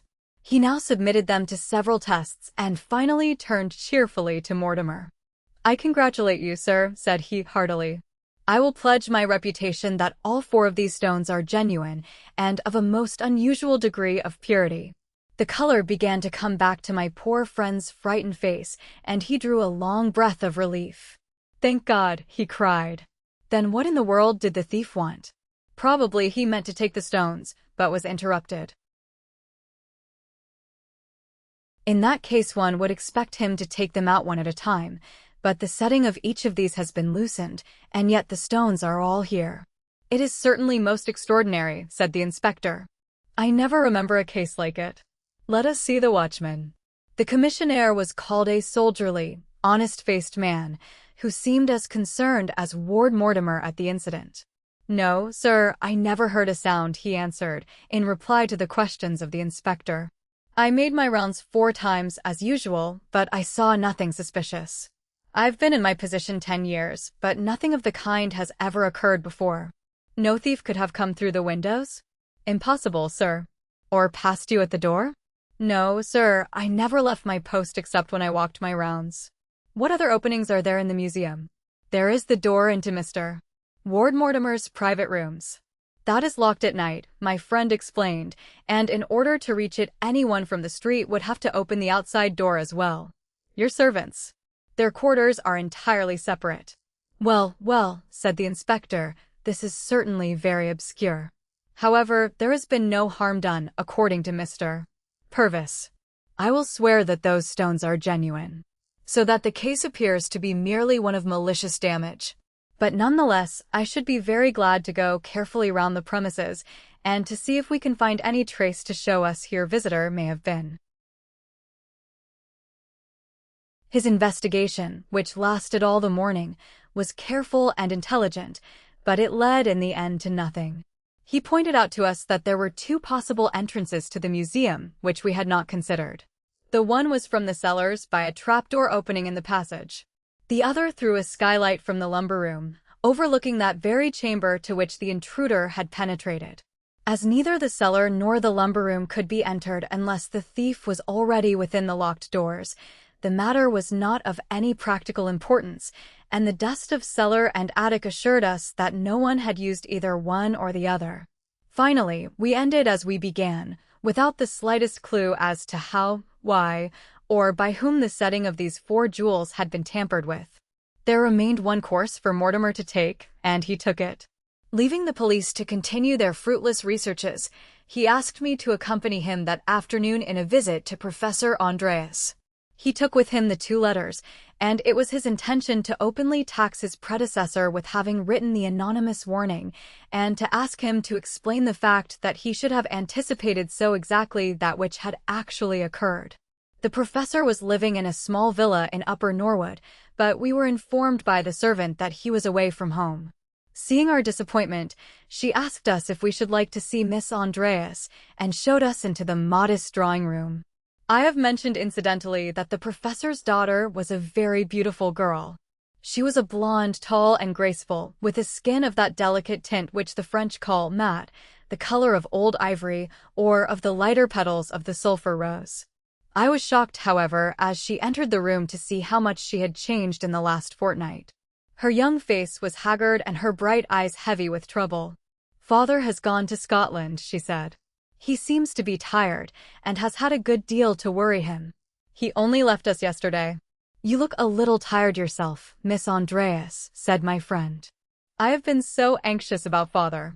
Can you give me his Scotch address? Yes, he is with his brother, the Rev. David Andreas, 1 Aaron Villas, Ardrossan. Ward Mortimer made a note of the address, and we left without saying anything as to the object of our visit. We found ourselves in Belmore Street in the evening in exactly the same position in which we had been in the morning. Our only clue was the professor's letter, and my friend had made up his mind to start for Ardrossan next day, and to get to the bottom of the anonymous letter when a new development came to alter our plans. Very early on the following morning, I was aroused from my sleep by a tap upon my bedroom door. It was a messenger with a note from Mortimer. "Do come round," it said. "The matter is becoming more and more extraordinary." When I obeyed his summons, I found him pacing excitedly up and down the central room, while the old soldier who guarded the premises stood with military stiffness in a corner. "My dear Jackson," he cried, "I am so delighted that you have come, for this is a most inexplicable business." "What has happened, then?" He waved his hand towards the case, which contained the breastplate. "Look at it," said he. I did so, and could not restrain a cry of surprise. The setting of the middle row of precious stones had been profaned in the same manner as the upper ones. Of the 12 jewels, 8 had been now tampered with in this singular fashion. The setting of the lower 4 was neat and smooth, the others jagged and irregular. "Have the stones been altered?" I asked.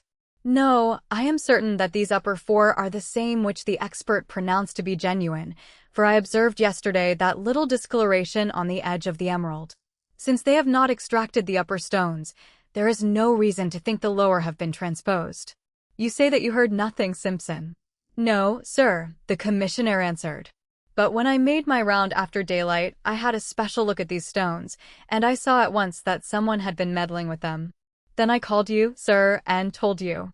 I was backwards and forwards all night, and I never saw a soul or heard a sound." "Come up and have some breakfast with me," said Mortimer, and he took me into his own chambers. "Now, what do you think of this, Jackson?" he asked. "It is the most objectless, futile, idiotic business that ever I heard of. It can only be the work of a monomaniac.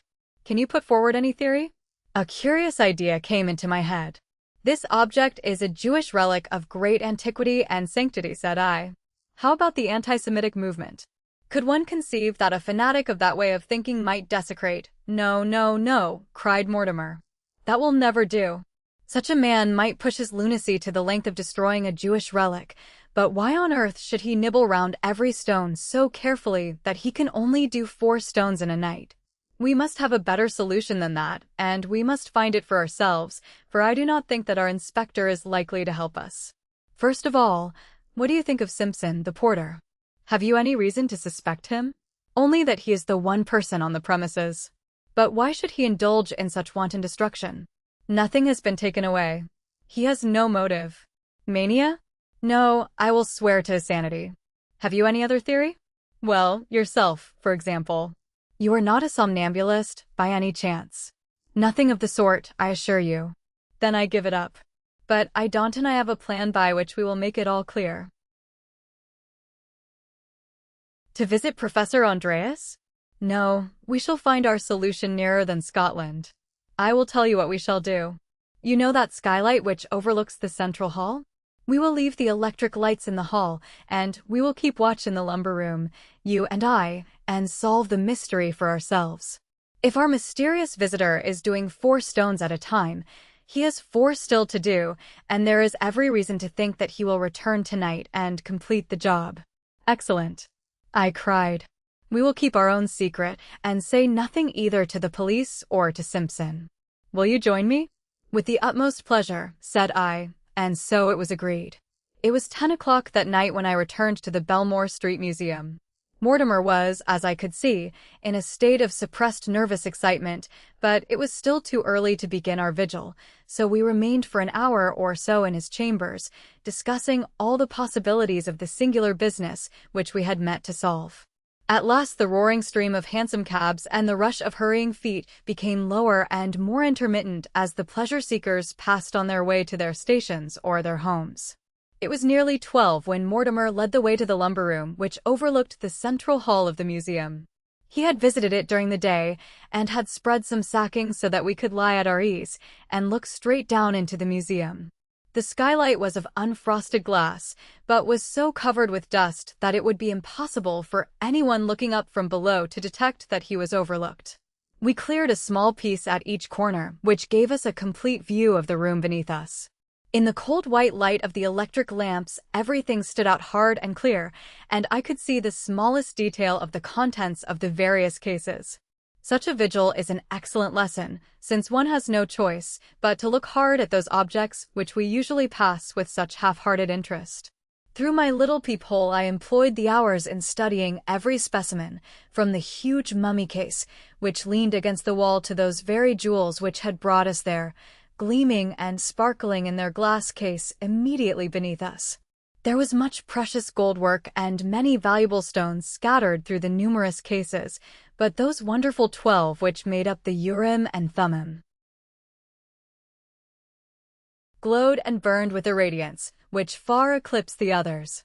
I studied in turn the tomb pictures of Saqqara, the friezes from Karnak, the statues of Memphis, and the inscriptions of Thebes, but my eyes would always come back to that wonderful Jewish relic and my mind to the singular mystery which surrounded it. I was lost in the thought of it when my companion suddenly drew his breath sharply in and seized my arm in a convulsive grip. At the same instant I saw what it was which had excited him. I have said that against the wall on the right-hand side of the doorway, the right-hand side as we looked at it, but the left as one entered, there stood a large mummy case. To our unutterable amazement, it was slowly opening. Gradually, the lid was swinging back, and the black slit which marked the opening was becoming wider and wider. So gently and carefully was it done that the movement was almost imperceptible. Then, as we breathlessly watched it, a white thin hand appeared at the opening, pushing back the painted lid, then another hand, and finally a face which was familiar to us both, that of Professor Andreas. Stealthily, he slunk out of the mummy case, like a fox stealing from its burrow, his head turning incessantly to left and to right, stepping, then pausing, then stepping again, the very image of craft and of caution. Once some sound in the street struck him motionless, and he stood listening, with his ear turned, ready to dart back to the shelter behind him. Then he crept onwards again upon tiptoe, very softly and slowly, until he had reached the case in the center of the room. There he took a bunch of keys from his pocket, unlocked the case, took out the Jewish breastplate, and, laying it upon the glass in front of him, began to work upon it with some sort of small, glistening tool. He was so directly underneath us that his bent head covered his work, but we could guess from the movement of his hand that he was engaged in finishing the strange disfigurement which he had begun. I could realize from the heavy breathing of my companion and the twitchings of the hand which still clutched my wrist, the furious indignation which filled his heart as he saw this vandalism in the quarter of all others where he could least have expected it. He, the very man who a fortnight before had reverently bent over this unique relic, and who had impressed its antiquity and its sanctity upon us, was now engaged in this outrageous profanation. It was impossible, unthinkable, and yet there, in the white glare of the electric light beneath us, was that dark figure with the bent gray head and the twitching elbow. What inhuman hypocrisy, what hateful depth of malice against his successor must underlie these sinister nocturnal labors. It was painful to think of and dreadful to watch. Even I, who had none of the acute feelings of a virtuoso, could not bear to look on and see this deliberate mutilation of so ancient a relic. It was a relief to me when my companion tugged at my sleeve as a signal that I was to follow him as he softly crept out of the room. It was not until we were within his own quarters that he opened his lips, and then I saw by his agitated face how deep was his consternation. "The abominable Goth," he cried. "Could you have believed it? It is amazing. He is a villain or a lunatic, one or the other. We shall very soon see which. Come with me, Jackson, and we shall get to the bottom of this black business." A door opened out of the passage, which was the private entrance from his rooms into the museum. This he opened softly with his key, having first kicked off his shoes, an example which I followed. We crept together through room after room, until the large hall lay before us, with that dark figure still stooping and working at the central case. With an advance as cautious as his own, we closed in upon him, but softly as we went we could not take him entirely unawares. We were still a dozen yards from him when he looked round with a start, and, uttering a husky cry of terror, ran frantically down the museum. "Simpson! Simpson!" roared Mortimer, and far away down the vista of electric-lighted doors we saw the stiff figure of the old soldier suddenly appear. Professor Andreas saw him also, and stopped running with a gesture of despair. At the same instant we each laid a hand upon his shoulder. "Yes, yes, gentlemen," he panted, "I will come with you. To your room, Mr. Ward Mortimer, if you please. I feel that I owe you an explanation." My companion's indignation was so great that I could see that he dared not trust himself to reply. We walked on each side of the old professor, the astonished commissionaire bringing up the rear. When we reached the violated case, Mortimer stopped and examined the breastplate. Already one of the stones of the lower row had had its setting turned back in the same manner as the others. My friend held it up and glanced furiously at his prisoner. "How could you?" he cried. "How could you?" "It is horrible, horrible," said the professor. "I don't wonder at your feelings. Take me to your room." "But this shall not be left exposed," cried Mortimer. He picked the breastplate up and carried it tenderly in his hand, while I walked beside the professor, like a policeman with a malefactor. We passed into Mortimer's chambers, leaving the amazed old soldier to understand matters as best he could. The professor sat down in Mortimer's armchair and turned so ghastly a color that for the instant all our resentment was changed to concern. A stiff glass of brandy brought the life back to him once more. "There, I am better now," said he. "These last few days have been too much for me. I am convinced that I could not stand it any longer. It is a nightmare, a horrible nightmare, that I should be arrested as a burglar in what has been for so long my own museum. And yet I cannot blame you. You could not have done otherwise. My hope always was that I should get it all over before I was detected. This would have been my last night's work." "How did you get in?" asked Mortimer. "By taking a very great liberty with your private door. But the object justified it. The object justified everything. You will not be angry when you know everything, at least. You will not be angry with me. I had a key to your side door and also to the museum door. I did not give them up when I left. And so you see it was not difficult for me to let myself into the museum. I used to come in early before the crowd had cleared from the street. Then I hid myself in the mummy case and took refuge there whenever Simpson came round. I could always hear him coming. I used to leave in the same way as I came. You ran a risk." "I had to." "But why? What on earth was your object? Why you to do a thing like that?" Mortimer pointed reproachfully at the plate which lay before him on the table. "I could devise no other means. I thought and thought, but there was no alternate except a hideous public scandal and a private sorrow which would have clouded our lives. I acted for the best, incredible as it may seem to you, and I only ask your attention to enable me to prove it." "I will hear what you have to say before I take any further steps," said Mortimer grimly. "I am determined to hold back nothing and to take you both completely into my confidence. I will leave it to your own generosity how far you will use the facts with which I supply you. We have the essential facts already. And yet you understand nothing. Let me go back to what passed a few weeks ago, and I will make it all clear to you. Believe me that what I say is the absolute and exact truth. You have met the person who calls himself Captain Wilson. I say calls himself, because I have reason now to believe that it is not his correct name. It would take me too long if I were to describe all the means by which he obtained an introduction to me and ingratiated himself into my friendship and the affection of my daughter. He brought letters from foreign colleagues which compelled me to show him some attention. And then, by his own attainments, which are considerable, he succeeded in making himself a very welcome visitor at my rooms. When I learned that my daughter's affections had been gained by him, I may have thought it premature, but I certainly was not surprised, for he had a charm of manner and of conversation which would have made him conspicuous in any society. He was much interested in Oriental antiquities, and his knowledge of the subject justified his interest. Often when he spent the evening with us, he would ask permission to go down into the museum and have an opportunity of privately inspecting the various specimens. You can imagine that I, as an enthusiast, was in sympathy with such a request, and that I felt no surprise at the constancy of his visits. After his actual engagement to Elise, there was hardly an evening which he did not pass with us, and an hour or two were generally devoted to the museum. He had the free run of the place, and when I have been away for the evening, I had no objection to his doing whatever he wished here. This state of things was only terminated by the fact of my resignation of my official duties and my retirement to Norwood, where I hoped to have the leisure to write a considerable work which I had planned. It was immediately after this, within a week or so, that I first realized the true nature and character of the man whom I had so imprudently introduced into my family.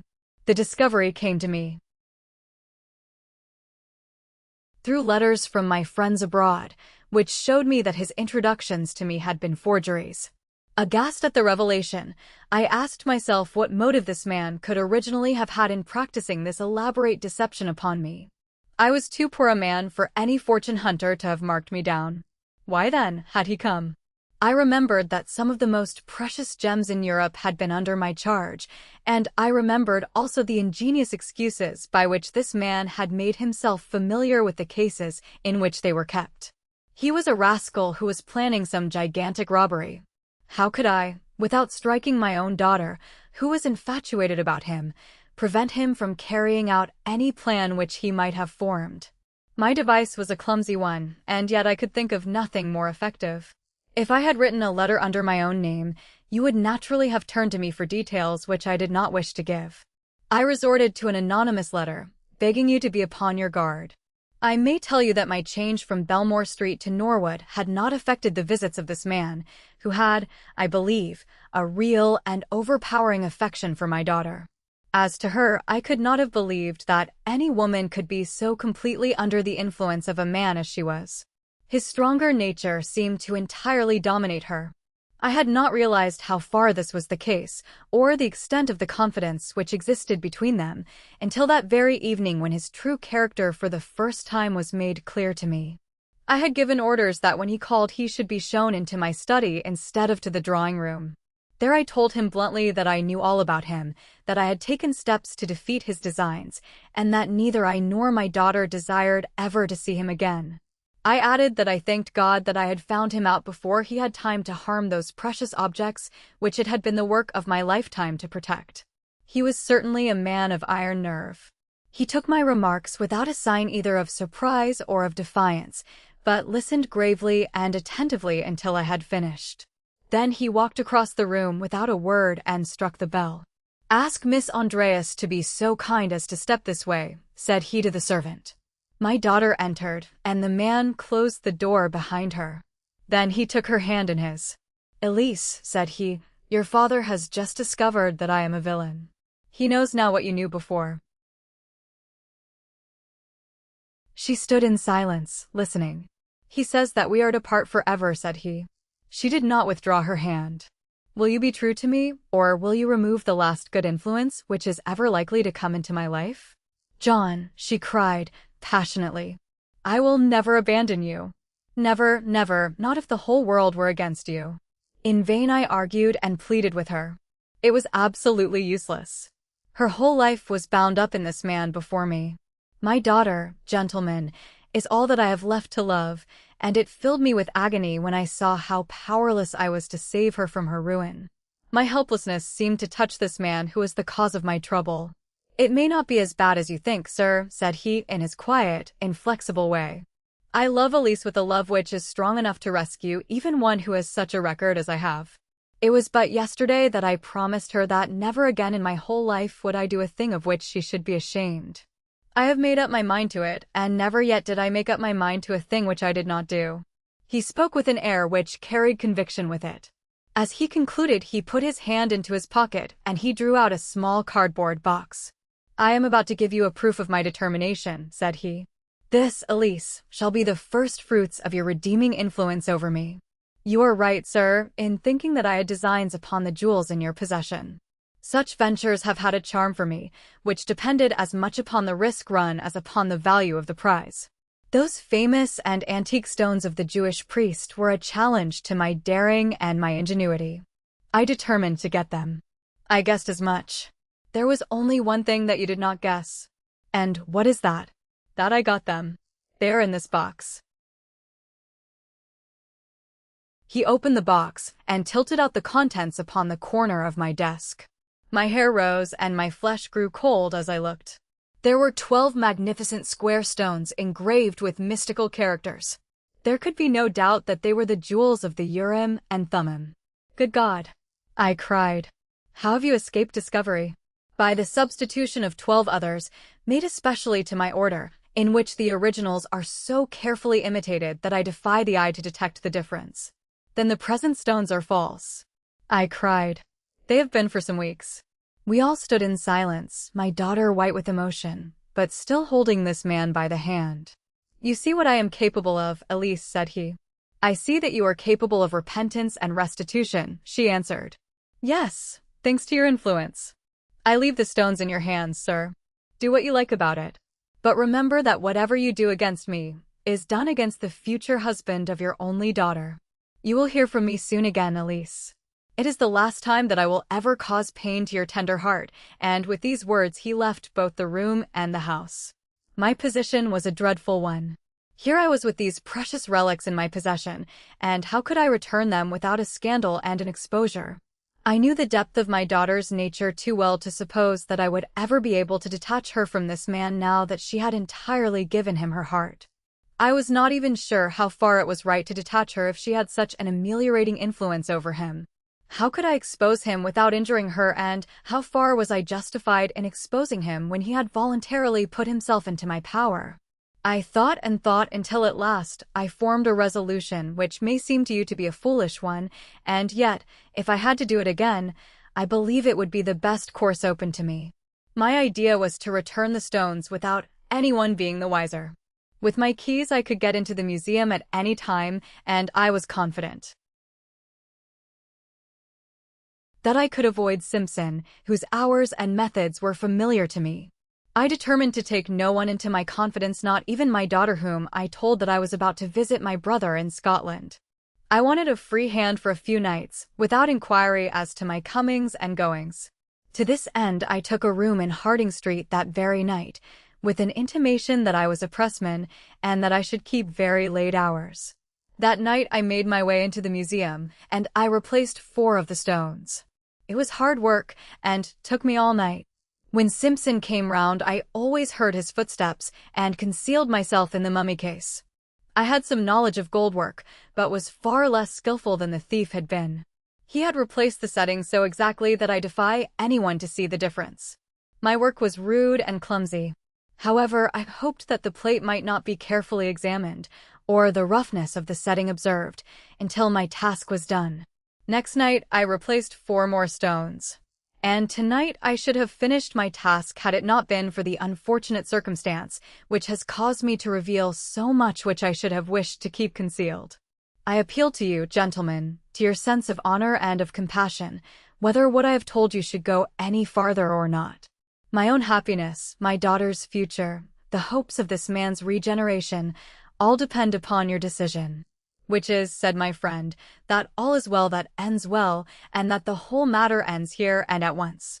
Tomorrow the loose setting shall be tightened by an expert goldsmith, and so passes the greatest danger to which, since the destruction of the temple, the Urim and Thummim has been exposed. Here is my hand, Professor Andreas, and I can only hope that under such difficult circumstances I should have carried myself as unselfishly and as well. Just one footnote to this narrative. Within a month Elise Andreas was married to a man whose name, had I the indiscretion to mention it, would appeal to my readers as one who is now widely and deservedly honored. But if the truth were known that honor is due not to him, but to the gentle girl who plucked him back when he had gone so far down that dark road along which few return,